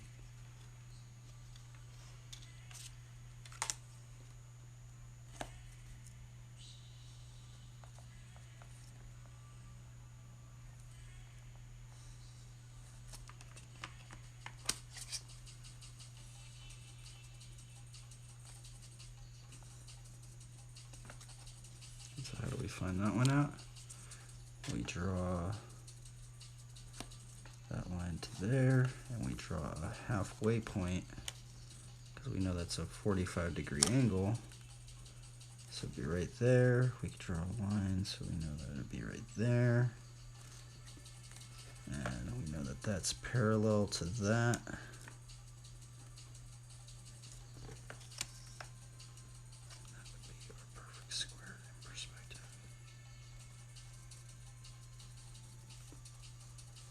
This is such a good exercise, honestly.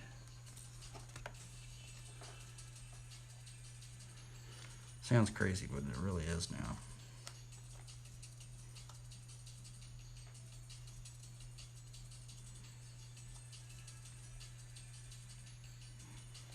Now, see, I'm wondering, like, what would, like, so now we can just generally just, you know, man, it's so crazy to think about it that way.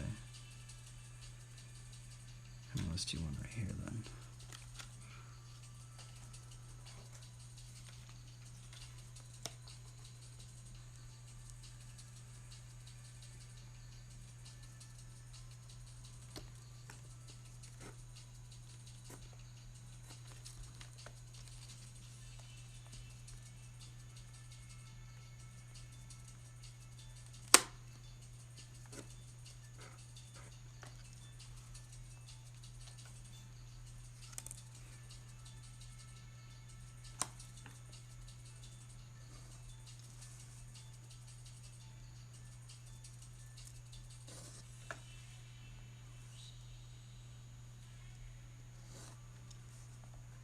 How do we find that one?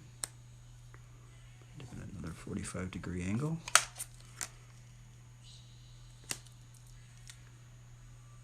Away from it.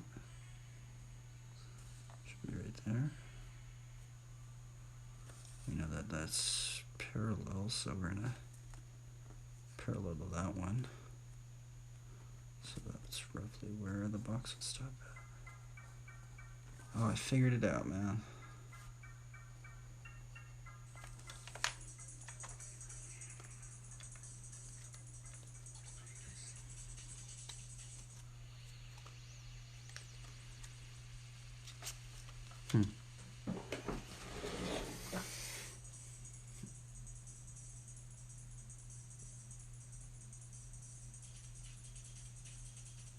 That is so insane, honestly. It's so crazy to think about it that way. Let's do a 2-point perspective over here since we didn't do one over there. And we could do regular size cubes. This is a trip.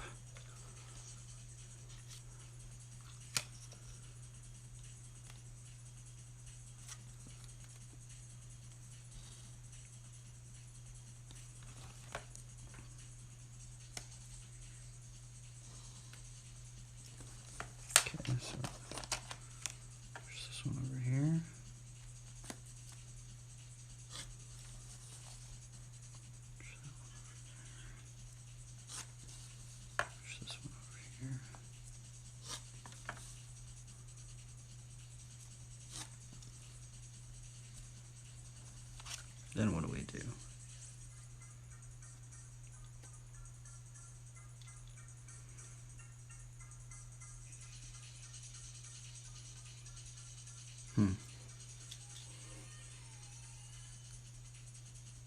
Or yeah, we take these.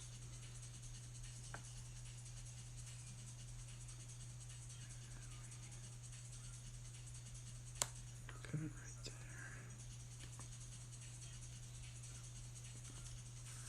That one, put it right there.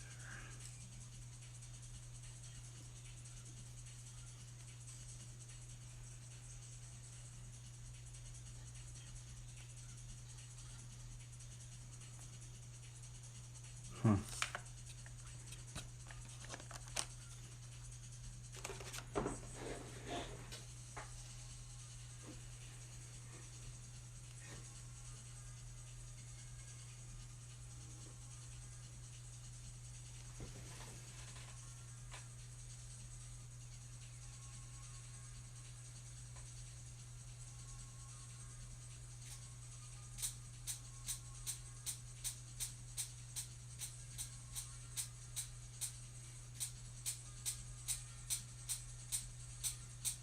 Now what I want to do is I kind of want to like, and what's crazy is that this is just for this perspective thing. If we change that perspective, all of that stuff can totally change.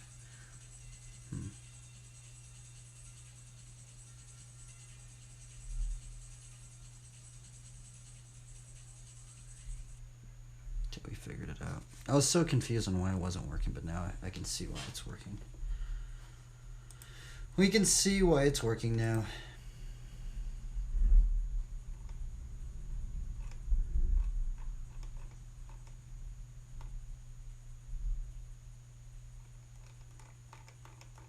So I guess now we can try and figure out. I do want to figure out how do we make the viewpoint with the radius of viewing of the radii like that big.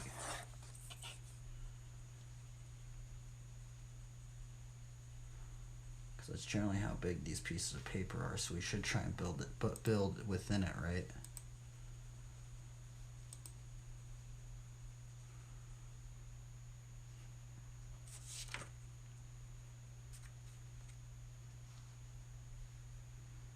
Man, that's crazy, dude.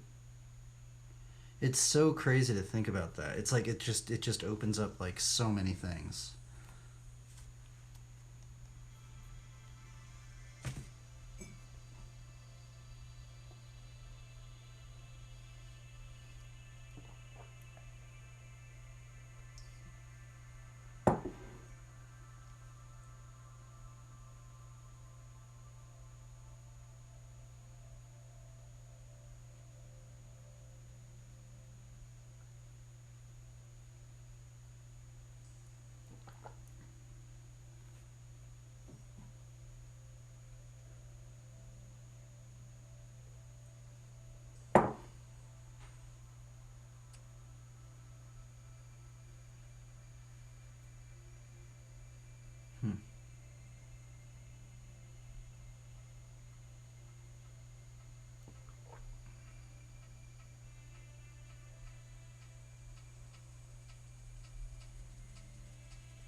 All right, well, let's try and make some perspective layouts.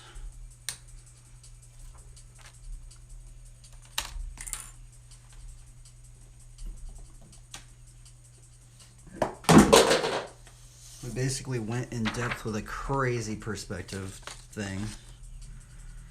It's probably super boring to watch, but you know what? I don't care because it was these stuff I didn't think it was important, but honestly, I'm starting to see that, especially if we're just drawing mechanical stuff, it's kind of might be needed in some degree.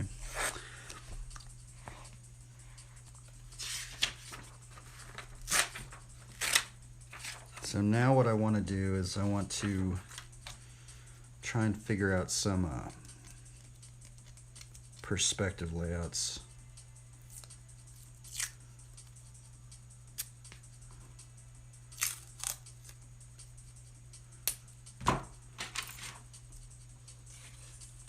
specifically for this piece of paper,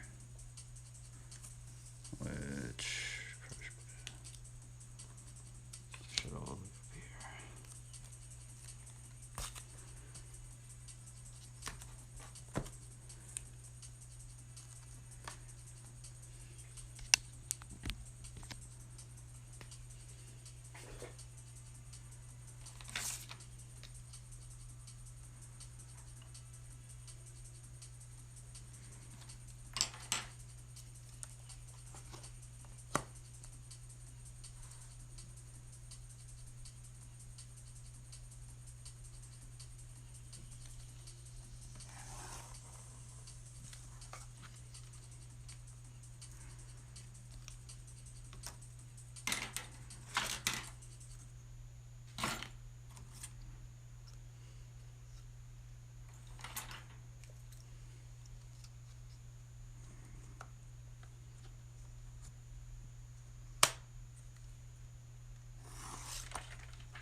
And everything's just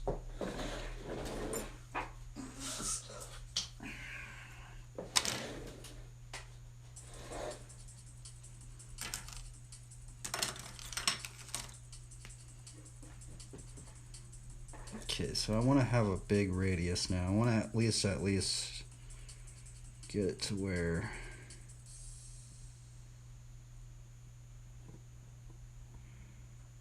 let's fit it within this paper.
Okay, this is our 60-degree point.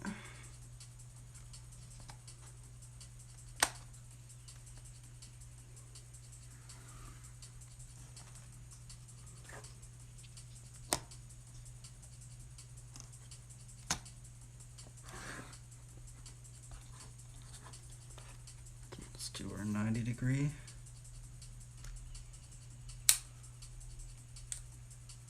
This will establish our vanishing points.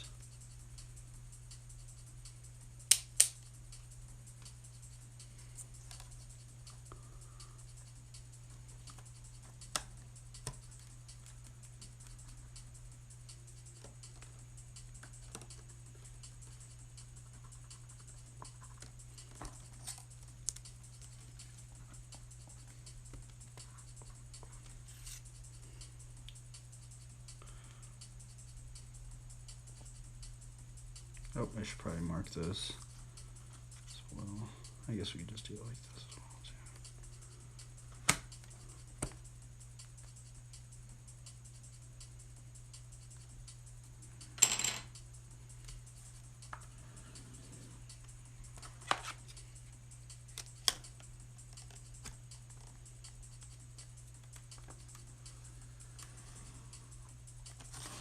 Okay, so we've roughly built it in within this framework, and I can actually cut this down now, because we know it's right there.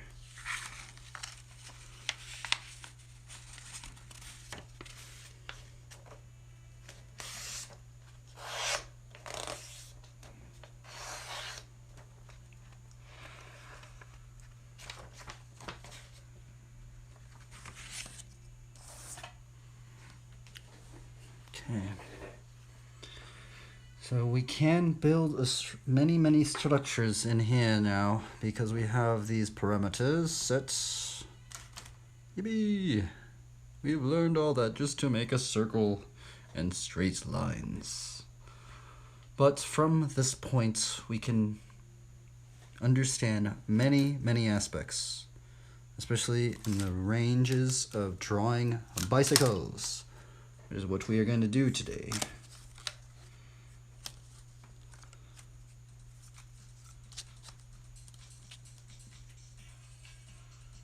It's 10, 6.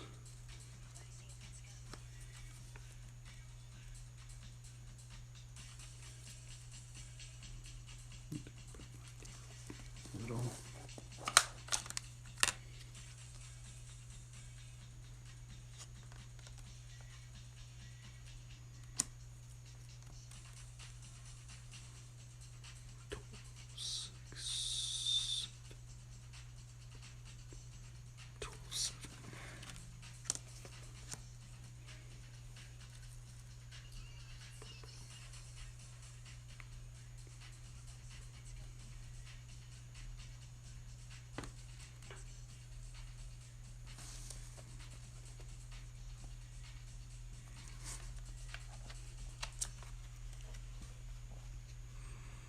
Okay, so this is the parameters for that, and now we can make single point perspective lines.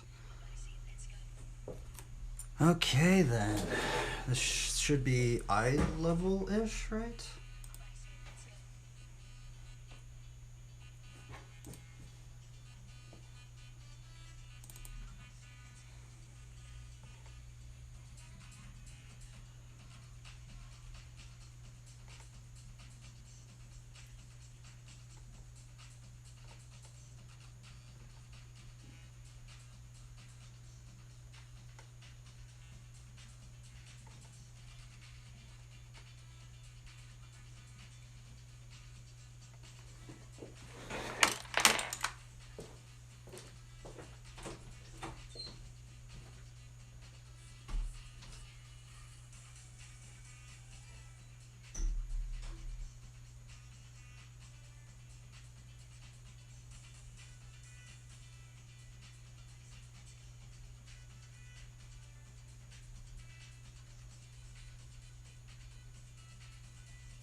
Let's see here.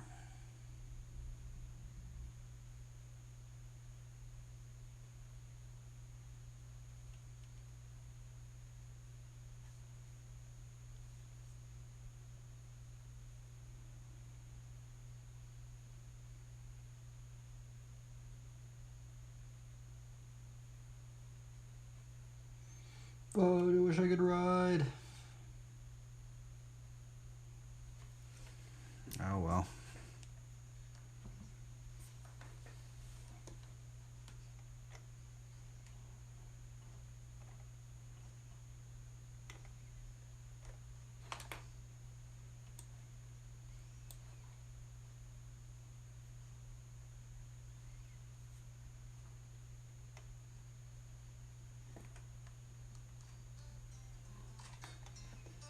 Dun, dun, dun, dun, dun.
So that would be a good.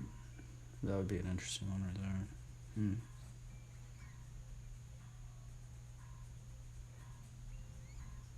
So that's 1 point perspective and 2 point perspective.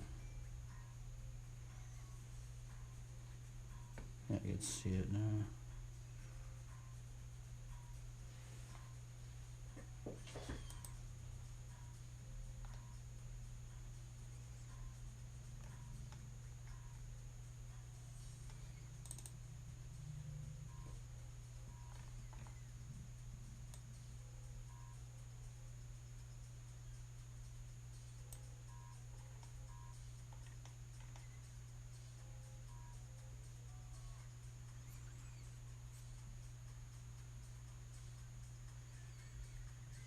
What perspective would that be, huh?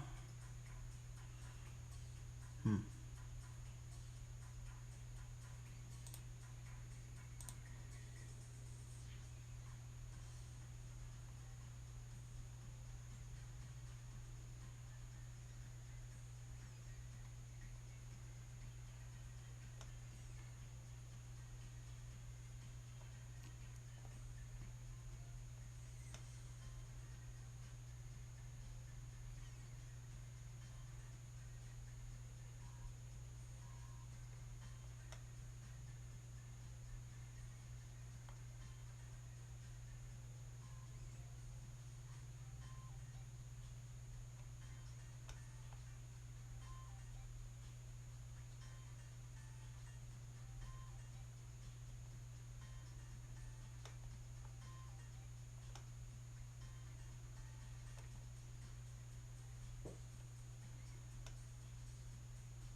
Okay, let's see here.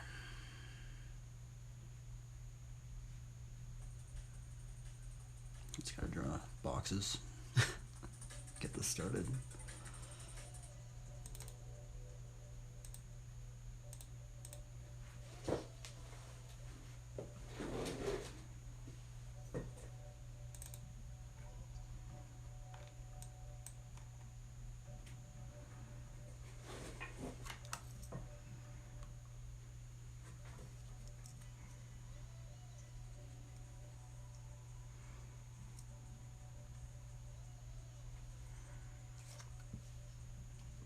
Hmm.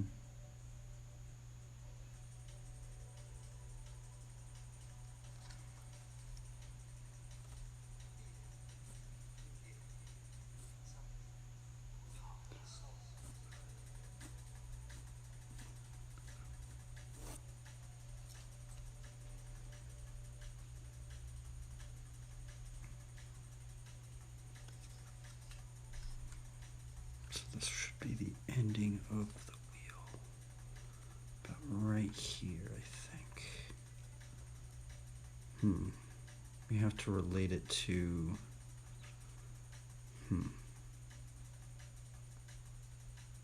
To the proportion of the figure. If I can think about this before we do it.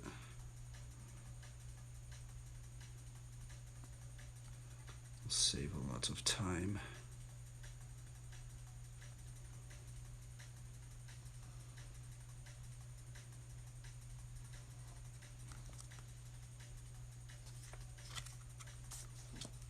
So that is 2,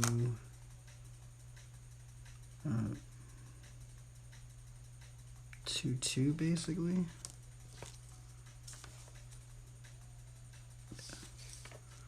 So we measure it out right here, 2, 2. I'm doing all this because of the bicycle.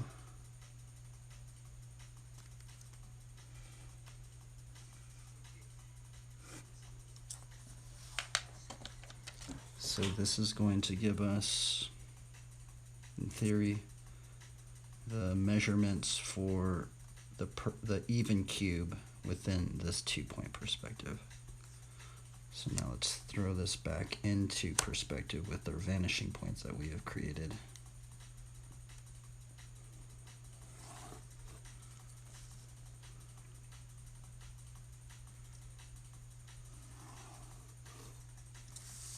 Throw this one back into this vanishing point, making sure that it is in the field of view, or cone of vision.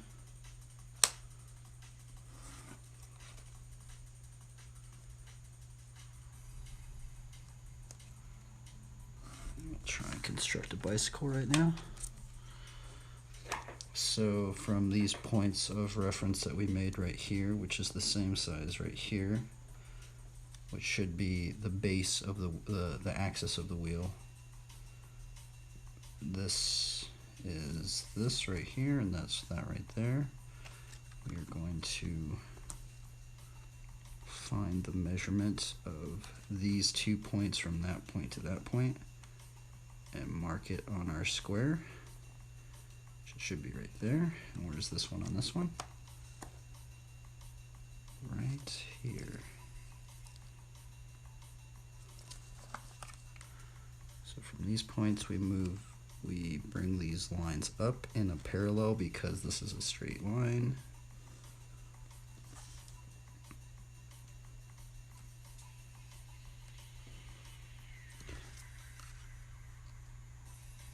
Now that one does seem a little off, but it says it's right.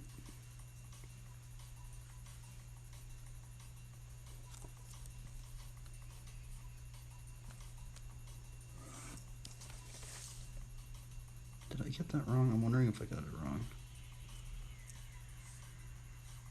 Oops.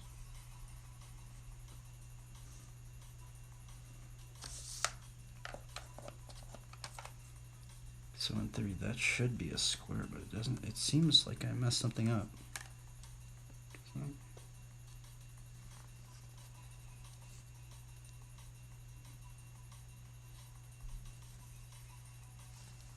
it's supposed to be, oh, you know what, it might be on that one. And that one might be on. I feel like I messed that up right there.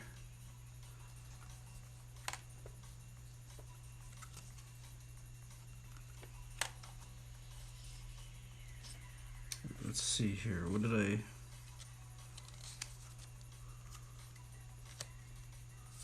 Oh yeah, that should be right then. Yeah.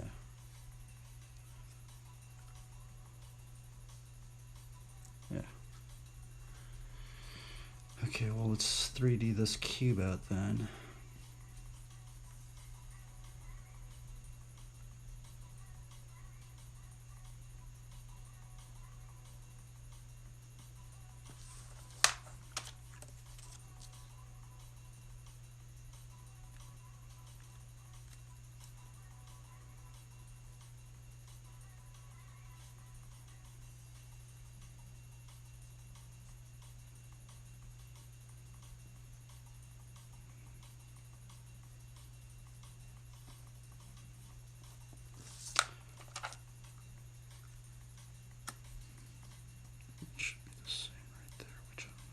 Carved up like that, huh?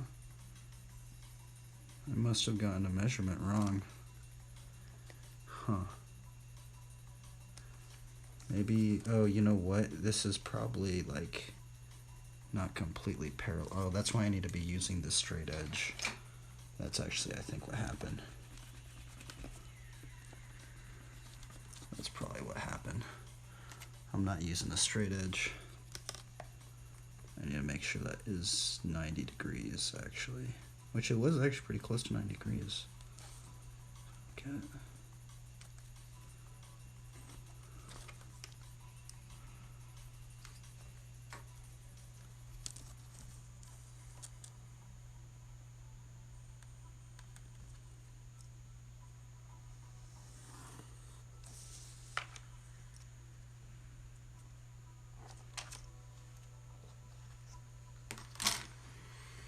Okay, so this is going to be the base of the bicycle. And I actually think I made this wheel a little bit too small. I might even have to make... So it's hard to relate it to the proportions within here. I actually should have made it a bit bigger. Oh well, let's just mess around with this. So what we're gonna do now is roughly a bicycle is 3 squares big. So we're gonna make this exact same square going within this perspective. And how we find that out is we're going to cut this in half.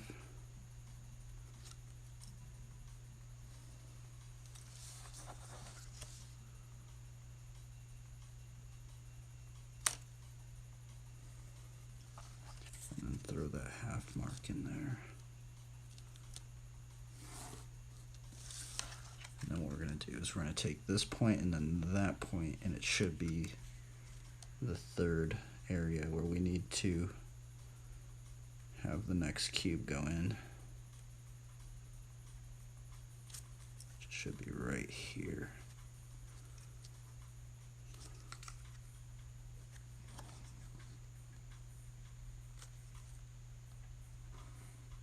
So this is the start to the third wheel, or the third proportion of it.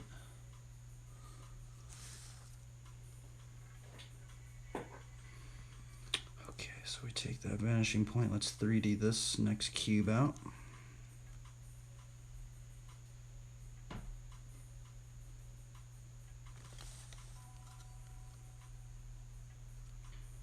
And we will do one more cube by taking this point and that point and measuring it out, and it should be third, and that's where the ending of the bicycle should be. Right there and right there. So the last part, this is where the wheel is going to sit and be placed within the bicycle. Just crazy. All this to draw a bicycle. Okay, let's 3D this cube out.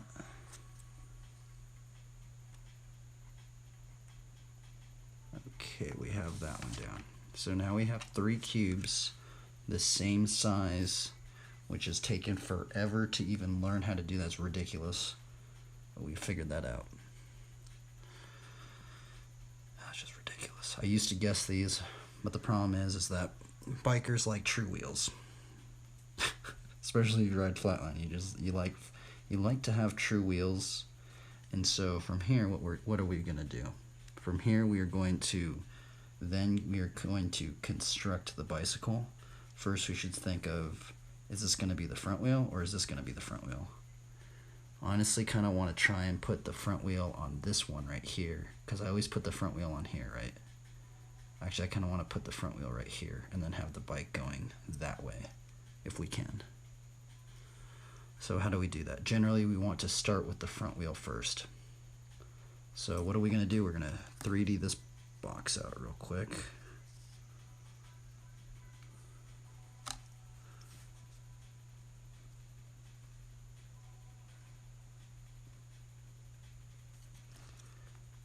So we know that this is, let's get that last edge.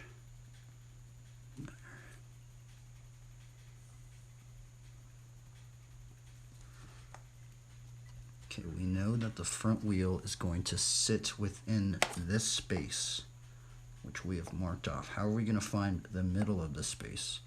We need to find the middle point of where that rests, and we're going to put a plane in the middle of this cube of space that we have. So let's draw an X. I'll draw an X over here. Come on.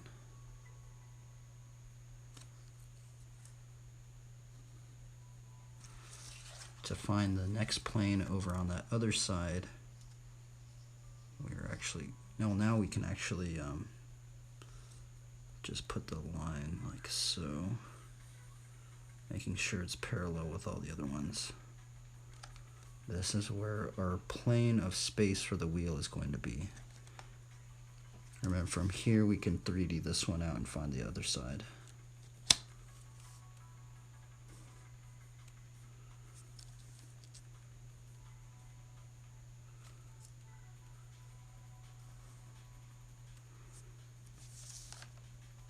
Okay, so we know that this plane of space is going to be where the wheel is going to sit in space.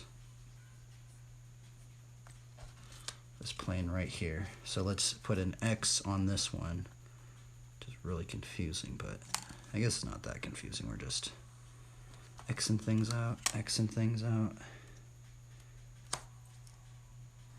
Now we can have this wheel. Now this is where we can actually turn this wheel if we wanted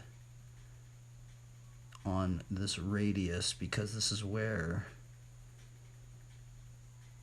the fork is going to sit, which is actually important to learn this, because we know from this point, if this is the middle of this plane, we know that the fork, the head tube, is actually going to be right here. So this is where we can start building our bicycle up. We know that the head tube is going to be right here. We know that there's a plane of axis right here, because you can do bar spins on a bike. So from here we can start laying in our, we should actually probably find the perspective of this wheel right here, which we can't. I kind of want to just push it into that perspective right there, but I don't think I'm actually going to do that. I think I want to kind of challenge myself a little bit. I think what I'm going to do is I kind of want to try having the wheel go into maybe like this perspective right over here. So if we think about that, how is that going to be? So that means that if we find this radii from this circle that we have right here, this is going to be VP1. So we're actually placing a 2-point perspective, and now because we have just shifted the bars into a new perspective on this vanishing point, now we have a new perspective right here. And this is when it's going to get tricky. This is why I started learning all this stuff in the first place, is because of this exact moment right here. So let's see, let's draw a circle. It's so little, it's hard to even notice it. And so if this is a cone, maybe I shouldn't have the wheel right there, but I do want to try it just because it would be challenging. Okay, so that's the middle point, because it is doable if we were to really think about it. So we know that this would be that new plane in space. And then the back of that plane would be right there.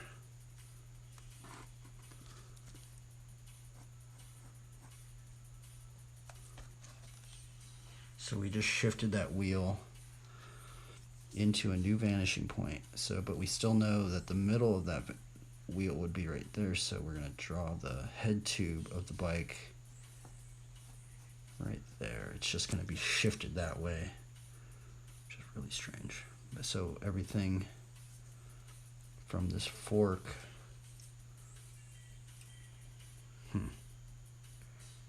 see, this is where it gets real. This is why bikes are so hard to draw, is this thing right here.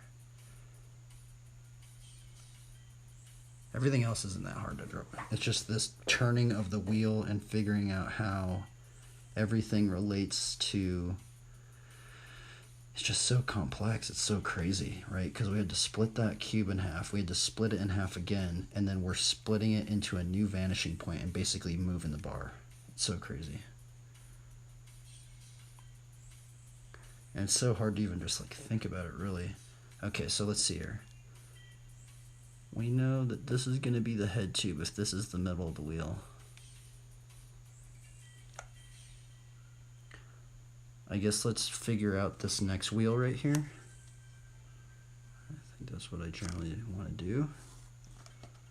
So we can just X this out, X this square out, and generally the wheel sits right in the middle of this one. Which actually we could just take that measurement and bring it out like that. Which that's actually what we'll do. Because that was the middle of that one.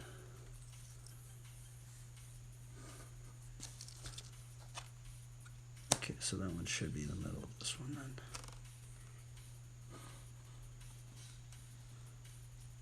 Middle of that space.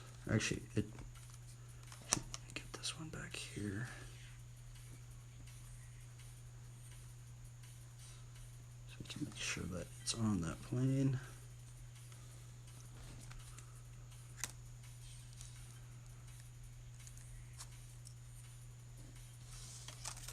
Oops. Okay, so from here we know that it should be running in the middle right there. Which it seems a little off, but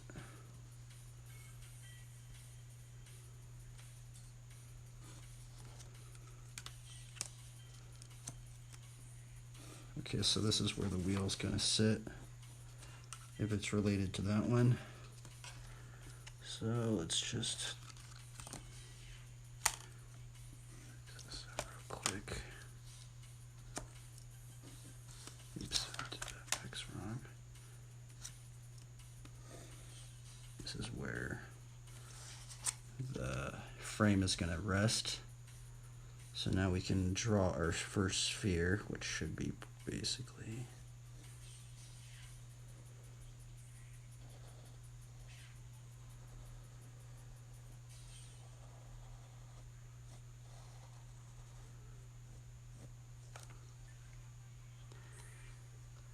okay, so from here we know that the seat tube rests pretty close to this back wheel. The seat tube, where does the seat tube, I know there's a measurement for it, well, let's just guess it. But okay, so then that's the other thing. So this middle point should line up with that middle point. This is our axle. Goes into space over there. So let's put our seat tube right here. This is where the bottom bracket's going to be. The bottom bracket's going to go into that perspective right there.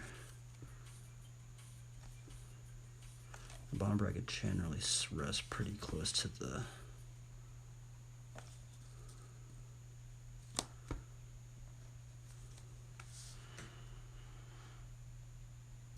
okay, so we have our bottom bracket. And then we have to figure out the angle. Oh yeah, we have to figure out the angle of the top tube and the down tube. Now these are on specific angles if you were a bike engineer, a bike builder person. And I know they put them on specific angles. This is actually where, if you were a bike designer, you could legitimately draw any sort of bike right now, right? Because every single bike's different with these angles, right? So all you would have to do is just figure out these angles, and if you really wanted to get complex about it, you could just measure them all out. And in a sense, you could just draw any single bike right now. But you have to learn how to do these three squares. That's the big one, I think. Okay, so from here, what are we going to do? Let's just kind of mark this out, knowing that this is going to be in perspective. That would be the hub.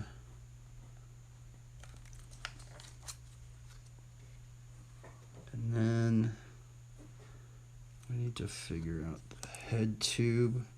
Okay, so let's think here. This is the middle. This should line up right here. This is where the fork is going to be. This is, and actually this is where the next axle is going to be like that. And so from this one, we know that the bars are going to be probably like so as well.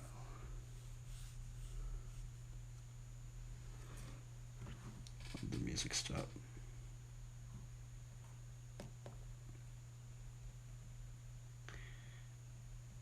Darn, I should have drawn it a little bit bigger, huh?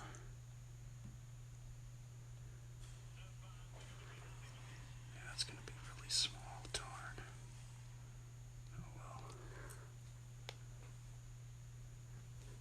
Okay, so from here, we find the head tube angle, top tube angle. Top tube angle will be, oh wait, no, wait, we have to think, this is the head tube.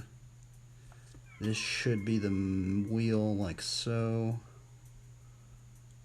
So where would the top tube would be? I think right there. So if we were to push that back into that seat tube, oh, I guess it's a road bike now. See, isn't it crazy? Like one little line of this angle and you can totally change the bike. We basically just made a road bike, I think. And from here we can get this angle for the down tube.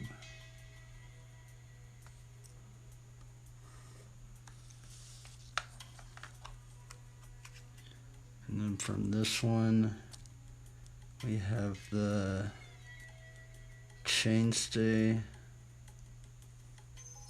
which actually the chainstay goes like this. It carves outward and then goes back in like that because of the tire. And do the same over on that side and then the same over here. So we know that that is the middle of the wheel. I guess we can just kind of guess it too.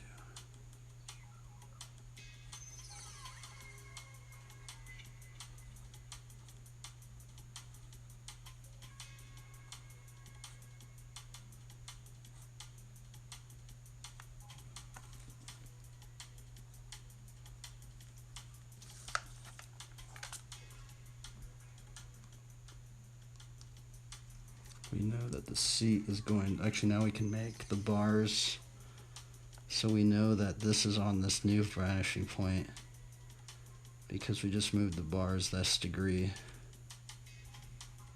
So what would the,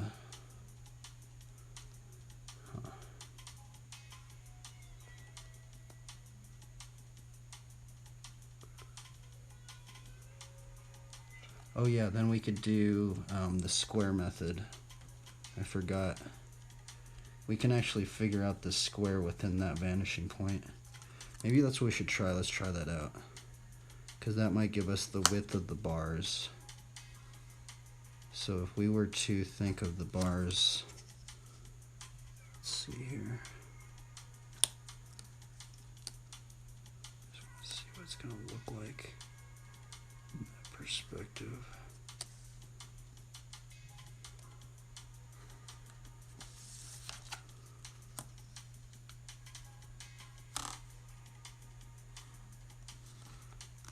Okay, so we know that this is generally an even cube. This is our vanishing point. Let's draw this 3D, this cube in 1 point perspective now.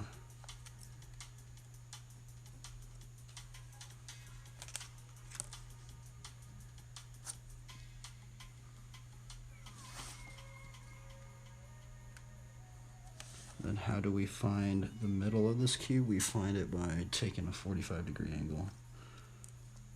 It should be halfway. The ending of that cube, if it's even, should be right there. Even though it looks really weird.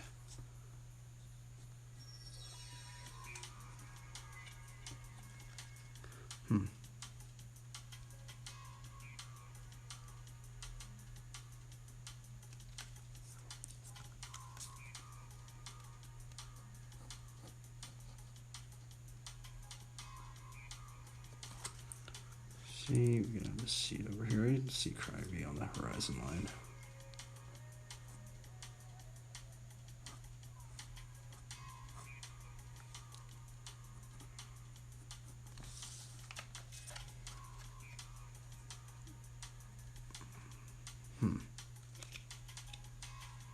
Okay, well, we know if we were to do bars, it is good to do this square because we can actually figure out a lot from this measurement right here.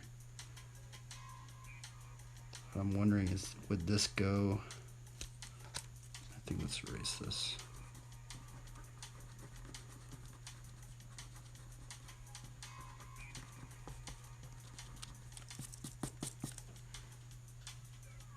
What I'm actually wondering is, I'm wondering if I can actually take this measurement of this wheel and then just throw that into that 1 point perspective now. And then just build an entire block from that and then go into that perspective. I think I could do that. This is where it gets really hard. This is what, man, this is where the bikes get really hard to draw. It's right when you turn the bars, things get very complex.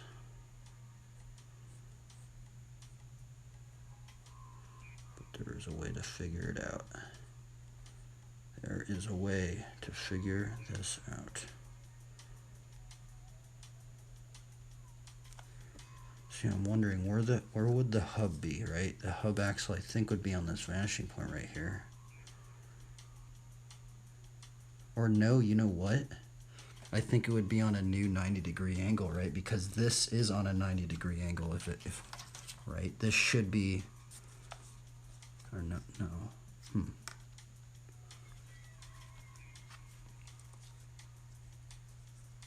I know there's a way to figure it out. I think I'm just going to guess it. But I think it would just be on this vanishing point right here.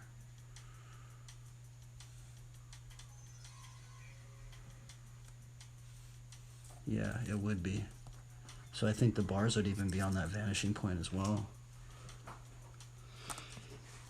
Let's see what would it look like with like normal, or just like, let's see. So we're taking that vanishing point. Yeah, I think it would be like that.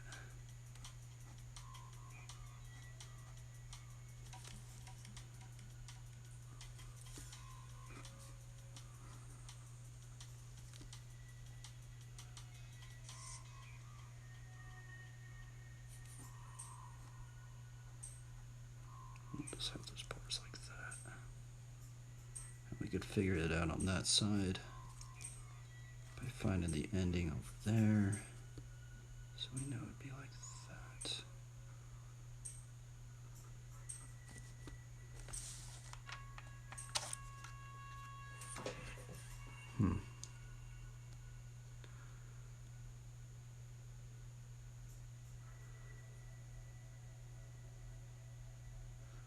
This bike's wonky.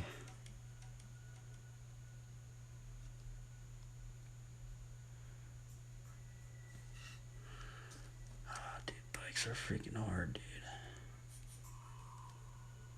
There's just so much things you have to do. I've never had to do this before.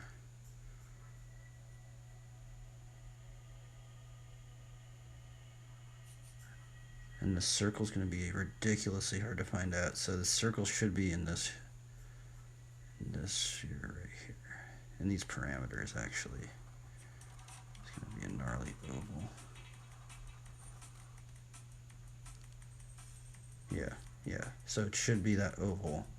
If it's in the middle of this, it has to be, the ending of that circle should be right here and then right there, because that should be the same as this one. Yeah, so that should work. Yeah.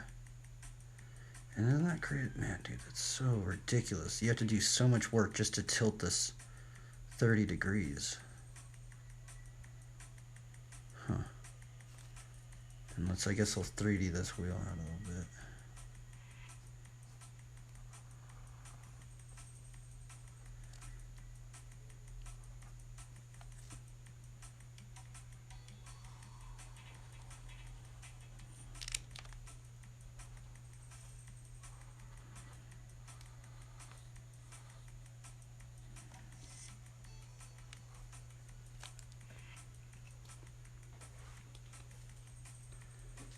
I think I got this wrong. I think, you know what, I think I think I actually got this measurement wrong. Because if we had cranks, right, the cranks would almost hit the floor.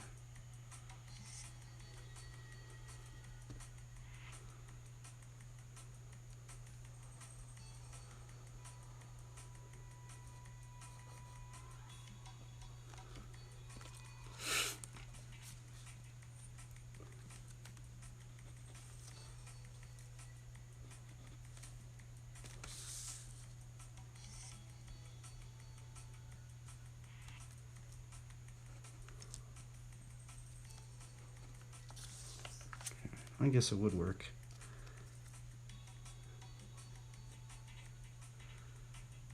Huh.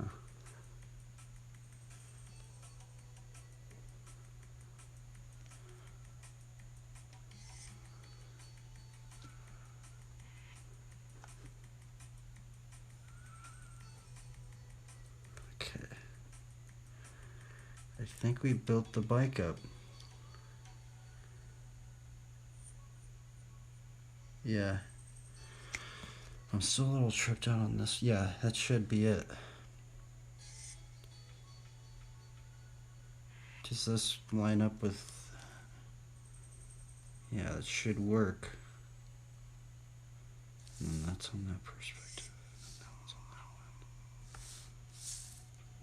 one. Yeah, it should work. That should how... And then we can build it up from that. Then we could do a person on top of it. And then how do we find... Okay, let's see here. So a human head. Wait, this is a 24-inch wheel. That means the human head's probably about this big. But that's the middle of it, so... It's probably... We probably could have to take the measurement right here. Which we can actually figure out. Okay, so now we can see it. So we can just take the measurement from the middle of this one. I guess, So the figure would be standing in the middle right here.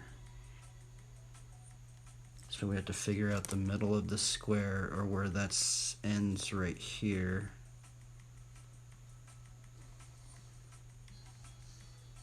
And then we can, okay, yeah. So then we can figure out the head length, which would be probably roughly about this big, if that is a human head compared to, actually I think it's a little smaller. I think it'd be probably like that, a human head compared to a 24-inch wheel. We think about that as a square.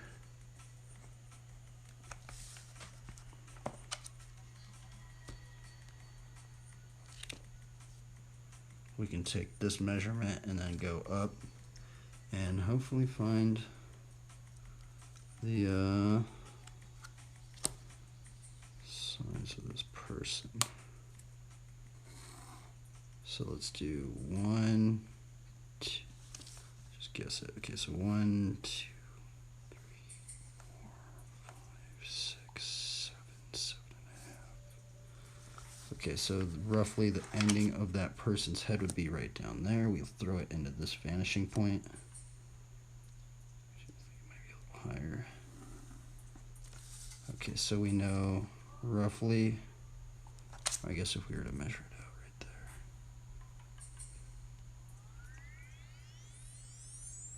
That's where the start of our figure would be.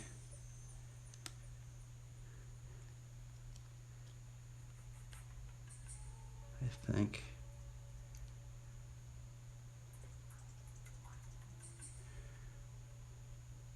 Huh. This is the other hard part about drawing bikes, is how do you put a person in here?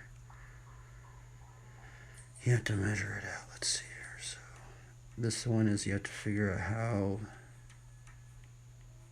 how big is a human head compared to a wheel? Let's see here. I think it's about half. Yeah, so we're pretty close. It would be about this is in perspective over here. Yeah, a human head would probably be about that big if it was a 24-inch wheel.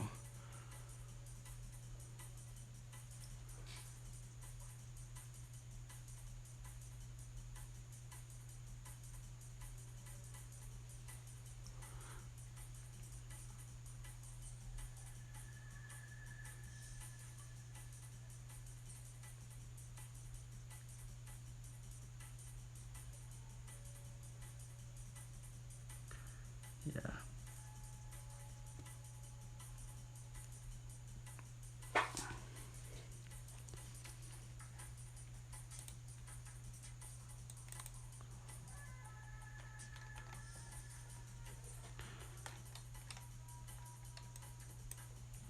Okay, so then let's think here. So, maybe in the middle.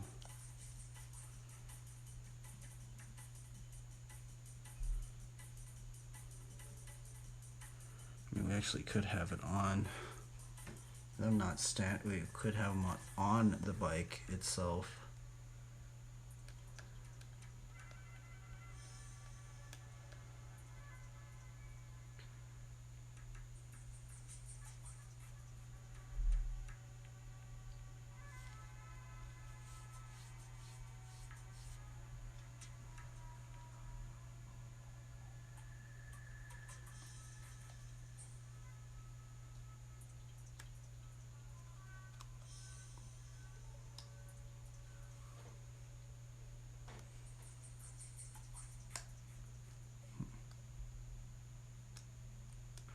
Yeah, let's have it on the bike actually. Let's try it like that.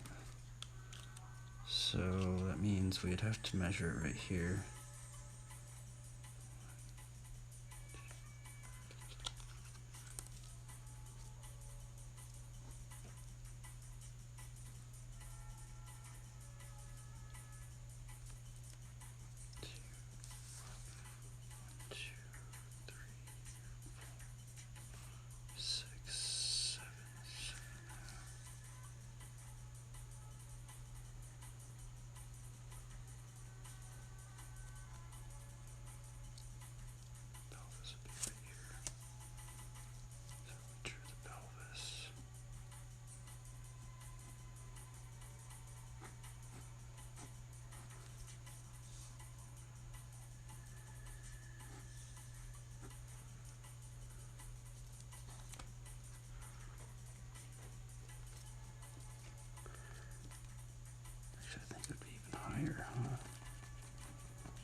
feels too small. I think I need to make this figure just a little bit smaller, huh?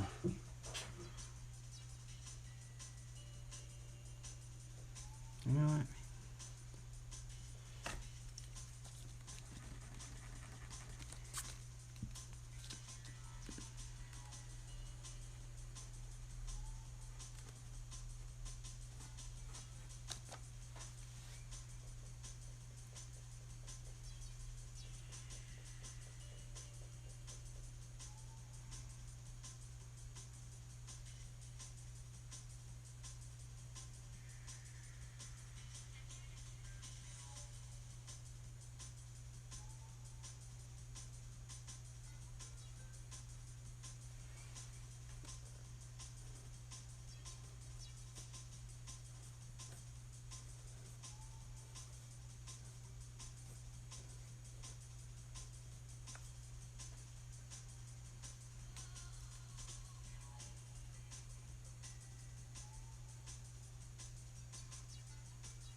He was really good at perspective, honestly.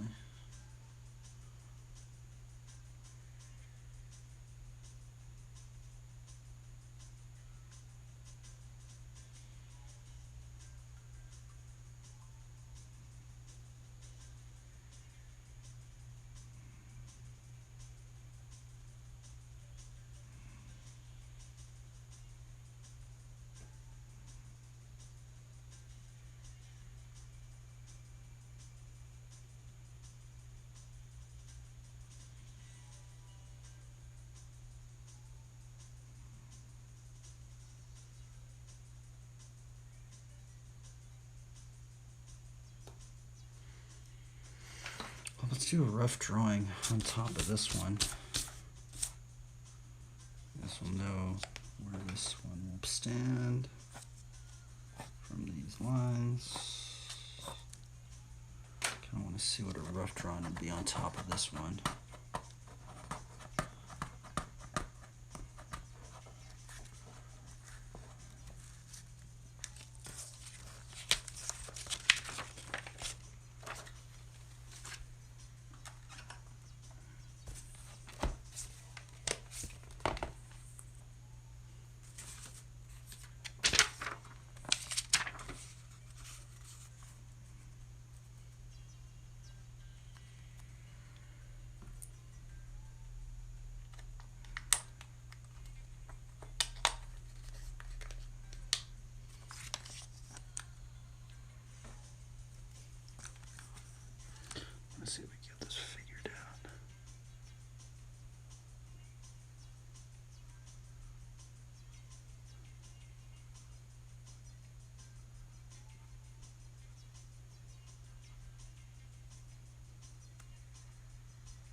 Push this down a little bit. I don't know what to put over here. I kind of want to like maybe like put like a lion or something. See, that's the cool thing is we can basically just put whatever we want, honestly, in here. I think I'm gonna put a lion, or maybe a horse. What if we put a horse right here? Or what if we put the Ezekiel? Oh, bro, what if we put the Ezekiel wheels thing? Dude, that would be cool. Because I was gonna try and do that yesterday. But I mean, I don't know. Should we do that? Maybe. Here, let's look it up. 4 living creatures. I don't know. What should we put right there? Because we could put like... We could actually try that. Let's try that. That'd be cool.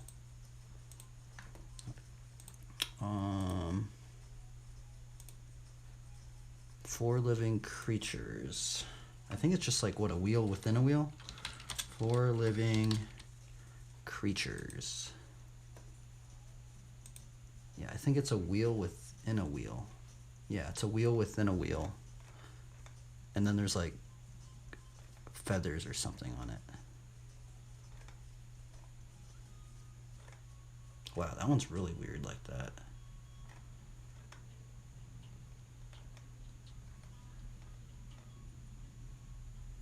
Oh yeah, because the 4 living creatures say do not harm the oil. So we could put like, I mean, we could put like one of them.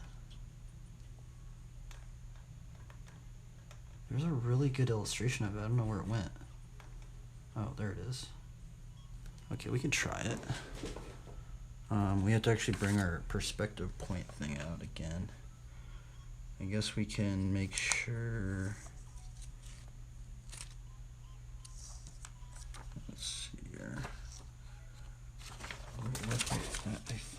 So we'll work like this.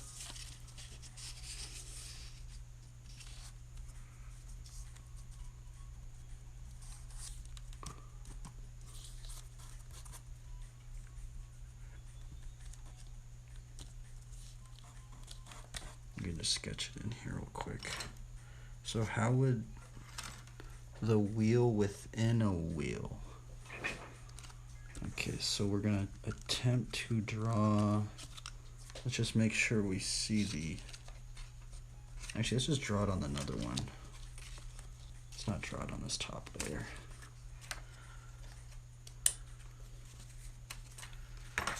Draw it on this layer so we can kind of make our mistakes.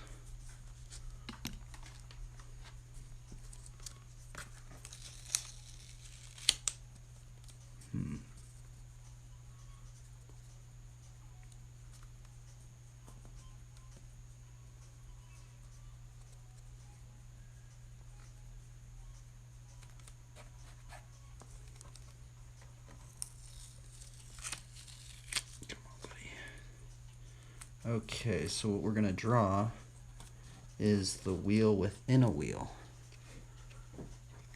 I guess that will be, you know what, that's a good complement for this one. So what we will draw, I mean, we could draw 4 of them, but I think I'm just going to draw one right here. So how would we do that? We can do that. We can construct it somehow. Maybe we should construct it like this one. So let's draw. Oh wait, I know how we could do it. And honestly, it would be really big, so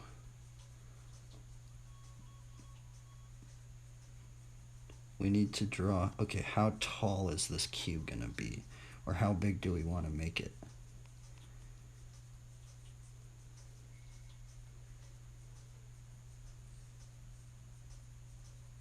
I want to make it pretty big, but I also want to make sure that it's in here.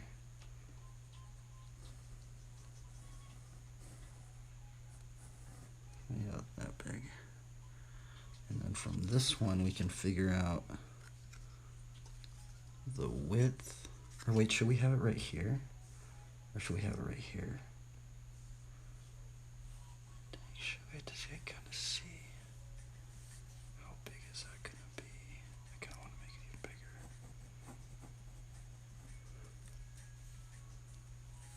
Yeah, so that would kind of like, yeah, that would look pretty good in there, I think. So from here, what we do is if we want, because this is why cylinders are so hard, is because you have to draw a perfect cube. Well, not perfect cubes, but relatively even cubes. It's about 3, 5.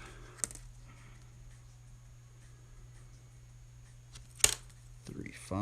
And then we'll do it over here. We'll just make a point with a right colored pencil. Okay, so we know that that is the measurements for this cube that we're going to make within this one. So let's draw this into this perspective.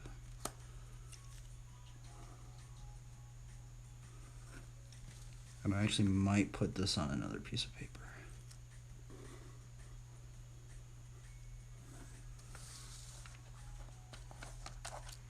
Then we know it's going to go in here. I think it's going to get a little warped. It might get a little outside the perspective line, but I kind of don't think so. Okay, so from here we know the height of our cube. And then from here what we're going to do is we're going to find where this cube ends.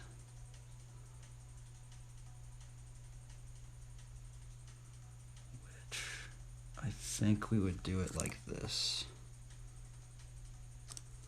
So we're going to take this point and measure out that point.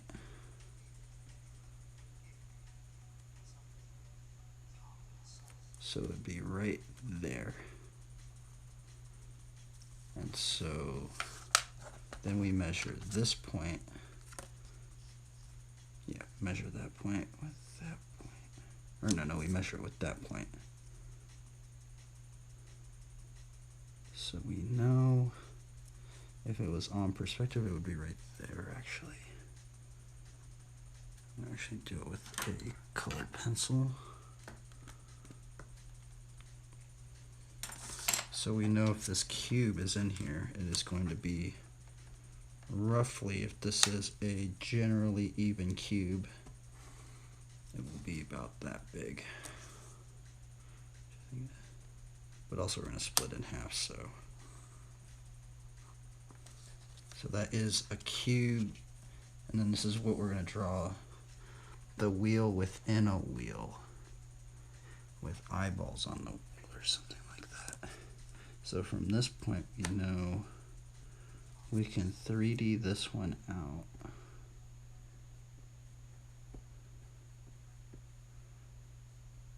Into the vanishing point. Same with this one.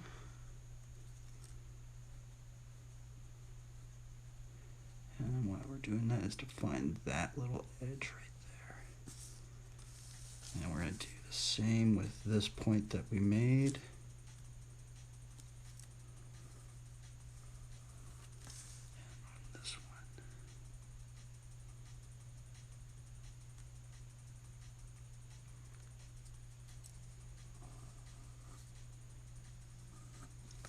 one. Okay. So we know roughly where is this going to intersect. I think roughly like right there. Okay, so we know that we can build the cube within there. And we can actually do two of the spheres, which we're going to do. Yeah. So we're going to do a wheel within a wheel. So how do we do that? We are going to cut this in half. We are going to cut this one in half.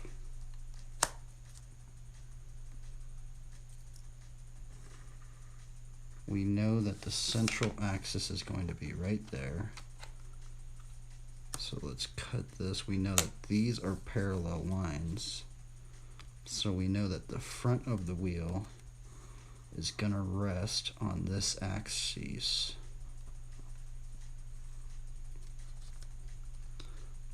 And let's do it the same over here. So we cut this one in half. We cut this one in half. We know that the central axis is going to be on a parallel line.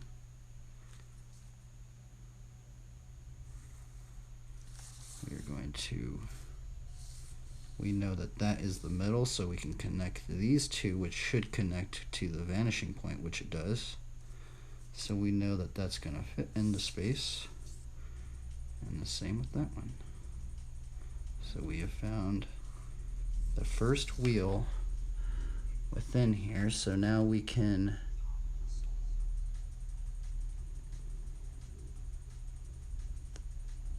make this first wheel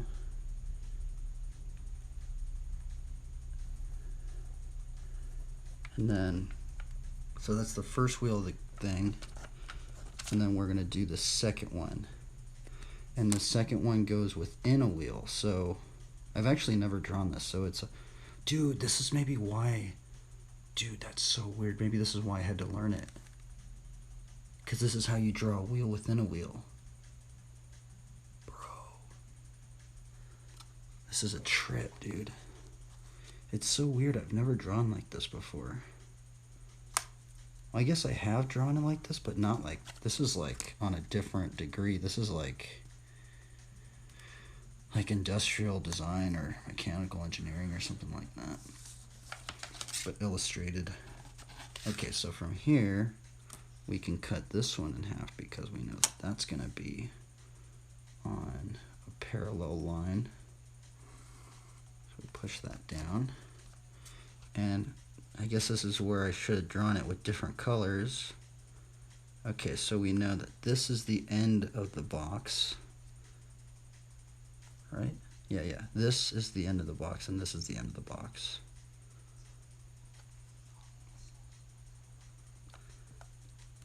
This is that inner side box. So what we're gonna do is we're gonna cut that one in half, which is ridiculous, but we are.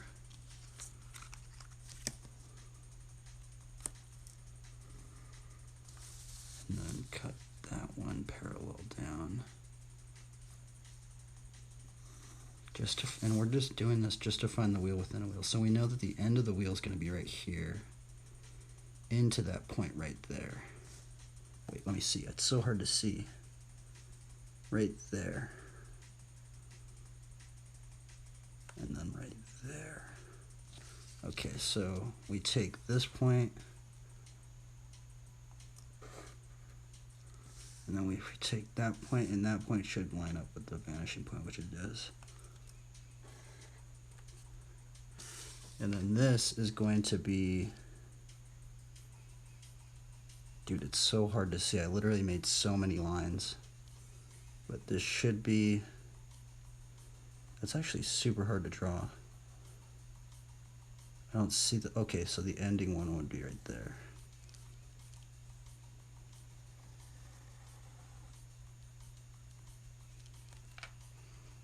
Bro, I've almost like confused myself here. I need to do it with different colors.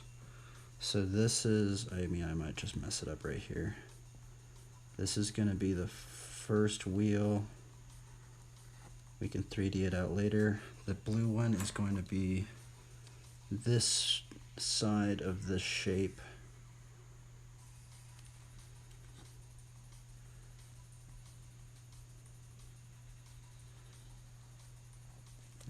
Doesn't seem like that's a wheel within a wheel, but it's supposed to be. I mean, I guess we should 3D it out. So if we 3D it out,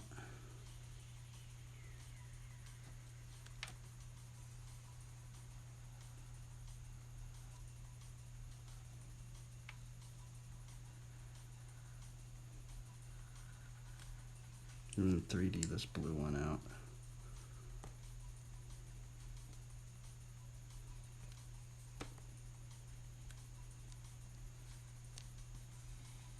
Bro, that's so gnarly. I don't even think I'm gonna be able to draw that. That's actually super hard to draw. To draw a wheel within a wheel? Bro. How did they do that? That's super hard to draw. Wow. Huh. That's actually very, very challenging to draw right there. Huh, that person actually knew their perspective really good. Who did that? I think Augusta Adore did that or something. Okay, let's see if we can do it on top. And let's see what it looks like. It's gonna be so hard to kind of notice that, but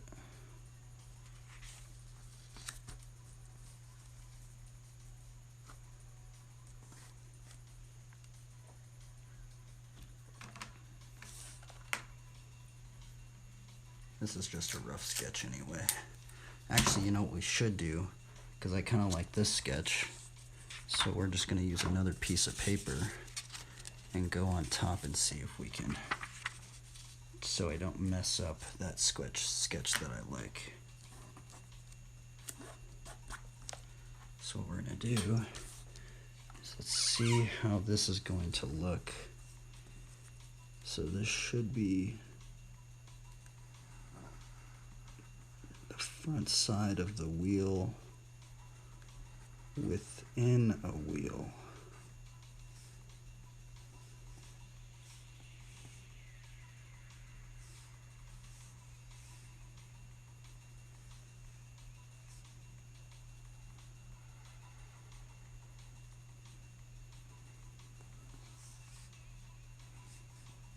How did they do that, bro? That's such a weird shape to draw.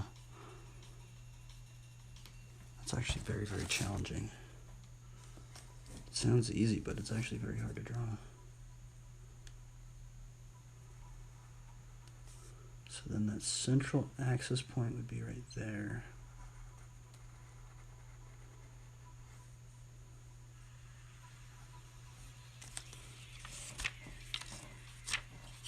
There's just so many lines, I'm like confused.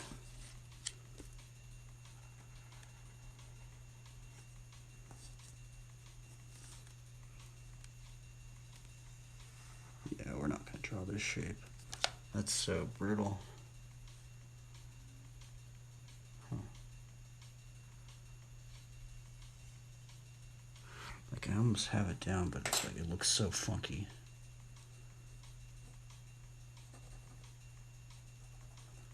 How that dude did it is he drew it. Okay, he 3D'd it out. So it actually makes a little bit more sense if you were to 3D this out. So then...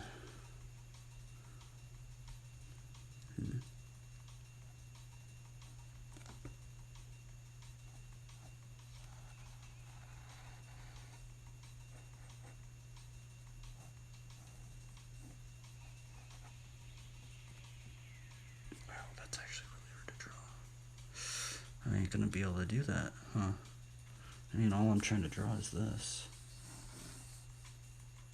Wait a minute, that is hard to... Huh.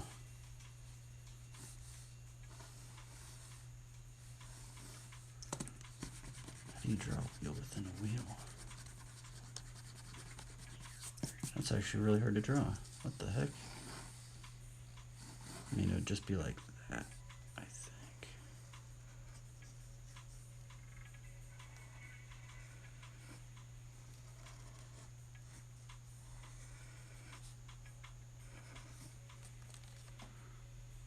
Dang, a wheel within a wheel's hard. Maybe I should just copy that one. See, I just freehanded that one. This one looks better than this one.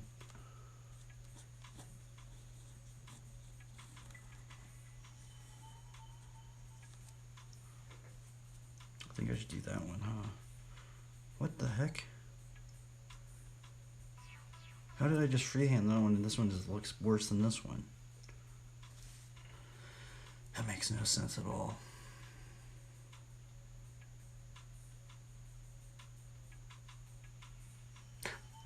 That makes no sense, bro. I guess what we could do then is just maybe just put that right there.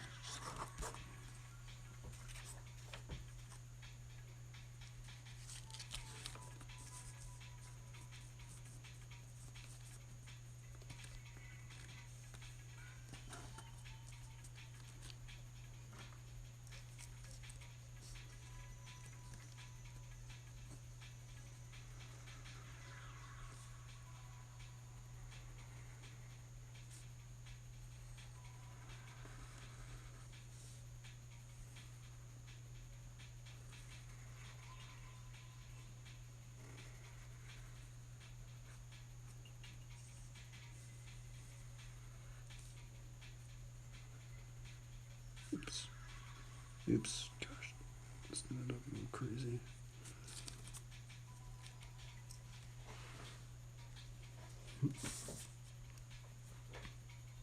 I really don't think this is actually going to work very good in perspective at all.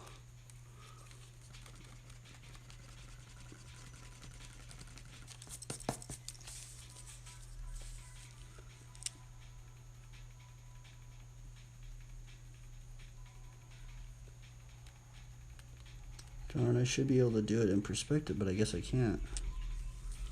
I'm like flabbergasted. I don't know what I'm doing.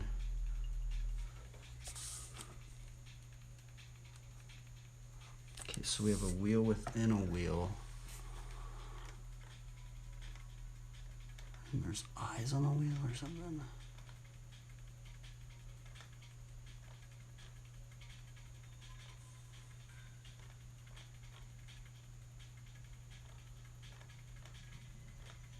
Wow, I need to start drawing wheels within a wheel.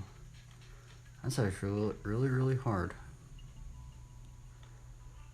I give credit to anybody that can draw, you know, it's a really hard shit to do, especially in perspective.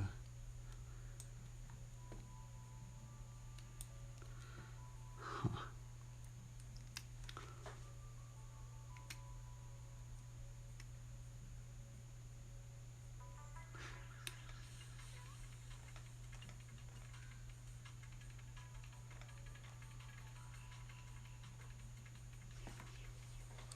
It's weird that I tried to do it like this, but I couldn't do it. It should work in theory, though.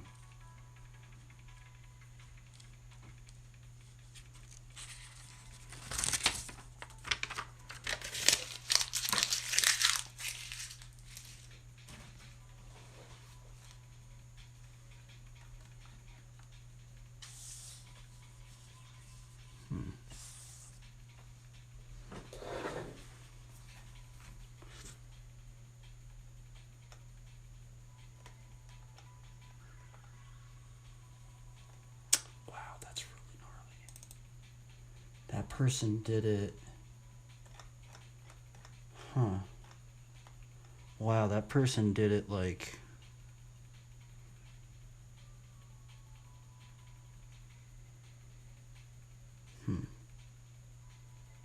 He did 4 of them.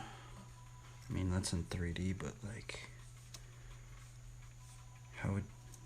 You could essentially try and figure that out. Right, if we were to do... I guess I don't have to do that, but...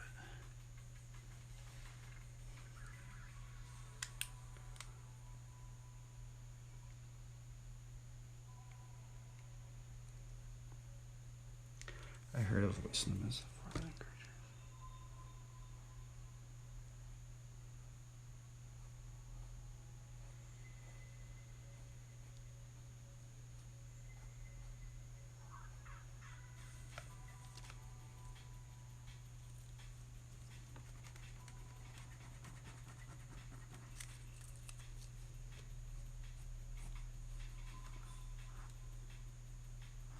No, I just guessed this one, but there is a solution if you really wanted to figure it out, which I probably should. I probably shouldn't be drawing this until I find it out, because I'm just doing it not justice, because these actually aren't really true wheels. I probably shouldn't even draw that thing. Yeah, I shouldn't draw that thing until I can do it justice. Because I basically just guessed that right there. But there is a way you can draw that. There's supposed to be like eyeballs on the wheels or something.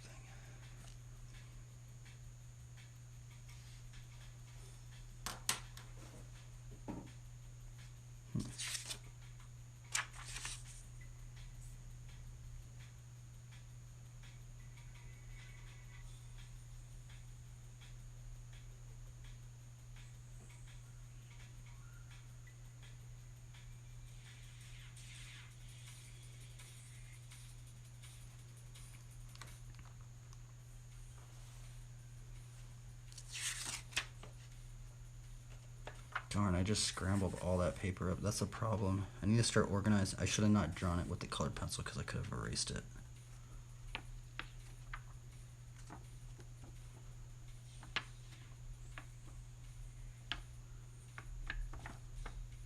Huh.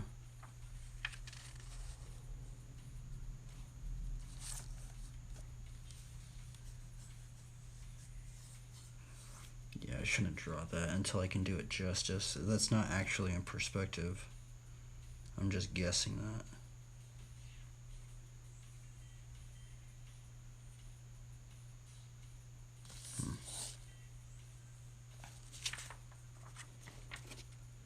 Darn.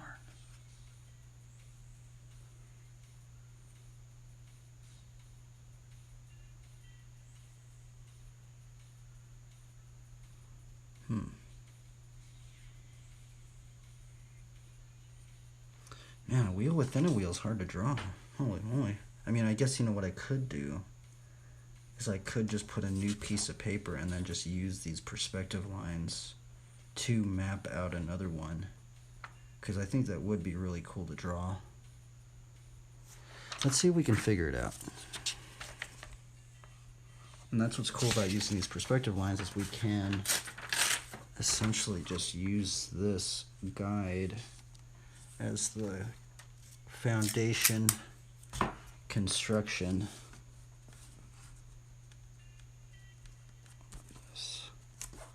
So we could try and figure this out again. What we'd have to do is just, and this one we can actually draw with color.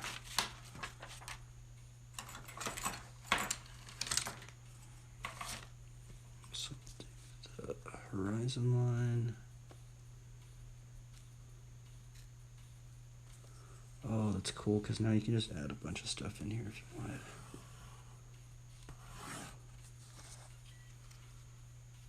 And we have a line.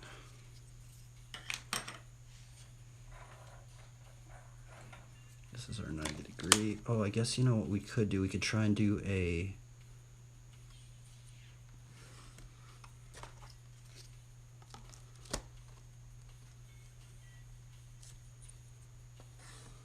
I'm actually wondering, I'm gonna look that up. How do you draw a wheel within a wheel? Maybe it's because it was in this perspective. Maybe I have to change the perspective. Maybe we could do it like a 1-point perspective and then build it in from that. I mean, we could try that. Let's try that. Let's try a 1-point perspective wheel within a wheel. Maybe that will be easier. Oh my lord.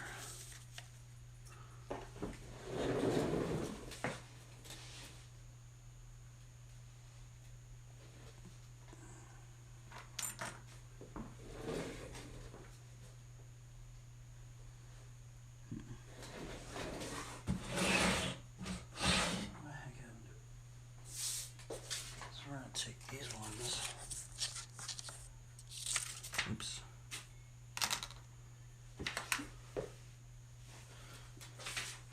I lost it.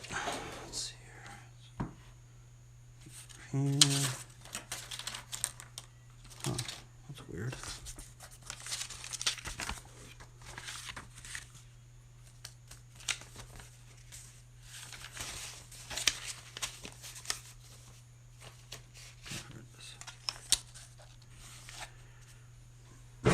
Okay, let's see here. So let's see if we can draw a wheel within a wheel using this. We're actually going to put a new 3rd-point perspective in.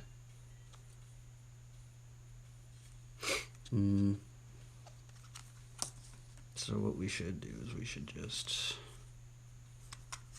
measure this out. Let's see here. Where's actually the field of view?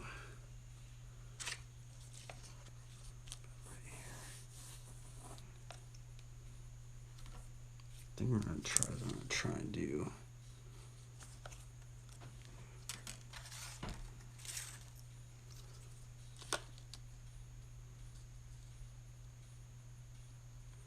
Let's just do it by like 1.5.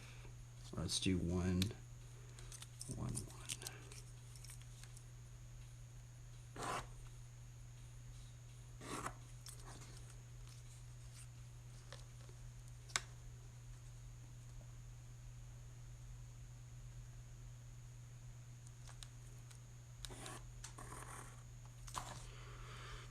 Okay, so if we know that this is in this perspective, we can make any one of these parallel. Let's do it right here. I should do it right because we have to think about the wheel turning. So let's do it like this. Let's see what it would look like. I'm just experimenting now.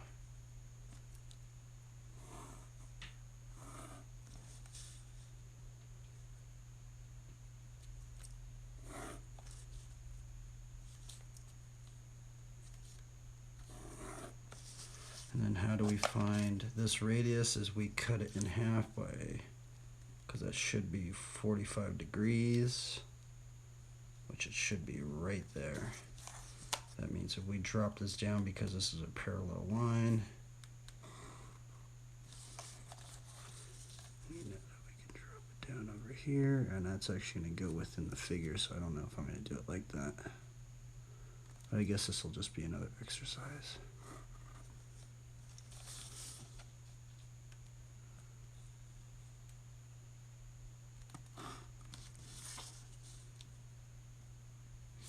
That seems way too big, huh?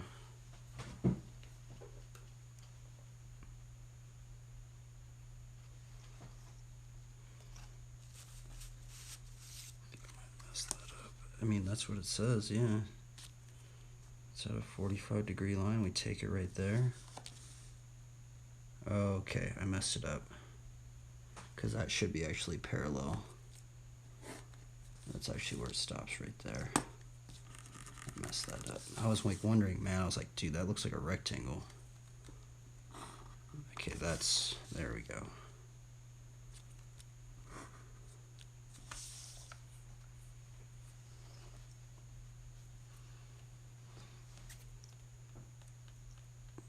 Let's see here.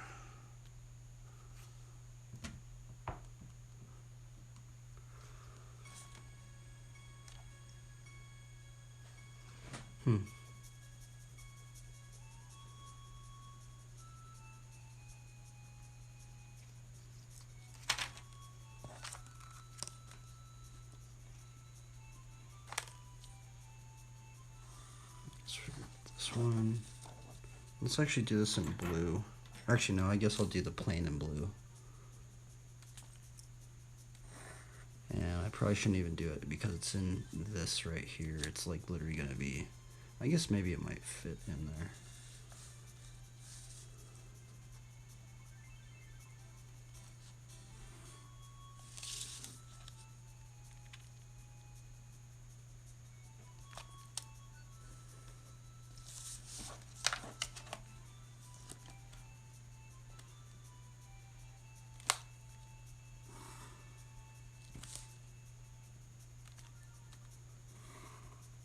So we know that this is going to be the wheel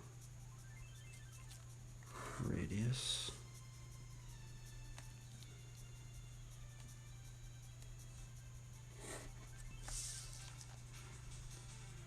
Let's draw it in blue real quick.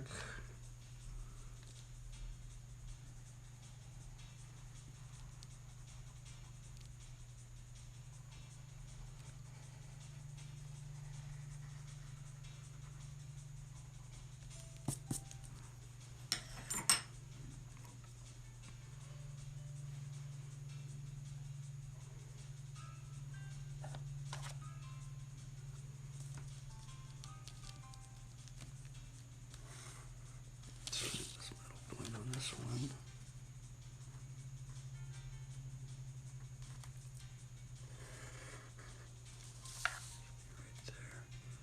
Dude, it's, I don't like how it's just like right there. It makes it so hard to draw. Harder to draw.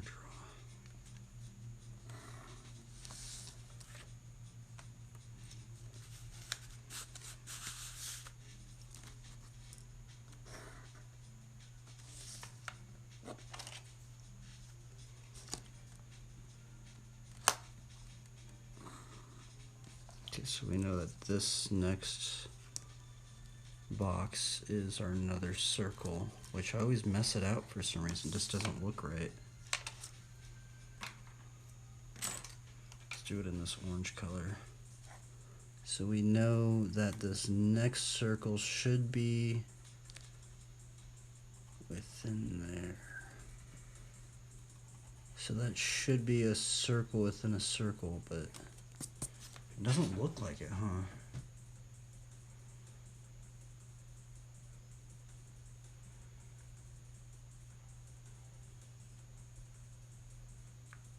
I wonder how they're doing that. I mean, I guess maybe if you 3D'd it out. Because ultimately what we're doing is we're just taking this side. We're just trying to 3D this one out.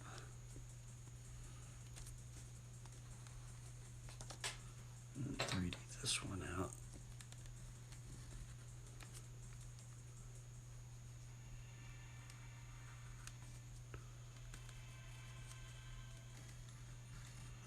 So those two squares should be dead in the middle of each other.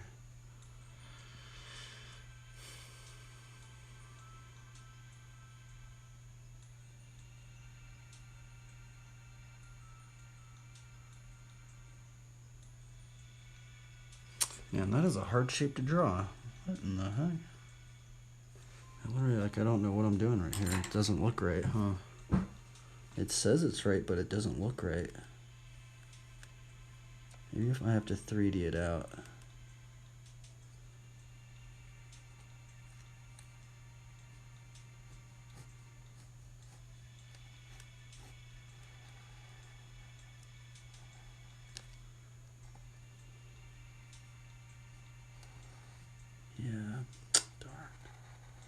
It's really hard to draw. I actually am going to have to totally like study that now. I didn't think that was going to be that hard to draw. I'm like stumped on that. Try to draw a wheel within a wheel. It's freaking hard.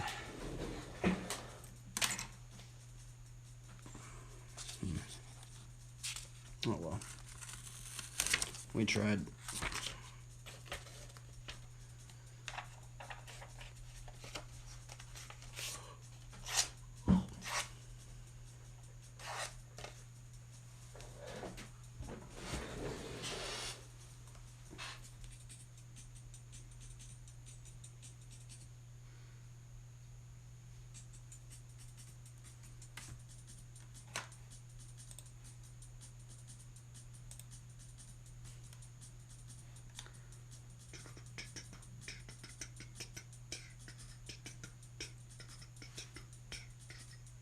Oh, what happened to the paper?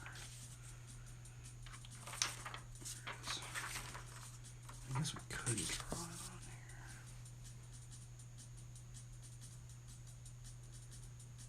here. Yeah, I don't want to draw it until I can do it justice.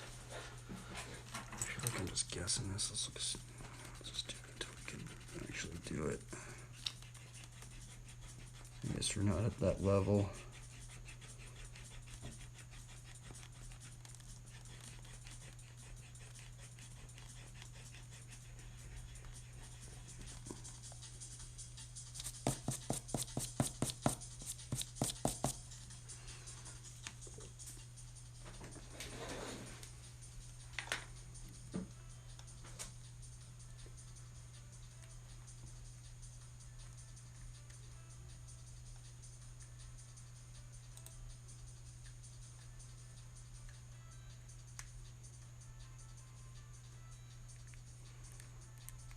Oh, they're on here.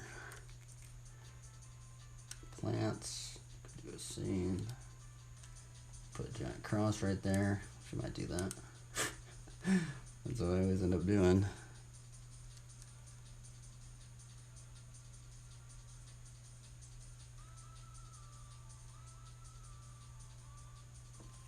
I guess that's what we should.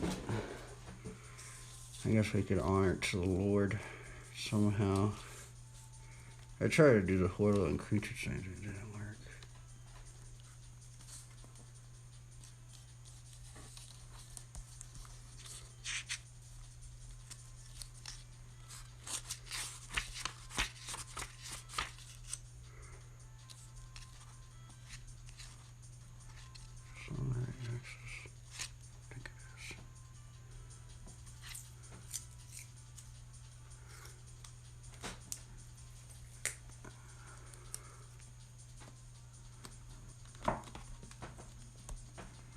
Okay. I guess we could go over it again if we wanted to. Let's put our horizon line.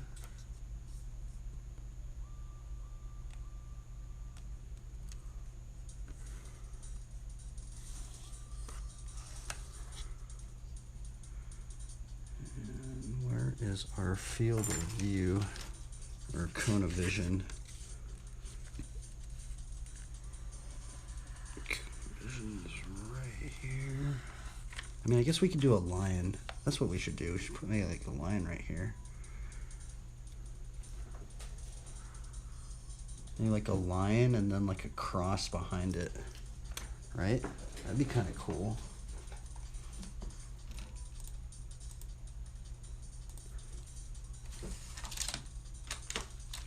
I need to bring up lion reference though because I don't know how to draw a lion.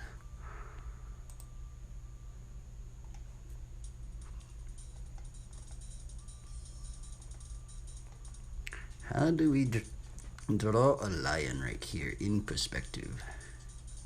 How big is a lion? Actually, that's the first thing we need to figure out. Lion compared to a person.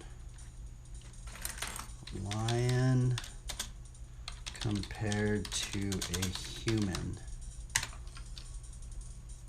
Images, let's see here. So that is a 5'6" person. So the lion, okay, so this chick is about 5'6".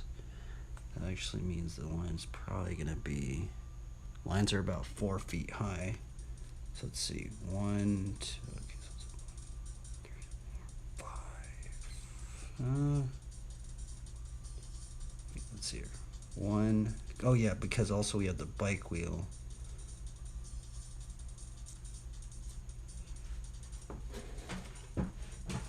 So how do we relate the lion proportion with a person? It's like figuring out a puzzle. I mean, I guess it's not that hard, honestly, but. So from this point, and then from this, we're basically drawing the axis of where the lion should be sitting right here. And then from this point, we should be able to proportion it out. Yeah, it should probably be about, actually maybe like that big. If this was compared to this proportion of if this person was 5'6", and the line is pushed into perspective, the axis of the line's right here, so that means that this should roughly be 1, 3, 4. So the line should be about that big, roughly, if that was in perspective. And then we'll draw like the cross right there. Maybe I should do it like, actually,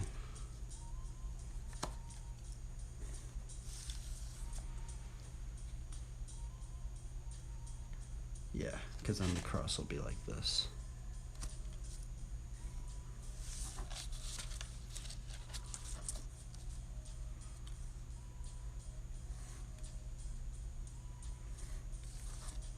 Okay. So let's draw this little lion. I guess it's not a little lion, it's actually a huge lion. And what are we gonna be over here?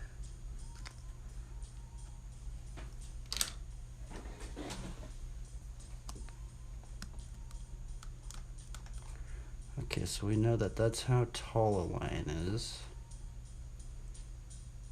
Let's do a lion sitting.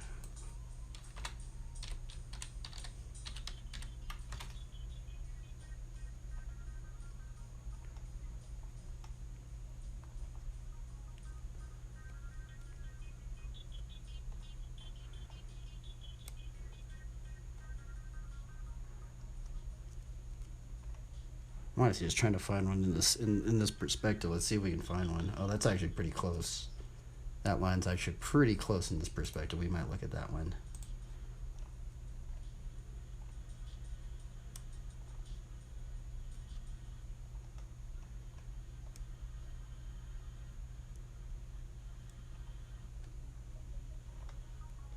Take some cues from some of this reference for pulling up. Oh, that one's actually really close to that one too. Huh. That's actually really close too.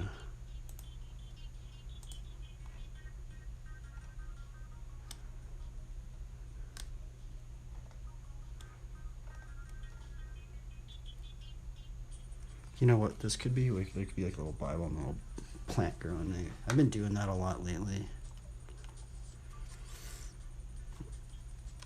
Okay, let's see here.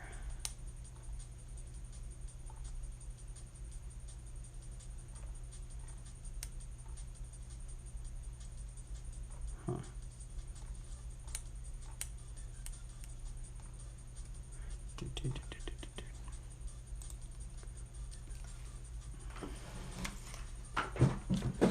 So try and just draw this in, I guess, so we know that this is roughly how big the line's gonna be, so.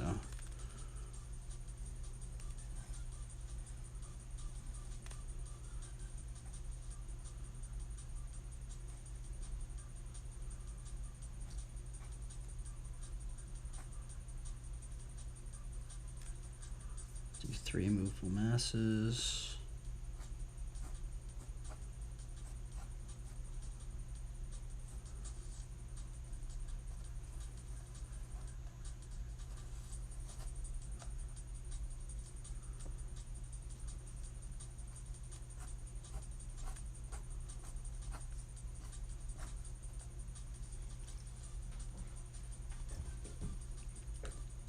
It's a lion. Actually, this is a big lion. I keep saying it's a little lion. It's actually huge compared to this person. I guess it's a little compared to this whole drawing, though, but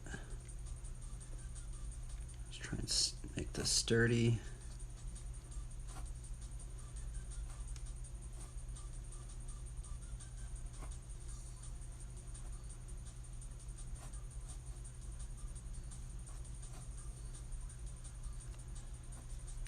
Oh, it's actually going to be kind of hard.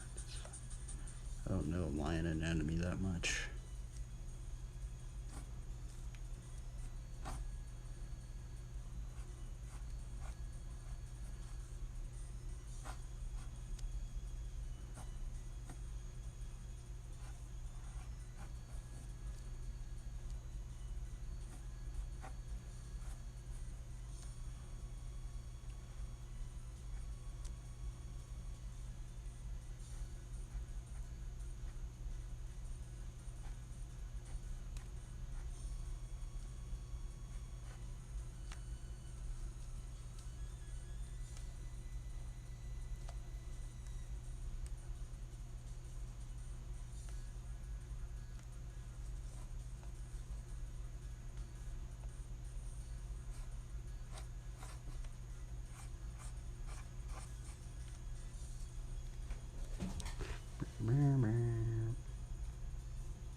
I'm wondering what a halo would look like on this track.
Darn.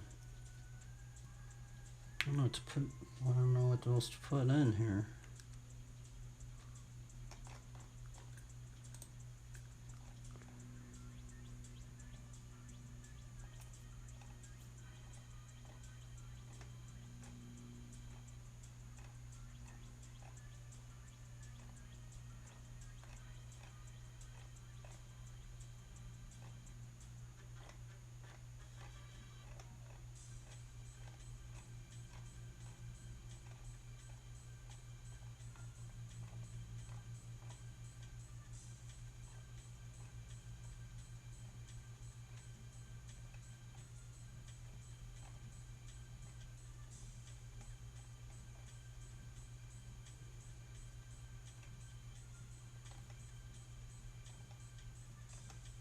I guess I don't need to really put anything else in here, really.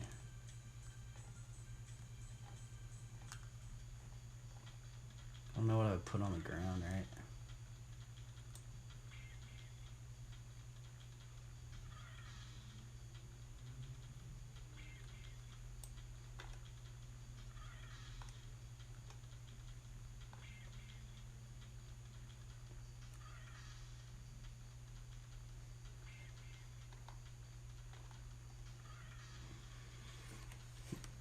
Oh, man.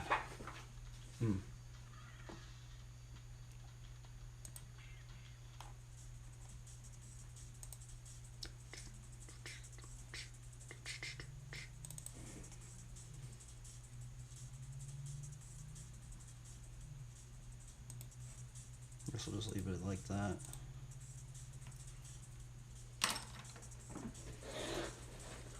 Maybe not do the wings on that thing, so.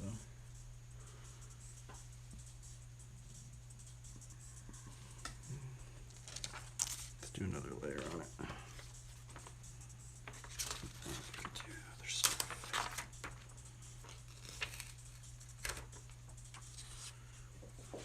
Sure.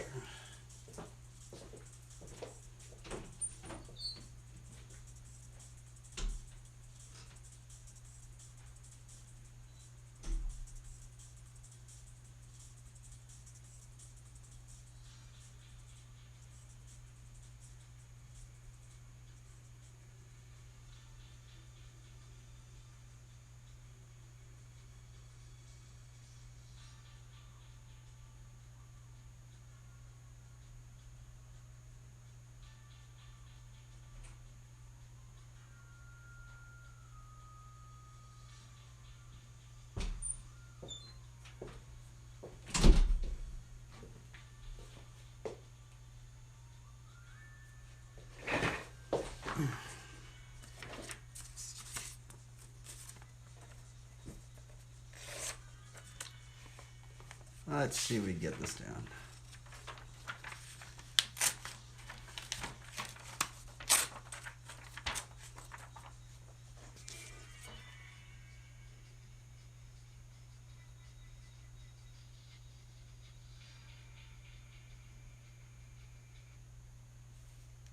We are as dynamic as our texture. And when we give our hair the moisture it craves, we can style it free. Let it sit or be whatever we want it to. Introducing new hair care for us and the next of us.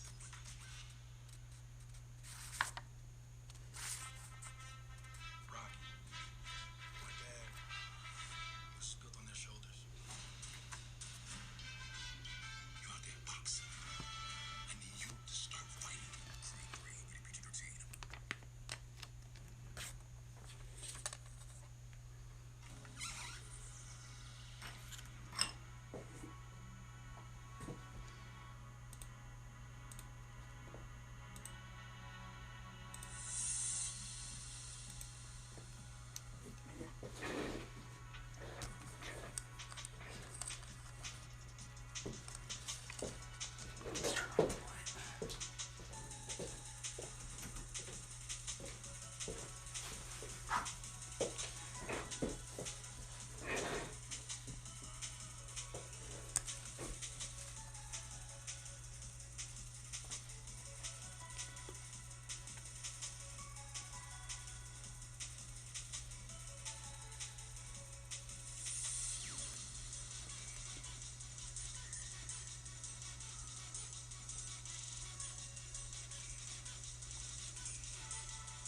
Darn this. This make it's hard.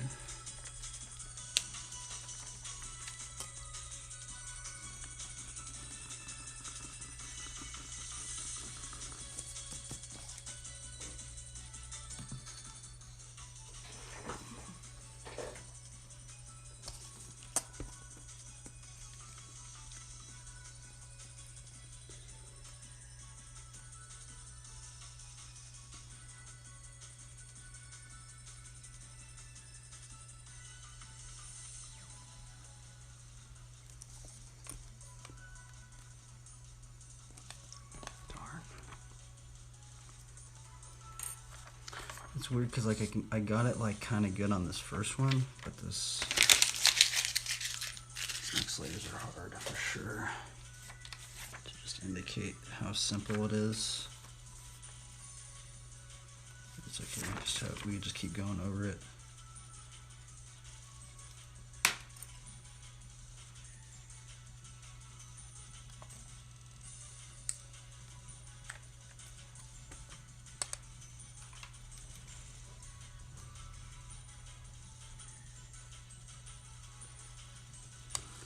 Come on.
this bike's too small for this character. Darn it.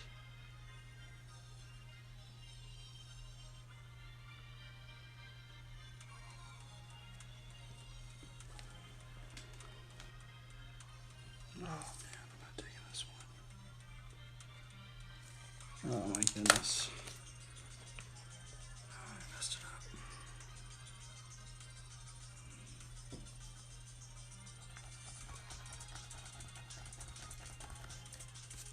It's like that construction line is just so.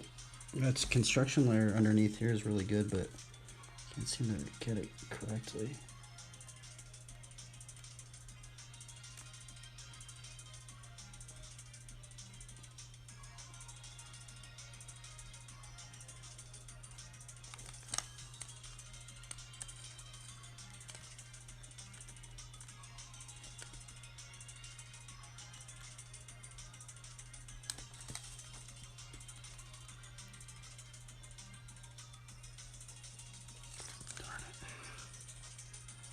That's hard, man.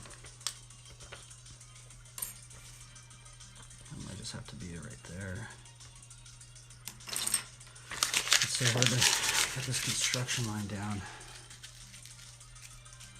Maybe I should try and ink it. Maybe that'll keep me a little bit more solid on what I need to do.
I wish I could just be riding right now.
I guess maybe I could just do another layer tomorrow.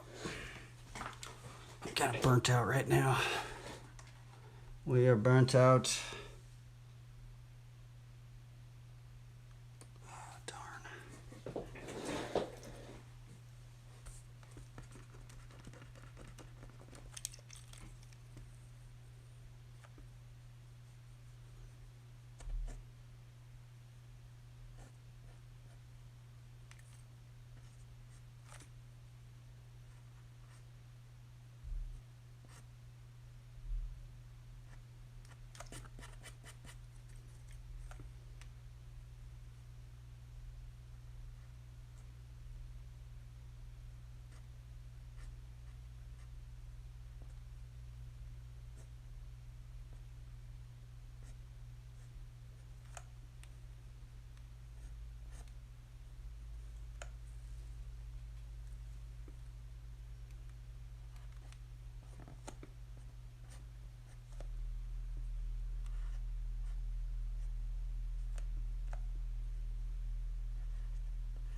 Brutal.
Oh, you know what?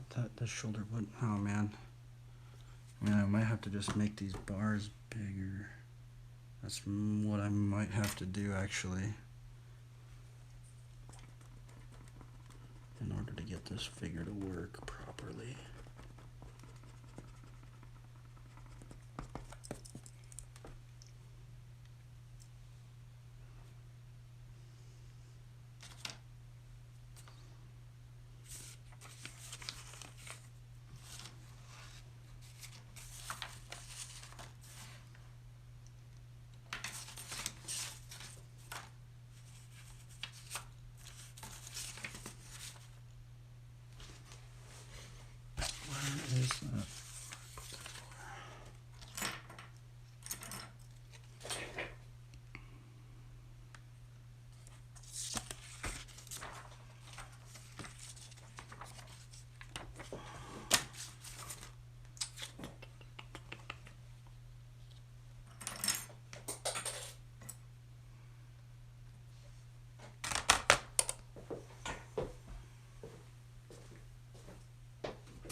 keep losing it. It is.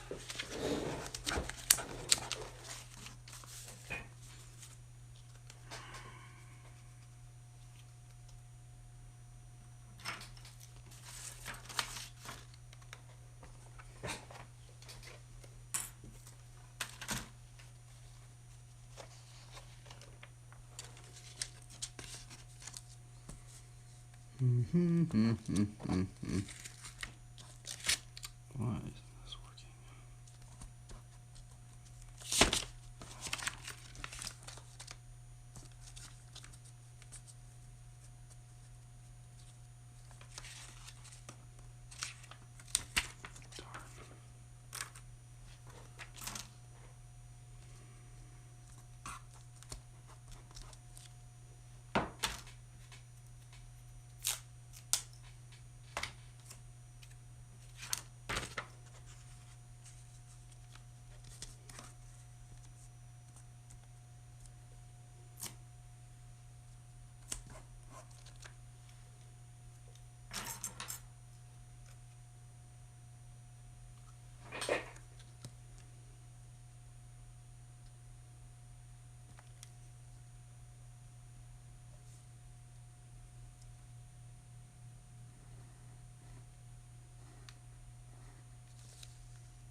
Oh, let's actually see that reference better.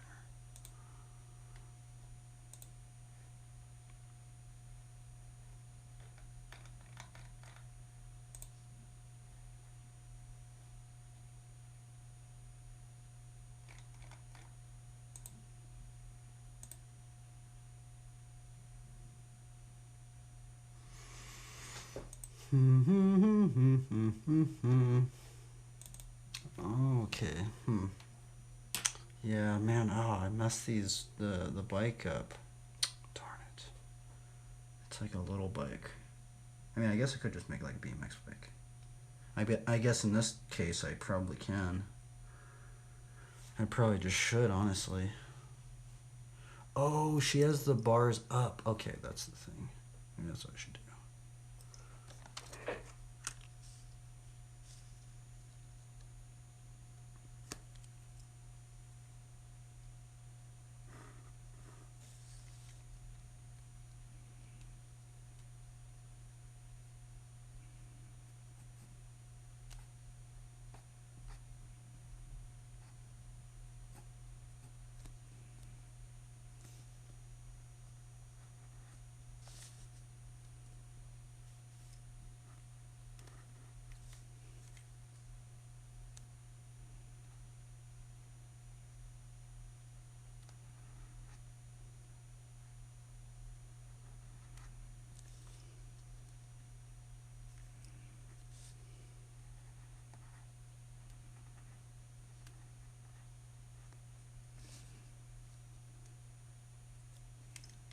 Might make it better.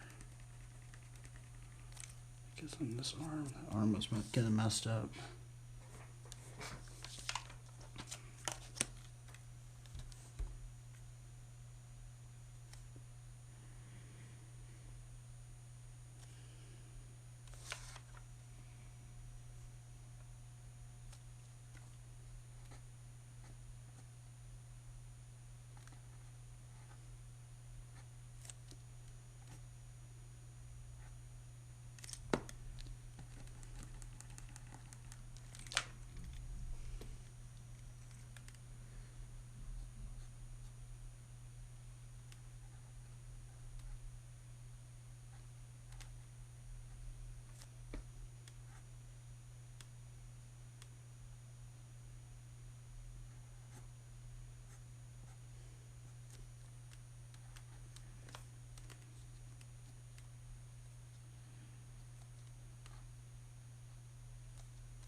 weird. This bike is strange.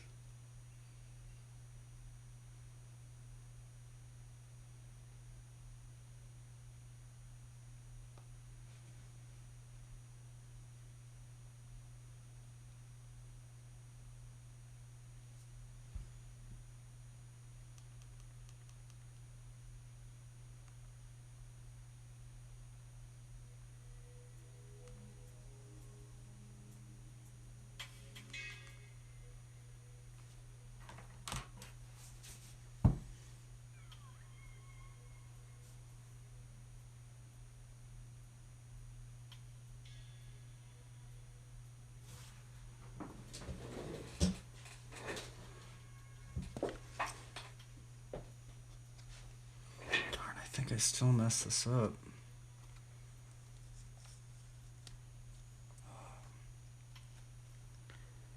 Oh well, that wheel's like super tiny. Darn. Oh well. I mean, what I could maybe do is just make them. Oh no, but then everything else would be broken from that. Brutal.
Brutal, man. I can't get it right. Especially this next layer, it's hard. For some reason, this one's really hard to do. For this next layer, it's hard, it's challenging. For some odd reason.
This next layer is so hard.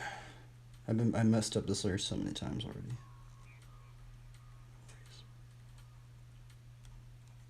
We need to somehow glorify God in this. It's so gnarly, huh? It's not even to think to try and glorify God in everything that we're doing.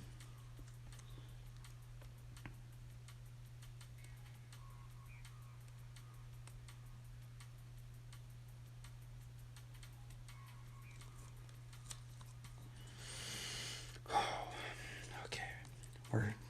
I think we might keep this one. Holy moly.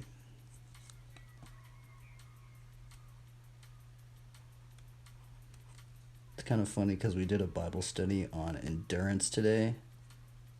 And this has just felt like an endurance marathon. It's weird because like normally when I'm riding my bike, like I just get super tired. And it's like if I'm just pushing a pencil around, it's like it's not really that tiring. It's like mentally exhausting, but it's not really that tiring. Right back on to make food. Sure, man. Thanks for the raid, dude.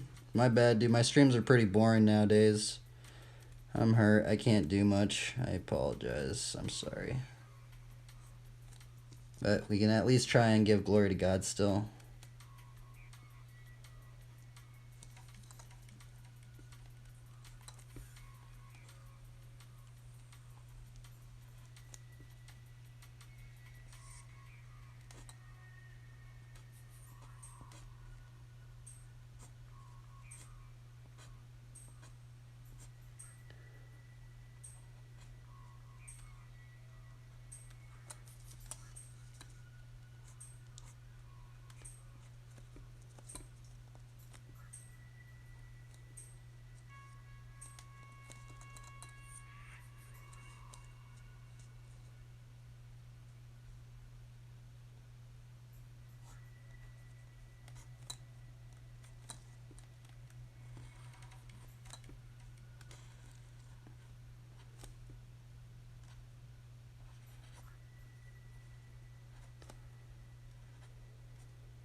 Oh, where the people?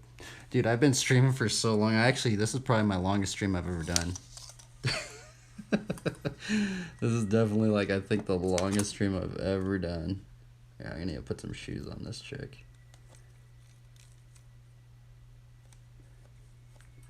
And this is kind of the fun part is because you can kind of like improv things out, right?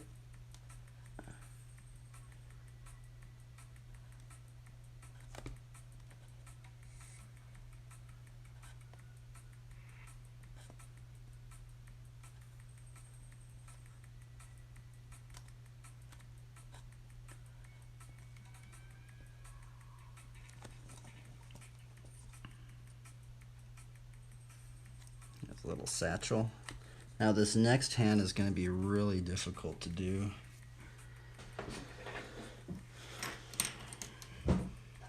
It is going to be a challenge to do, so I do want to apologize. My stream is pretty boring right now. So normally I'm riding my bike, but I can't ride my bike, so I'm drawing bikes right now to relieve me going crazy because I just basically just want to ride right now. But no worries. It's all good. We can draw. We can glorify God in anything that we're doing, right? That's how I'm trying to think of it. No matter what we're doing, we can try and give glory to God.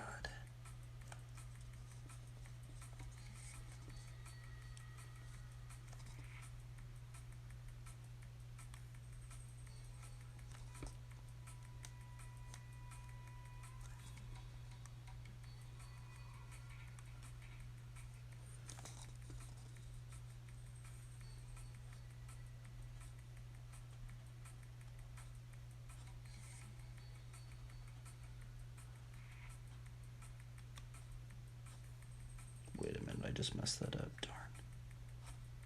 Oh, well.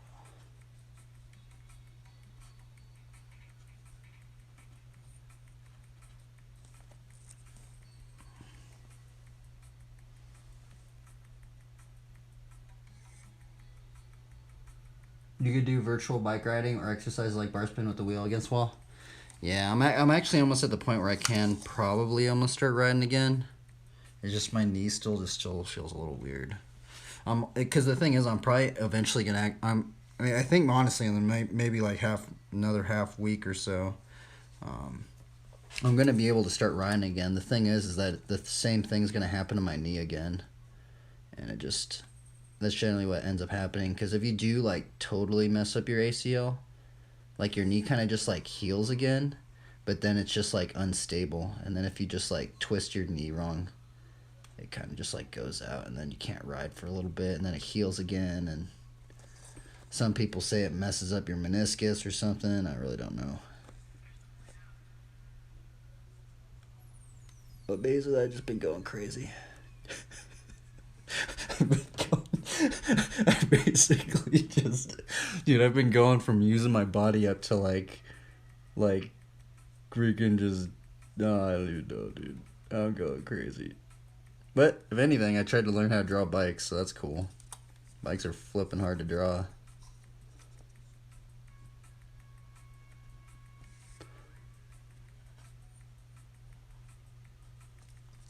They are very, very hard to draw.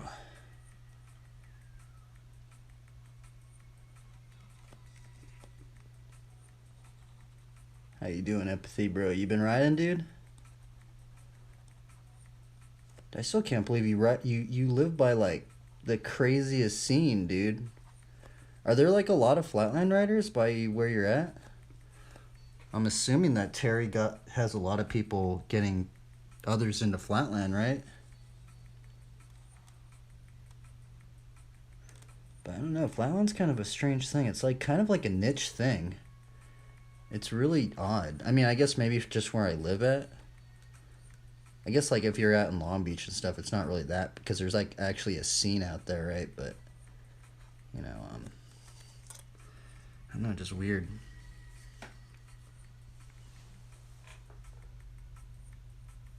It's just me and Mickey. Oh wow, interesting. I think that since Terry lives over there, that like yeah, Terry and Mickey, you think that a bunch of people get into it, right? But the thing is that flatland, like, honestly, there just needs to be more teachers of flatland, like what you were saying, like how all these there's like all these like foreign schools, right? Like, that's what I've been noticing too. Like, there's actually a new school. It's called, I think it's called Ride Zone. They're based out in like Slovakia or something, and dude, it's crazy because like this dude is definitely teaching these kids something, because he taught them how to double decade in like a week. And I'm like, what in the world, bro? This dude taught these kids how to double decade like in a week. And it's been taking me like how long to try and learn that trick? So there's definitely some hidden secrets that are within the flatland realm. Like but I kind of like it like that too. It's like a mysterious, right? It's like mysterious. Sometimes it's kind of cool to just grind out a trick, right? Like a trick you don't know, there is no how to, and you just have to grind to learn it. They have home spots. Oh, okay, I see. Yeah, yeah, I do see them all in the clips. They have those clips, and I see them like the backyard and stuff.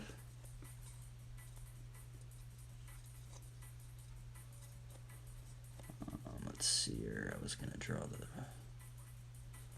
Oh, you know what? I actually could just cover this with that next leg.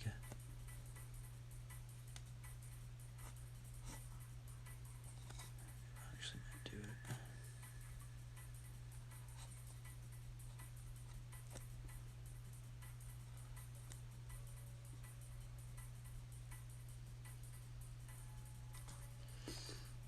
Okay, where's this? Okay, there we go.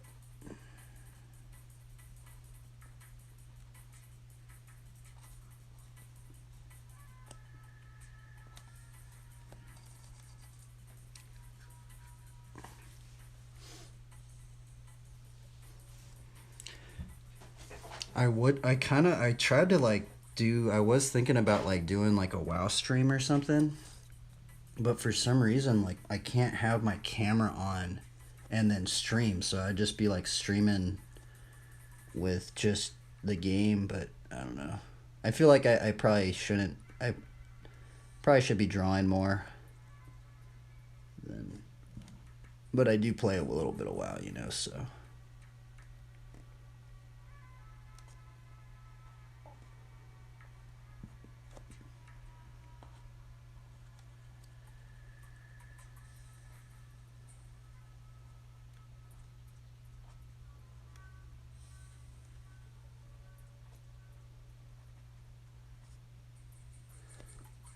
Yeah, I don't know if I just don't have the right internet.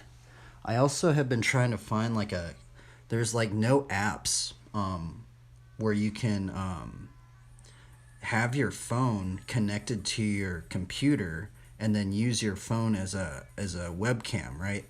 Because I was trying to have this on my computer, and then I could have like background stuff, right? I could like throw up like a BMX video over here or something, right? And for some reason it like lags my computer out, and I also can't find a free app. I don't know why. Like all the apps, like there's even one for OBS, and you have to like pay like $10 a month. I tried the video Ninja one, which that one would work if I had really nice internet, but for some reason it takes up a lot of bandwidth. So it's been weird. I'm wondering what other people use. I think most streamers, they actually use like a legitimate like camera, right? But if you have, I've been trying, because I only just use a phone, so like I've been trying to figure out like how do you use a phone to, I mean, I guess you just do it the live stream like how I'm doing it, right? But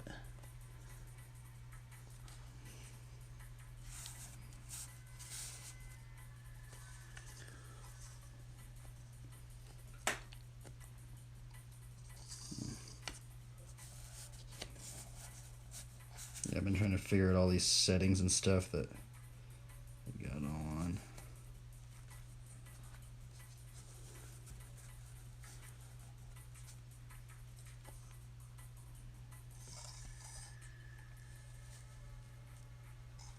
I don't mind getting on draw this.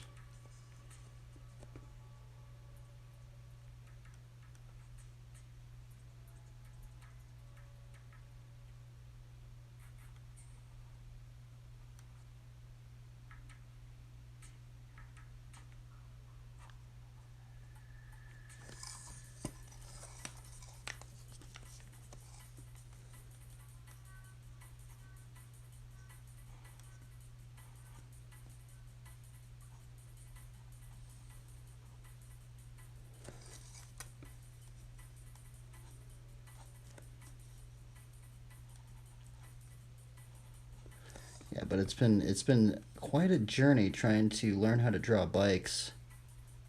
I honestly never knew how challenging they are. And this is why there's not many bike tutorials on how to draw bikes, because it goes into like deep perspective stuff, which is holy moly, I've been going in circles, bro. Actually, today this is what I've basically done all today. I basically just spent most of the day just trying to learn how to do. Okay, so here I'm going to show you. I'm going to tell you guys. This is what makes drawing bikes the hardest, one of the hardest things I think that I've ever tried to do, right? And it's because of these wheels, right? It's actually because of these boxes, right? Now, if you ride bikes, you know that bike riders like their wheels. True, right? Most wheels are actually basically perfect circles in some degree. Well, what's been tripping me out, and actually what trips a lot of people out, is how do you draw cylinders, right? How do you draw cylinders that work in perspective, especially if they are even? Because you can just guess it, but then they end up becoming like rectangles, right? And so what ended up happening is I've had to learn how to draw even cubes, and learning how to draw even cubes basically to where you can draw it at any single angle. And then I found this like strange like mathematical dude, and he said like basically every cube or every perfect square is always a 45 degree angle, and then it's a 90 degree angle. So if you learn this right here, this schematic right here, you can basically use this and then put it into any single angle and then find out. I don't know, it's crazy, bro. There's like a whole like straight up schematic on how to do it. And what's weird is that there's different people. So I think the other strange thing is some artists say, oh, well, you do it this way and do it that way. There's like 3 different ways to do this all this stuff. So that's what gets confusing, because some artists will do it like another way, one artist will do it some way, and it's very interesting.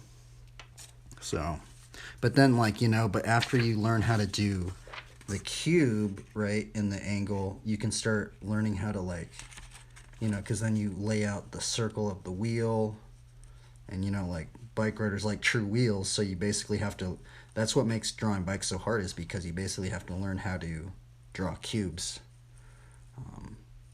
Very interesting, actually. But it's been actually kind of like a headache, though, to try and learn. I'm not gonna lie. it's been straight up like I've been just going in circles, just like, how does this work? Because there's no how-tos. Because generally, all the how-tos on how to draw bikes, they always draw them in one angle, right? Just one angle or one point perspective, but never in how do you turn the bars, right? Like, how do you turn the bars? How do you, like, find that cylinder? You have to find, like, repeating patterns. Whole bunch of stuff. It's a trip, man. It is, like... But it's like, it feels like trying to figure out a crazy puzzle. Basically what I've been trying to do lately. Just trying to figure out this puzzle. And then we can draw something like this. But see, like, the base layer for this one, you probably can't tell. But here, I'll show you. So the base layer for this drawing is this right here. See? And there's a schematic. I like to call it a schematic anyway. But there's a schematic on this whole entire drawing that I just did right here, right? This is a second layer on top. And the whole schematic is these vanishing points. This circle represents basically the eyeball. And if you learn this schematic, you basically can like change camera angles. You can learn how to do wide angle lenses. You can learn how to do like it's very interesting, right? And from these, you can start placing them down, and you can see where I start doing the cube. Then you split the cube in half, and then you can, you know, split that one in half. Yeah, and then you can start building this one up. Building it up into this layer, which I made the bike a little too small. And that's actually another thing that none of the how-tos go into, is how do you draw a person on top of a bike, right? So it's not only, I think the bike's harder to draw than the person, honestly. But the bike is what makes it so hard, because like then you have to figure out, okay, well, there's a bike. Okay, well, how big is this person compared to the bike, right?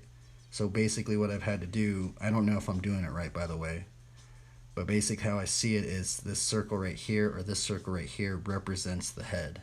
And if you get into figure drawing, you know, most figure drawing, you start measuring out via heads, right? So from this, you can kind of relate this into a bike wheel. And honestly, I've gotten this wrong, because this almost looks like I think this would be almost like a BMX road bike. But I thought it would work, but I guess not. I kind of messed it up a little bit.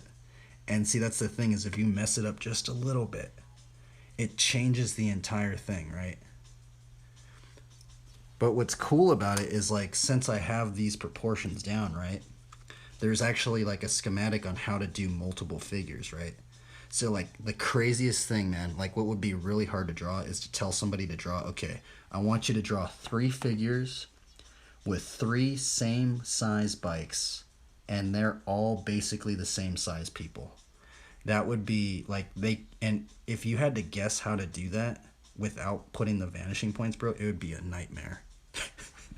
But if you plan it all out with these vanishing points in perspective, it does make it easier. Even though it does seem really complex, but it does make it easier. And what's crazy is everything is built, even everything that you're seeing, even if you're watching this on your computer or whatever, everything that you look at is actually built upon these vanishing points, or it's just 1 point perspective. Just crazy. It is insane, man. Getting light. Peace out. Peace out, bro. Thanks for stopping by, dude. My streams are super boring lately, but I don't even care. I'm going crazy.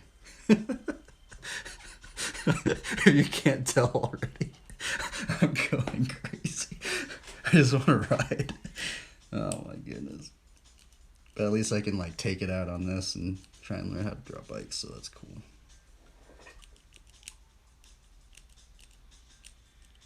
That's cool, I guess. We can learn how to draw bikes. And we can try and honor the Lord too. That's cool. Okay, let's draw the book. And then I just want to kind of try and finish this out. I need some fresh paper in here. What happened to all my paper, bro? Oh my goodness, dude. I've used up so much paper. Holy Toledo. Dude, I used up all the paper that I got out today. That's crazy. Okay, let's draw this book. Or actually, it's a Bible. Well, that's what I'd like to think it is, but...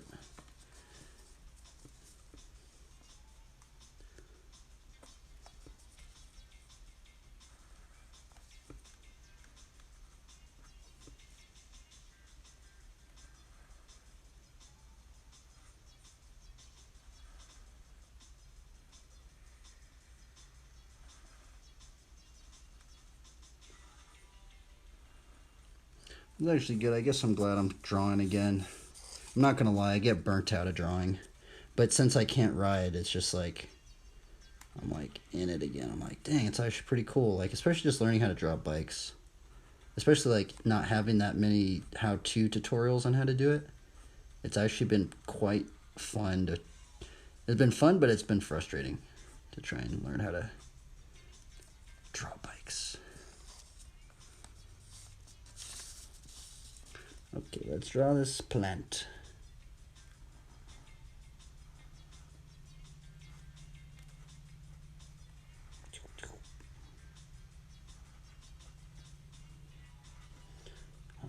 Oh man, it's so relaxing just drawing plants because you don't have to think about perspective really. I mean, not with this one anyway, but like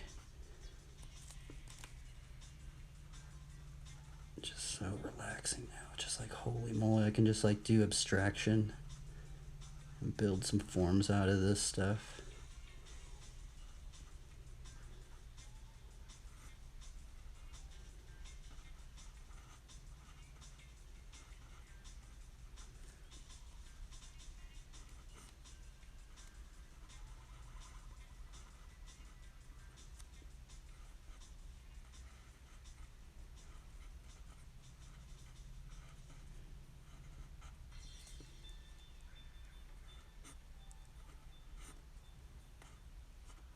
It's like the Bible is bearing fruit. Which it does because it's bearing fruit in a lot of people's lives.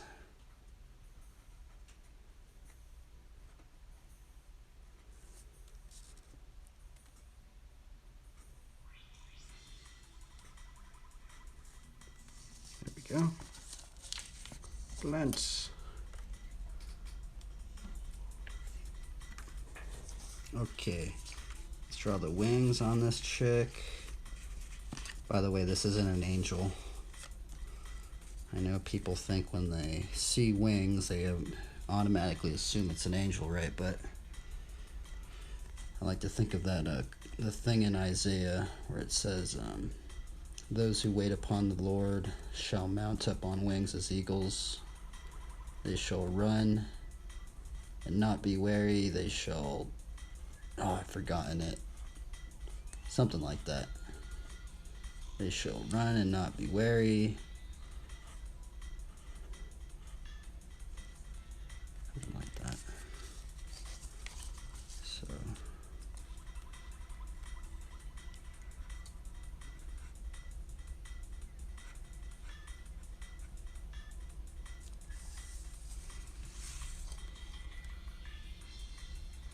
She has a little fanny pack, a little satchel.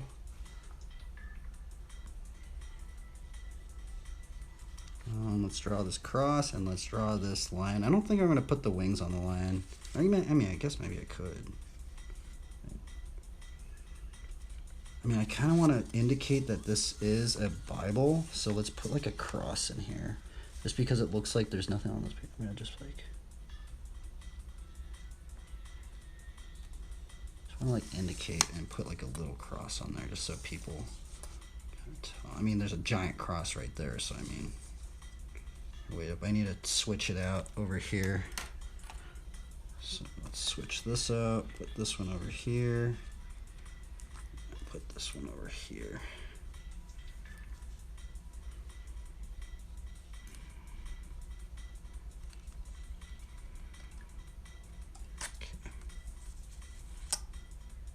Now let's try and draw this lion, which I haven't started. I need to learn how to do lion anatomy, because the lions are mentioned so much in scripture, you know, so.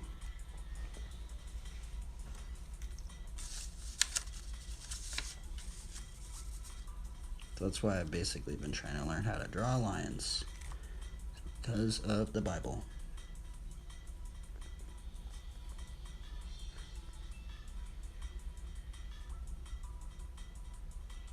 That's the other thing. A lot of believers, they like lions, which I like lions too.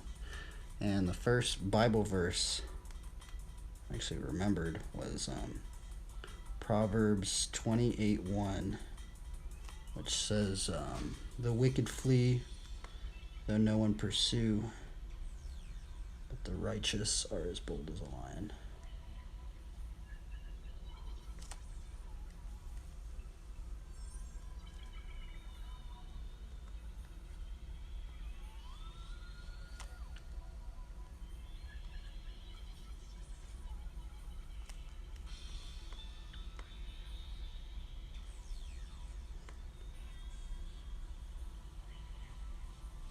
Draw these little ears.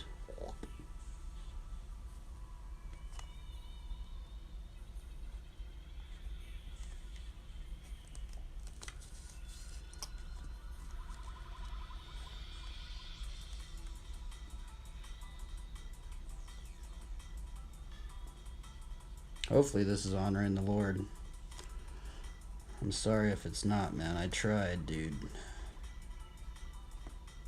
It's not like the best. I could just put like thousands of hours into something, but I get bored really fast, you know. That's the other thing, is I get bored, so it's like generally if I don't finish something like in one sitting, I ain't gonna finish it, bro. Like, I don't know, I'm kind of like that. It's such a bad habit, but I've been like this for a while now, where it's like if I don't just finish it right off the bat, I have such a hard time just like being interested in it again.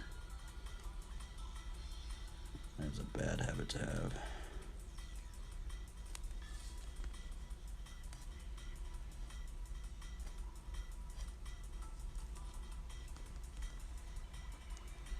You can't even see what I'm drawing, I'm sorry. I'm trying to really focus in here.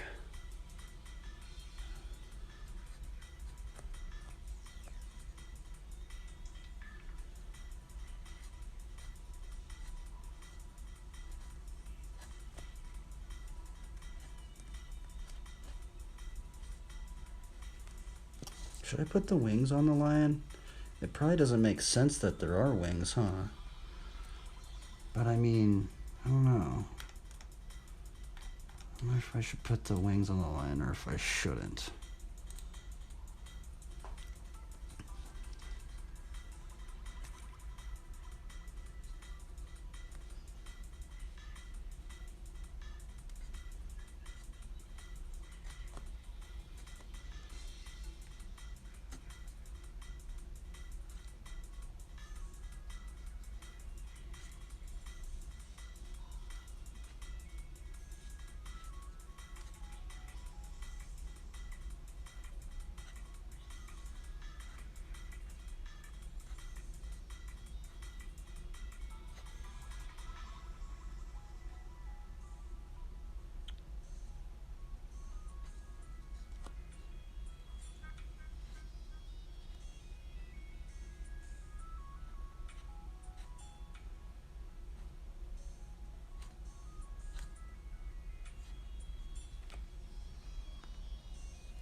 This is a long stream. This is the longest stream I've ever done.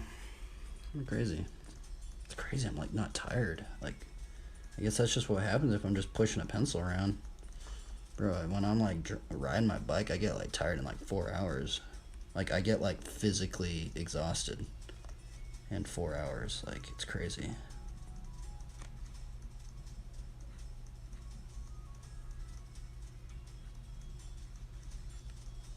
Oh my goodness, that paw is so bad. I don't even know what I'm doing with drawing this paw.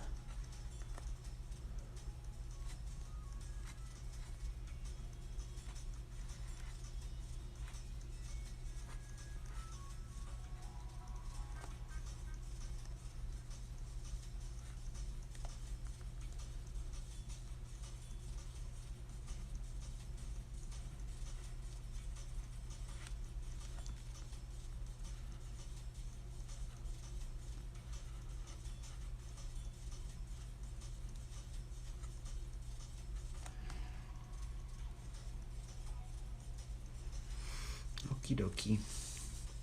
I don't think I'm gonna put the wings on it. I think that would be weird. I think people would be like, why are there wings on a lion? I think it would be cool though, right? I don't know. I'm not gonna put them because I think someone would be like, why are there wings on a lion? I don't think I'll put them on there. Maybe we could put a halo? Nah, we'll just put the lion. We'll just put the line. Let's draw the cross.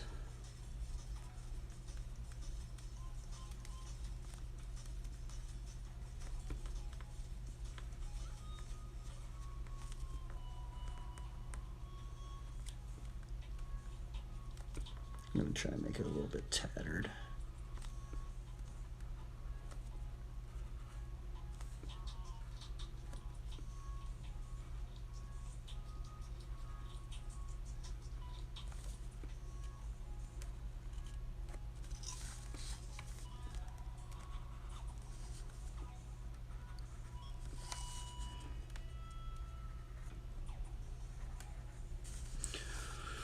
Oh man, we're almost done. We're almost done. There we go. Okay, everybody. Now we can just mess around and oops, I forgot one line.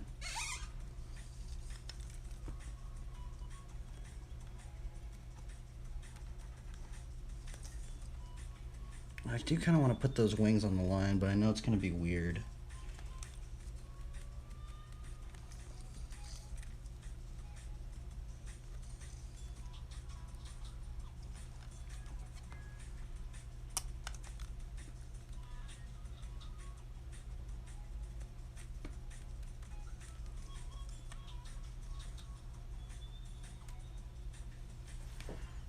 And I think now we can just kind of like put some doodads, kind of relax and just kind of maybe add some plants or something. Or I should just keep it simple like this. Now we can get rid of the underlayer. This is the underlayer, by the way. Basically, I'll show you how it started. Started with this. This is the ground plan. This is actually what took the most work. Doesn't seem like it, but there's a lot of like measuring, construction, cutting in half, finding the proportions, which takes forever sometimes. Just erasing it. I was actually going to draw something right here. I ended up not doing that because it was too hard. And then this was the second layer on top of this one. Just messing around, seeing how I like it. Kind of worked out a little bit. And then this is the third layer.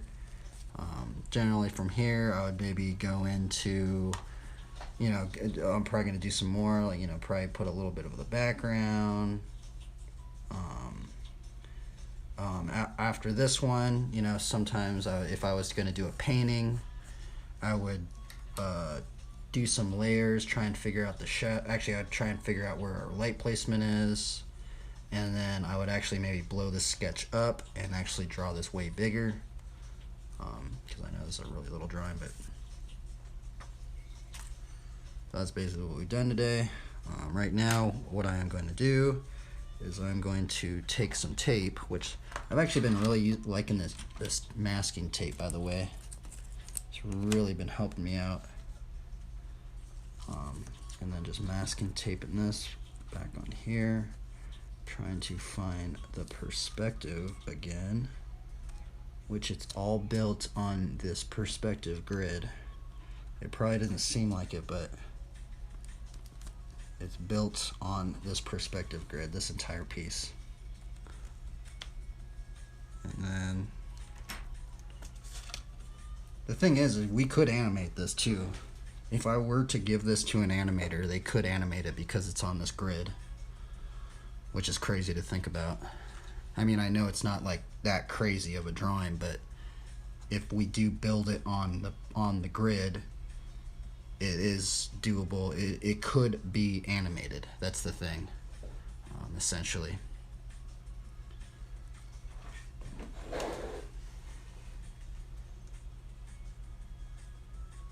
But that's just really hard. I ain't gonna even get into that one. I tried some animation, but it's super, super hard. It is challenging. So,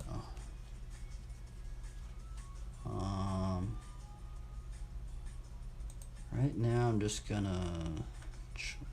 a little bit.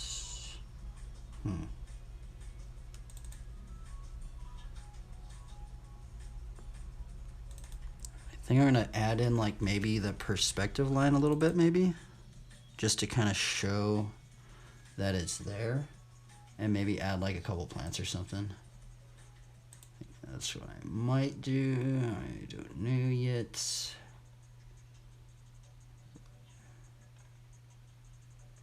Yeah, that's probably what we may do.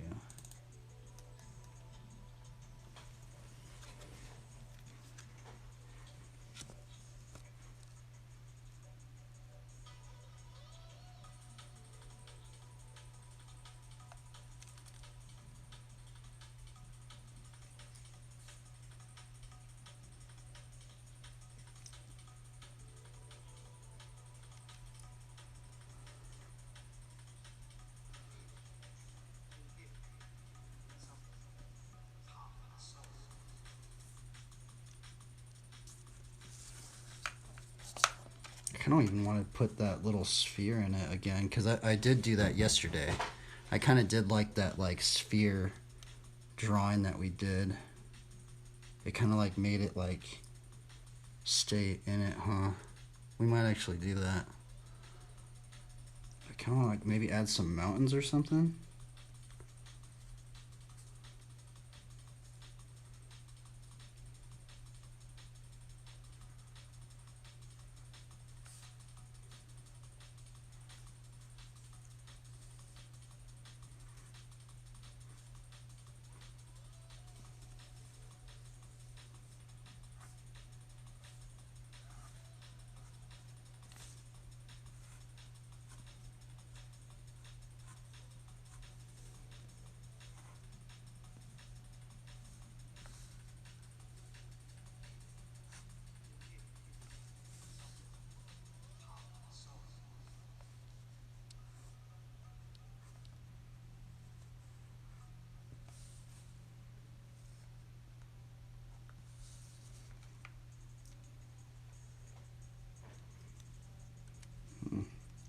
I think we are going to put the little circle. I've been kind of digging that for some reason.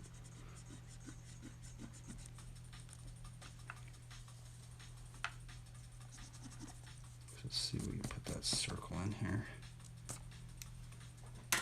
So what we're going to do, maybe I could just take this. Just as a quick circle. Does that fit on top? I mean, I guess we could just do it like that.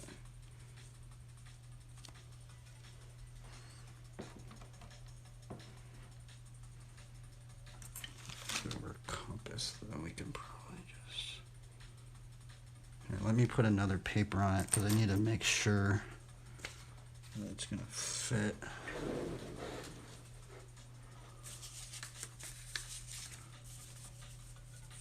But where's all my paper at?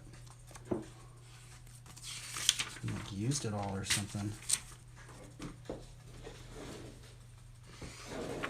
No, maybe I shouldn't do that. Maybe I should just put a Bible verse up in here. I've been doing that freaking. I did the circle yesterday, and I liked the circle yesterday, but I guess maybe we can mess around with it. It might look cool, I guess, or something. Make a sticker or something like that.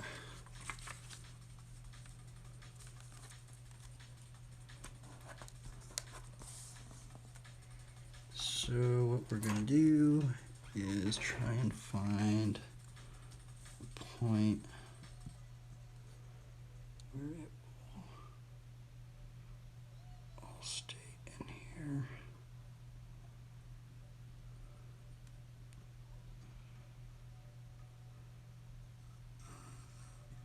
Oh, it's gonna go off, darn.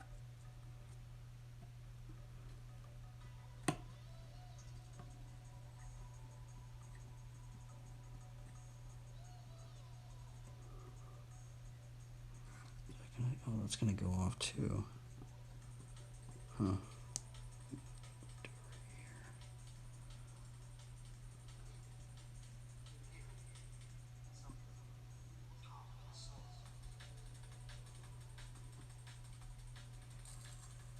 Guess that might work. Maybe a little bit smaller. A little bit more up.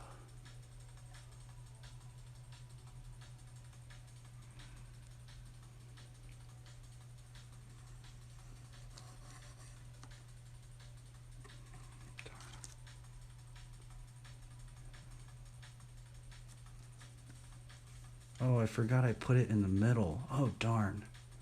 That's why.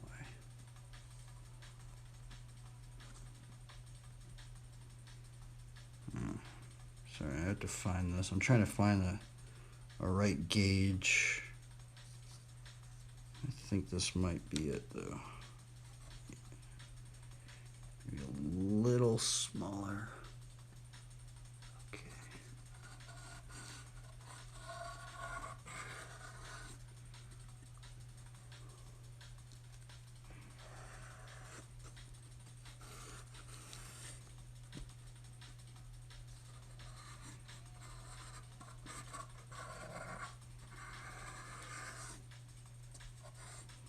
There we go. Just do red real quick.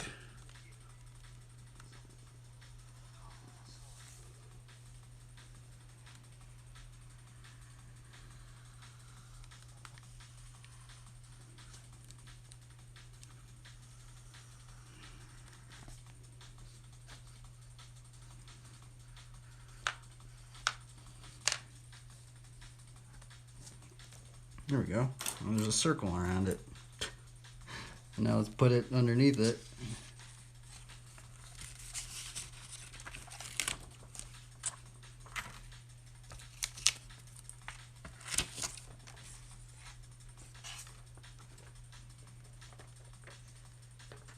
You gotta be careful. You gotta be careful with this tape. Sometimes it rips the paper. Okie dokie. Thing is, this stuff is taking way longer. If I was using like Photoshop or something, bro, it'd be like taking it'd be way less time. Wait a minute, I kind of don't. I guess I could shift the circle too a little bit. There we go.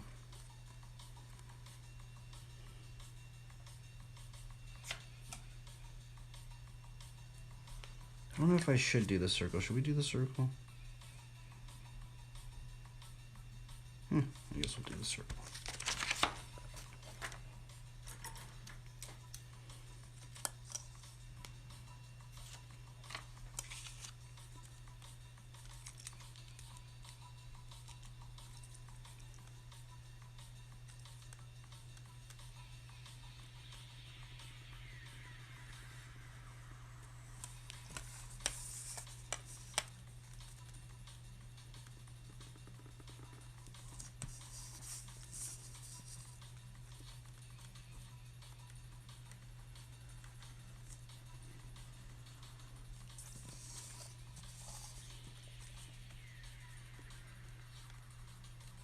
The other reason why I started getting I'm actually kind of glad I started doing the traditional stuff. is because, man, the AI, man, the computers are going to take over someday, I think. Every single day I hear something about artists.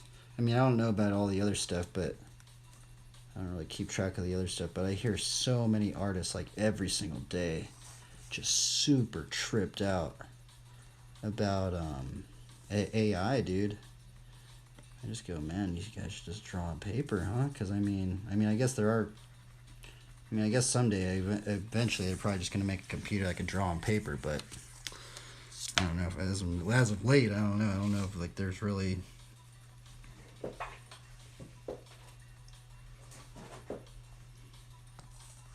Kind of want to like write a verse right here.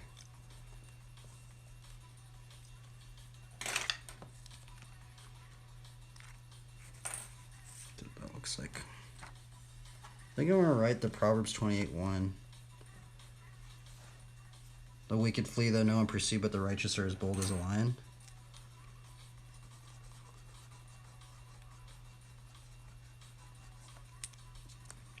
I feel like I should add something.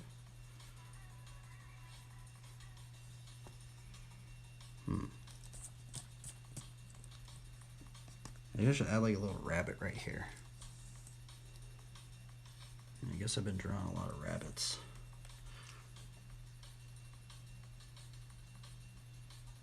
I guess that might bring it in, right? Because it'd be like, I feel like this area right here is a little, like there's not something right there, huh? What should I put right there? I've been wondering, like, what should I put right there? Should I like add something in right there or just like,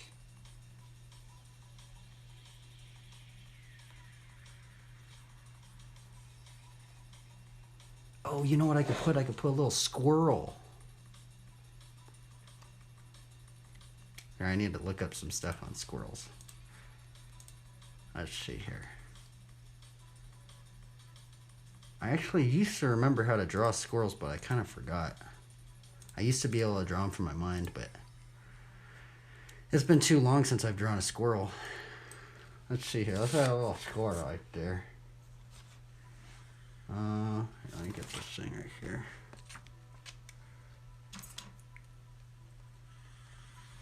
I do like squirrels because they hunt snakes. Squirrel.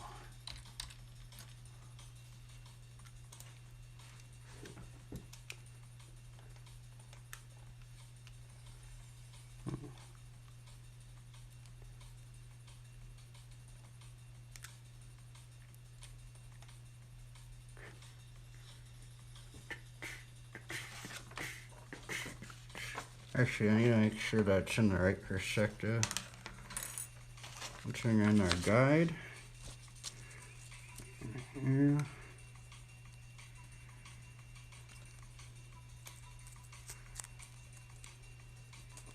Oops. Okay. So, is it going to be in the field of view? It will be in the field of view if I put it right here. See if I could just freehand. I guess we could just draw it in here first. I probably should just do it just in case I mess it up.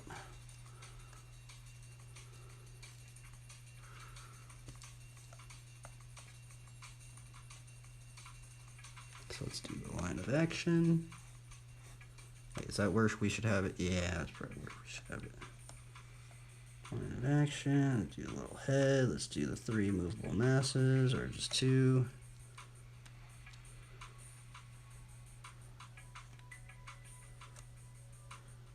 Do the feet in perspective.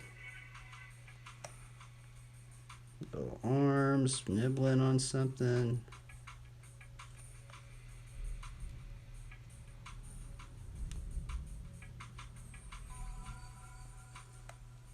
Oh, darn, I totally messed that up. I think.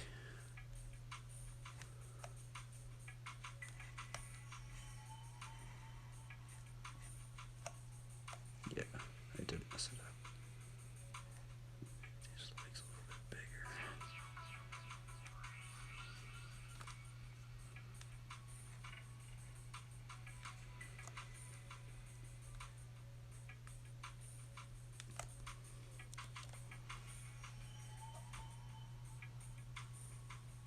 it's kind of like not balanced. It's also, oh my goodness, I just bent the paper. Oh well. And I guess what I could do is I think it's a little too big too. That is a huge squirrel. Let's do it a little smaller. That's a huge squirrel.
There we go. That looks better. Is that more in proportion? Yeah, it should be in proportion more. Yeah, there we go. I was gonna say that squirrel was huge, bro. Look at. Okay, let's try this little monkey.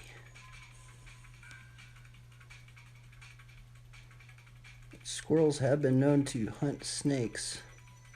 It's crazy, huh?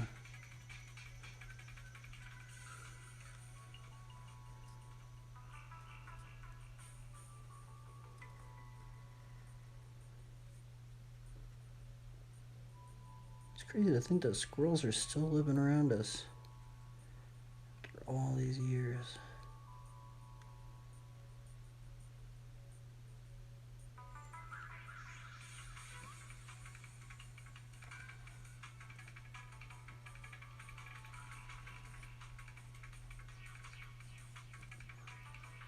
It's gonna like be holding like a little nut.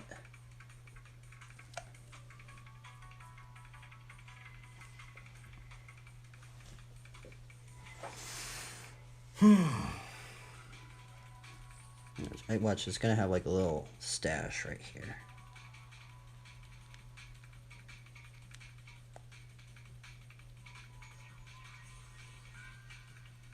Oh, that's funny. Look at this. It's gonna be eating some, like, I mean, I guess you can almost imagine. Oops.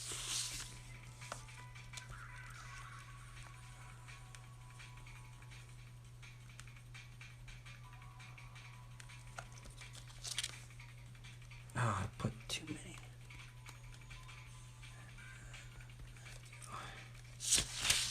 Why does that keep falling down on me?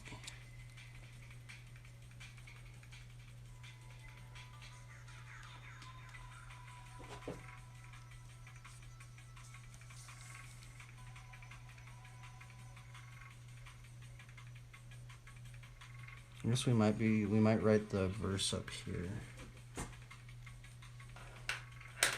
Oops. What verse did we look at today? Let's see if we can think about a verse. We're gonna try and write it up here. Any verse that we went into today. I actually have to do a short verse because I don't have much room. Let's see here. I think the righteous is as bold as lions. I think that's generally a very short verse that I know. Yeah, because then there's a lion right there. People can go, why is there a lion right there? Well, I guess it's because I'm gonna write this verse up here. Okay, let's write that one then.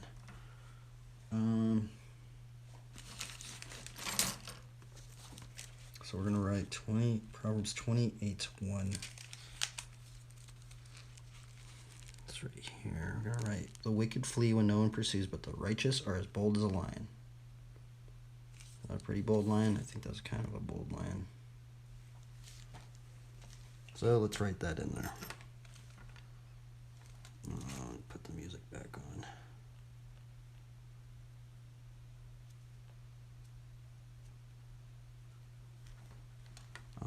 Actually, I'm gonna write it on this bottom one.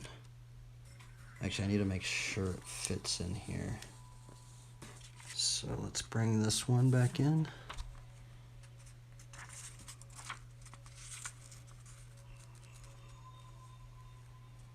Sure it's lined up. I'm gonna put this one right in there. Let's take that one out. Oh, wait, darn. I have to do it like this.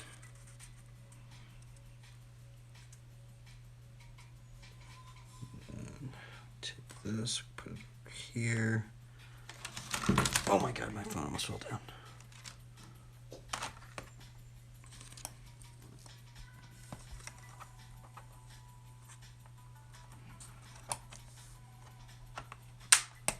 Okay.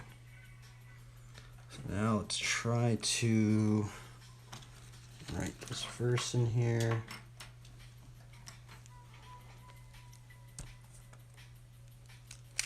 Make sure.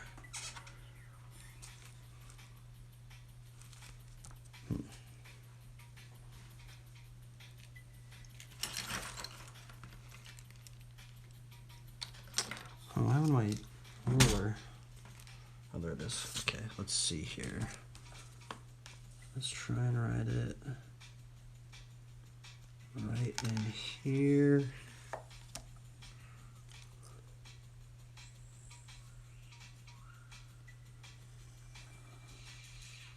I don't know if I'm going to be able to make it fit, honestly. Ooh, it's going to be tight. But we're going to try, I guess.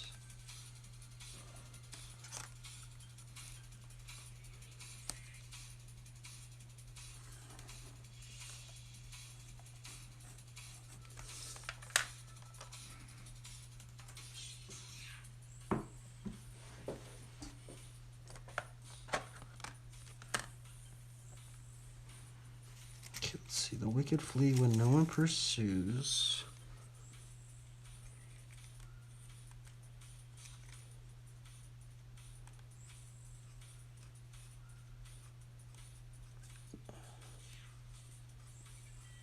Wicked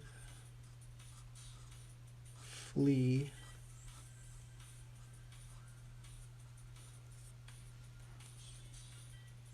when no one pursues.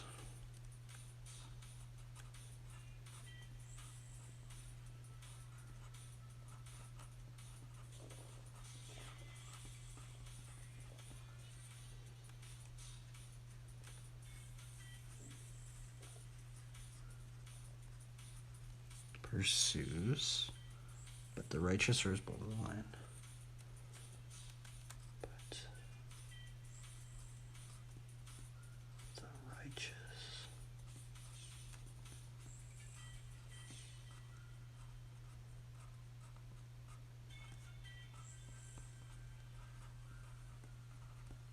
But the righteous. Did I spell that right? Rightheo are bold as a lion. Are bold.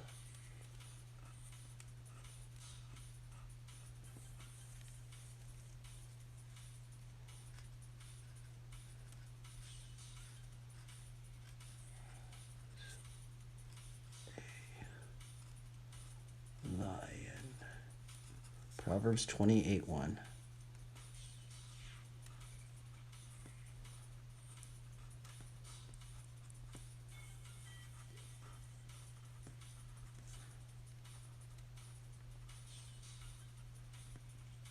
Okay, let's see how it looks. Oh yeah, I think that's gonna work pretty good. Alright, let's write on the other one. Let's write on the final. Okay, look at how much work we have to do. See, if this is on like digitally, bro, you could just write it. If you mess it up, you just smooth it a little. Oh, see, actually, now we can actually make it a little bit more. Boom, that is right. Now we're gonna do it just like that.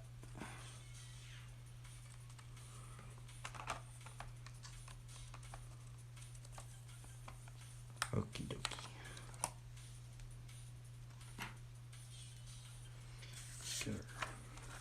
I'm using this as a no, it'll smear the drawing. Push this down, and let's write this in now again. I just wanted to make sure I could line it all up.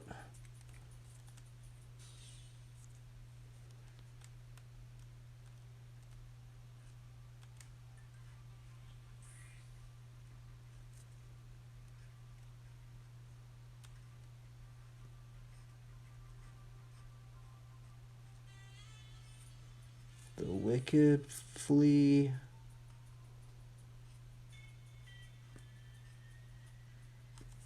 when no one pursues.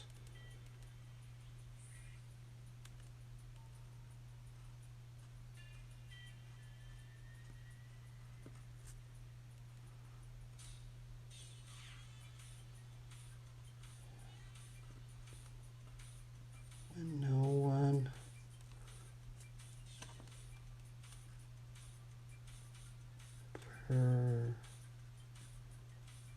pursues,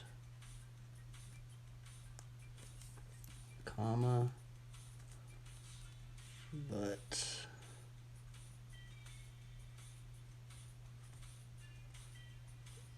the righteous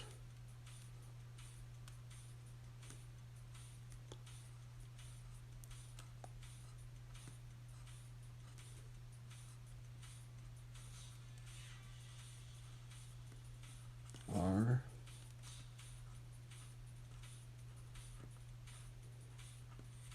I literally wrote this 2 times. But that's how I normally do it, just so it all lines up. Bold as a lion.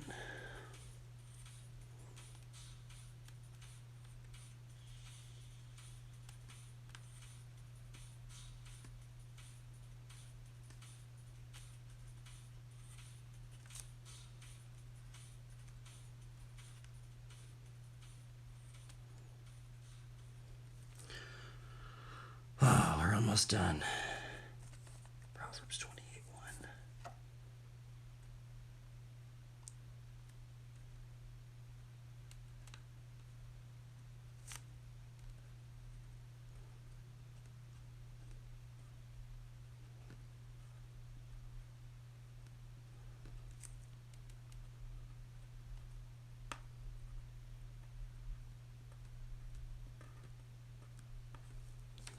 There we go. See what it looks like. Kind of want to do one more outer circle, maybe.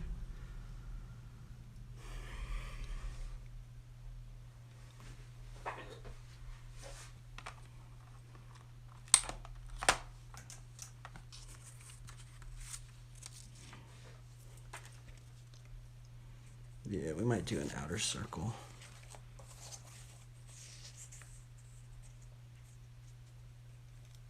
Did the outer circle. I guess no, not we. I guess we don't have to.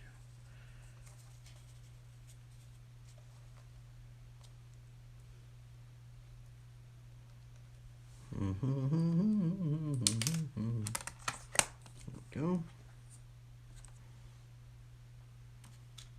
I kind of maybe want to add.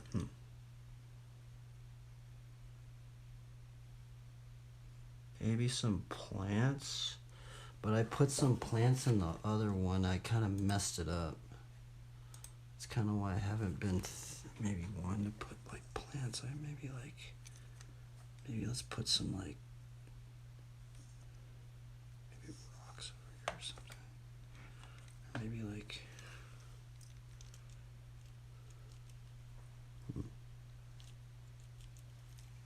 I don't know.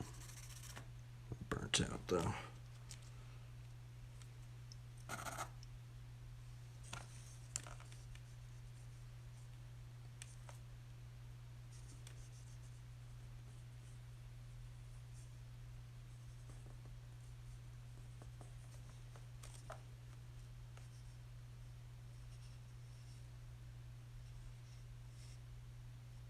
I don't even know what this is. It's just doodads. Little doodads every. Over here. mountains.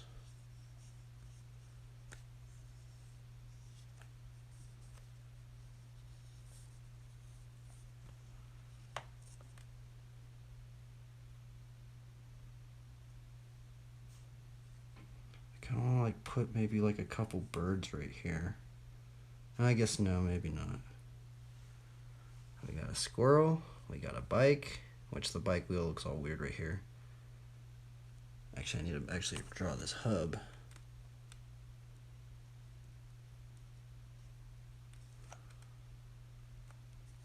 Okay, so we got the squirrel, we got a bike, we got a satchel, we got a Bible, we got fruit from the Bible, we have a lion, we have a cross, we have some mountains. Maybe I should indicate a couple more back here. There we go. A couple more over here.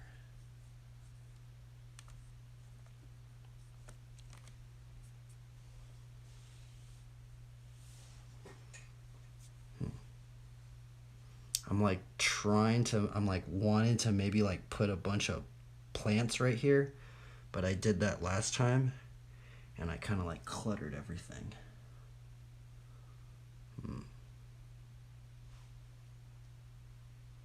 But I kind of do like that. So the fruits.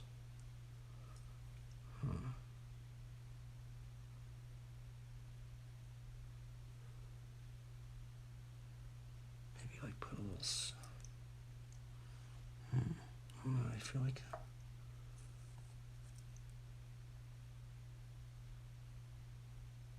Maybe I shouldn't touch it anymore. I guess I have to finish this little area right here.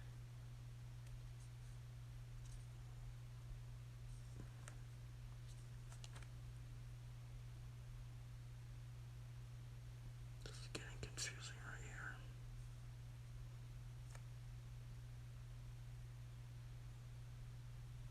This is confusing right here too.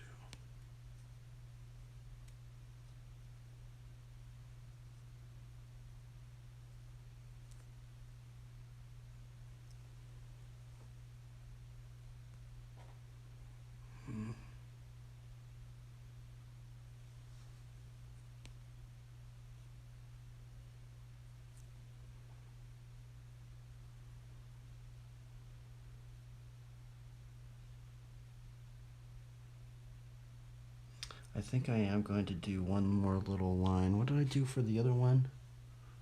Where'd the other one go? Oh wait, I did do another line. Okay, well I think I am going to do another line. I think that kind of like made it feel a little bit more finished. I'm just going to put another line on this entire thing.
Okay, well, let's turn this off and let's turn the other light on. I don't know if I really like it, to be honest. I feel like I've been staring at it all day. I can't even tell what's going on anymore.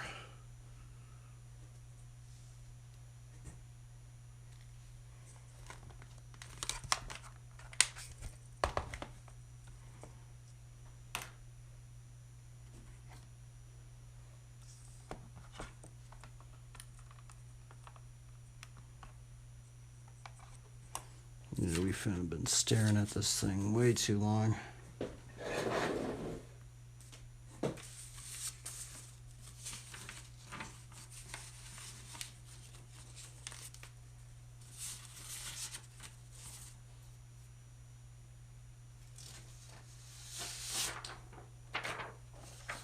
Does that, oh, that's good enough.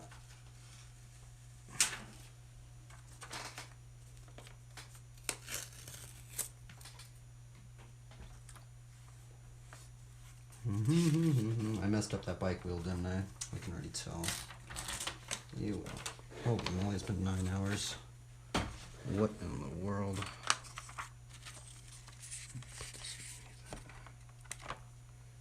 Let me sign it really littly somewhere.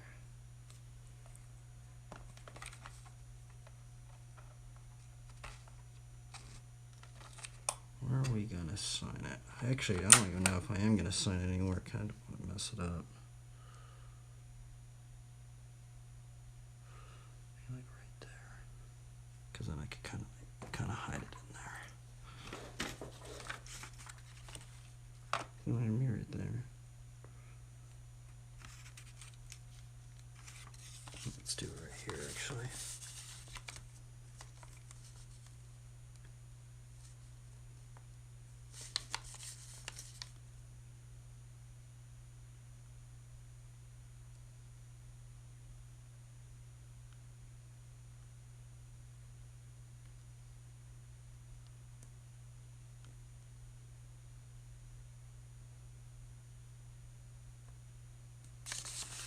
Signature. I don't even like that, honestly. Just kind of like messing it up. I don't think I'm even gonna sign it. I don't even want to sign, honestly. Let's do a little one. I'm just gonna do just a small. You can't even tell it's a signature.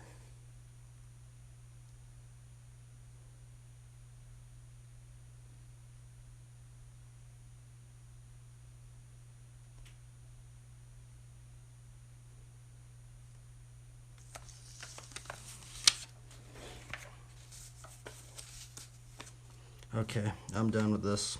I've stared at this way too long, man. Oh, Toledo. Let me get the thumbnail going. Get this piece of paper out.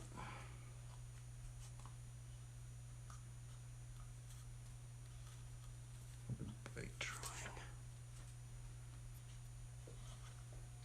You know, I don't even like it, to be honest. I think I've just been staring at it too long. Oh well. That's why I just move on to the next one.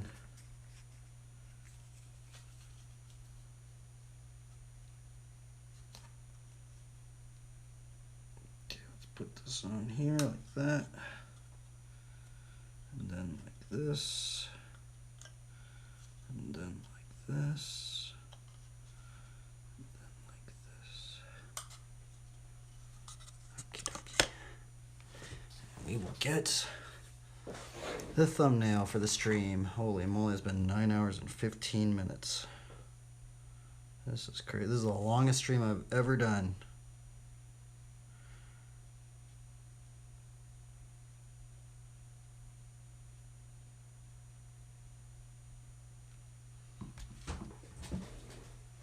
Okay, how did we do it yesterday? Oh yeah, I was doing it like this yesterday.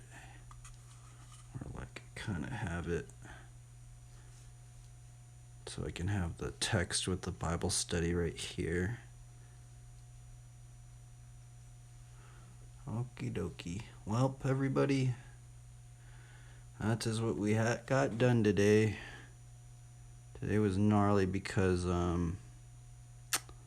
we did a lot of perspective stuff and I got really jumbled up and really confused. But we ended up getting that done today. So yeah, was a challenge. Was quite the challenge today. I ain't gonna lie. If you literally rewatch the stream, you're gonna see me going in circles trying to learn perspective.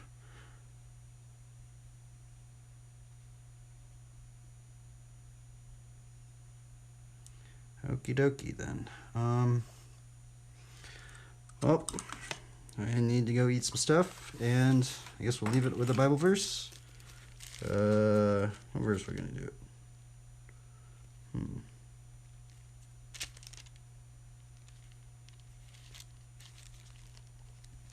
Commit your work to the Lord, and your plans will be established.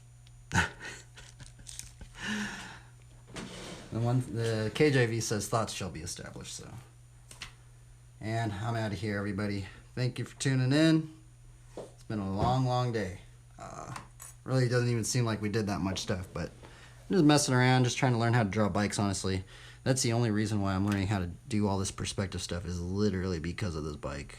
I guess because it crosses too, but a lot of other stuff. Anyway. See you, everybody. Farewell. Adios.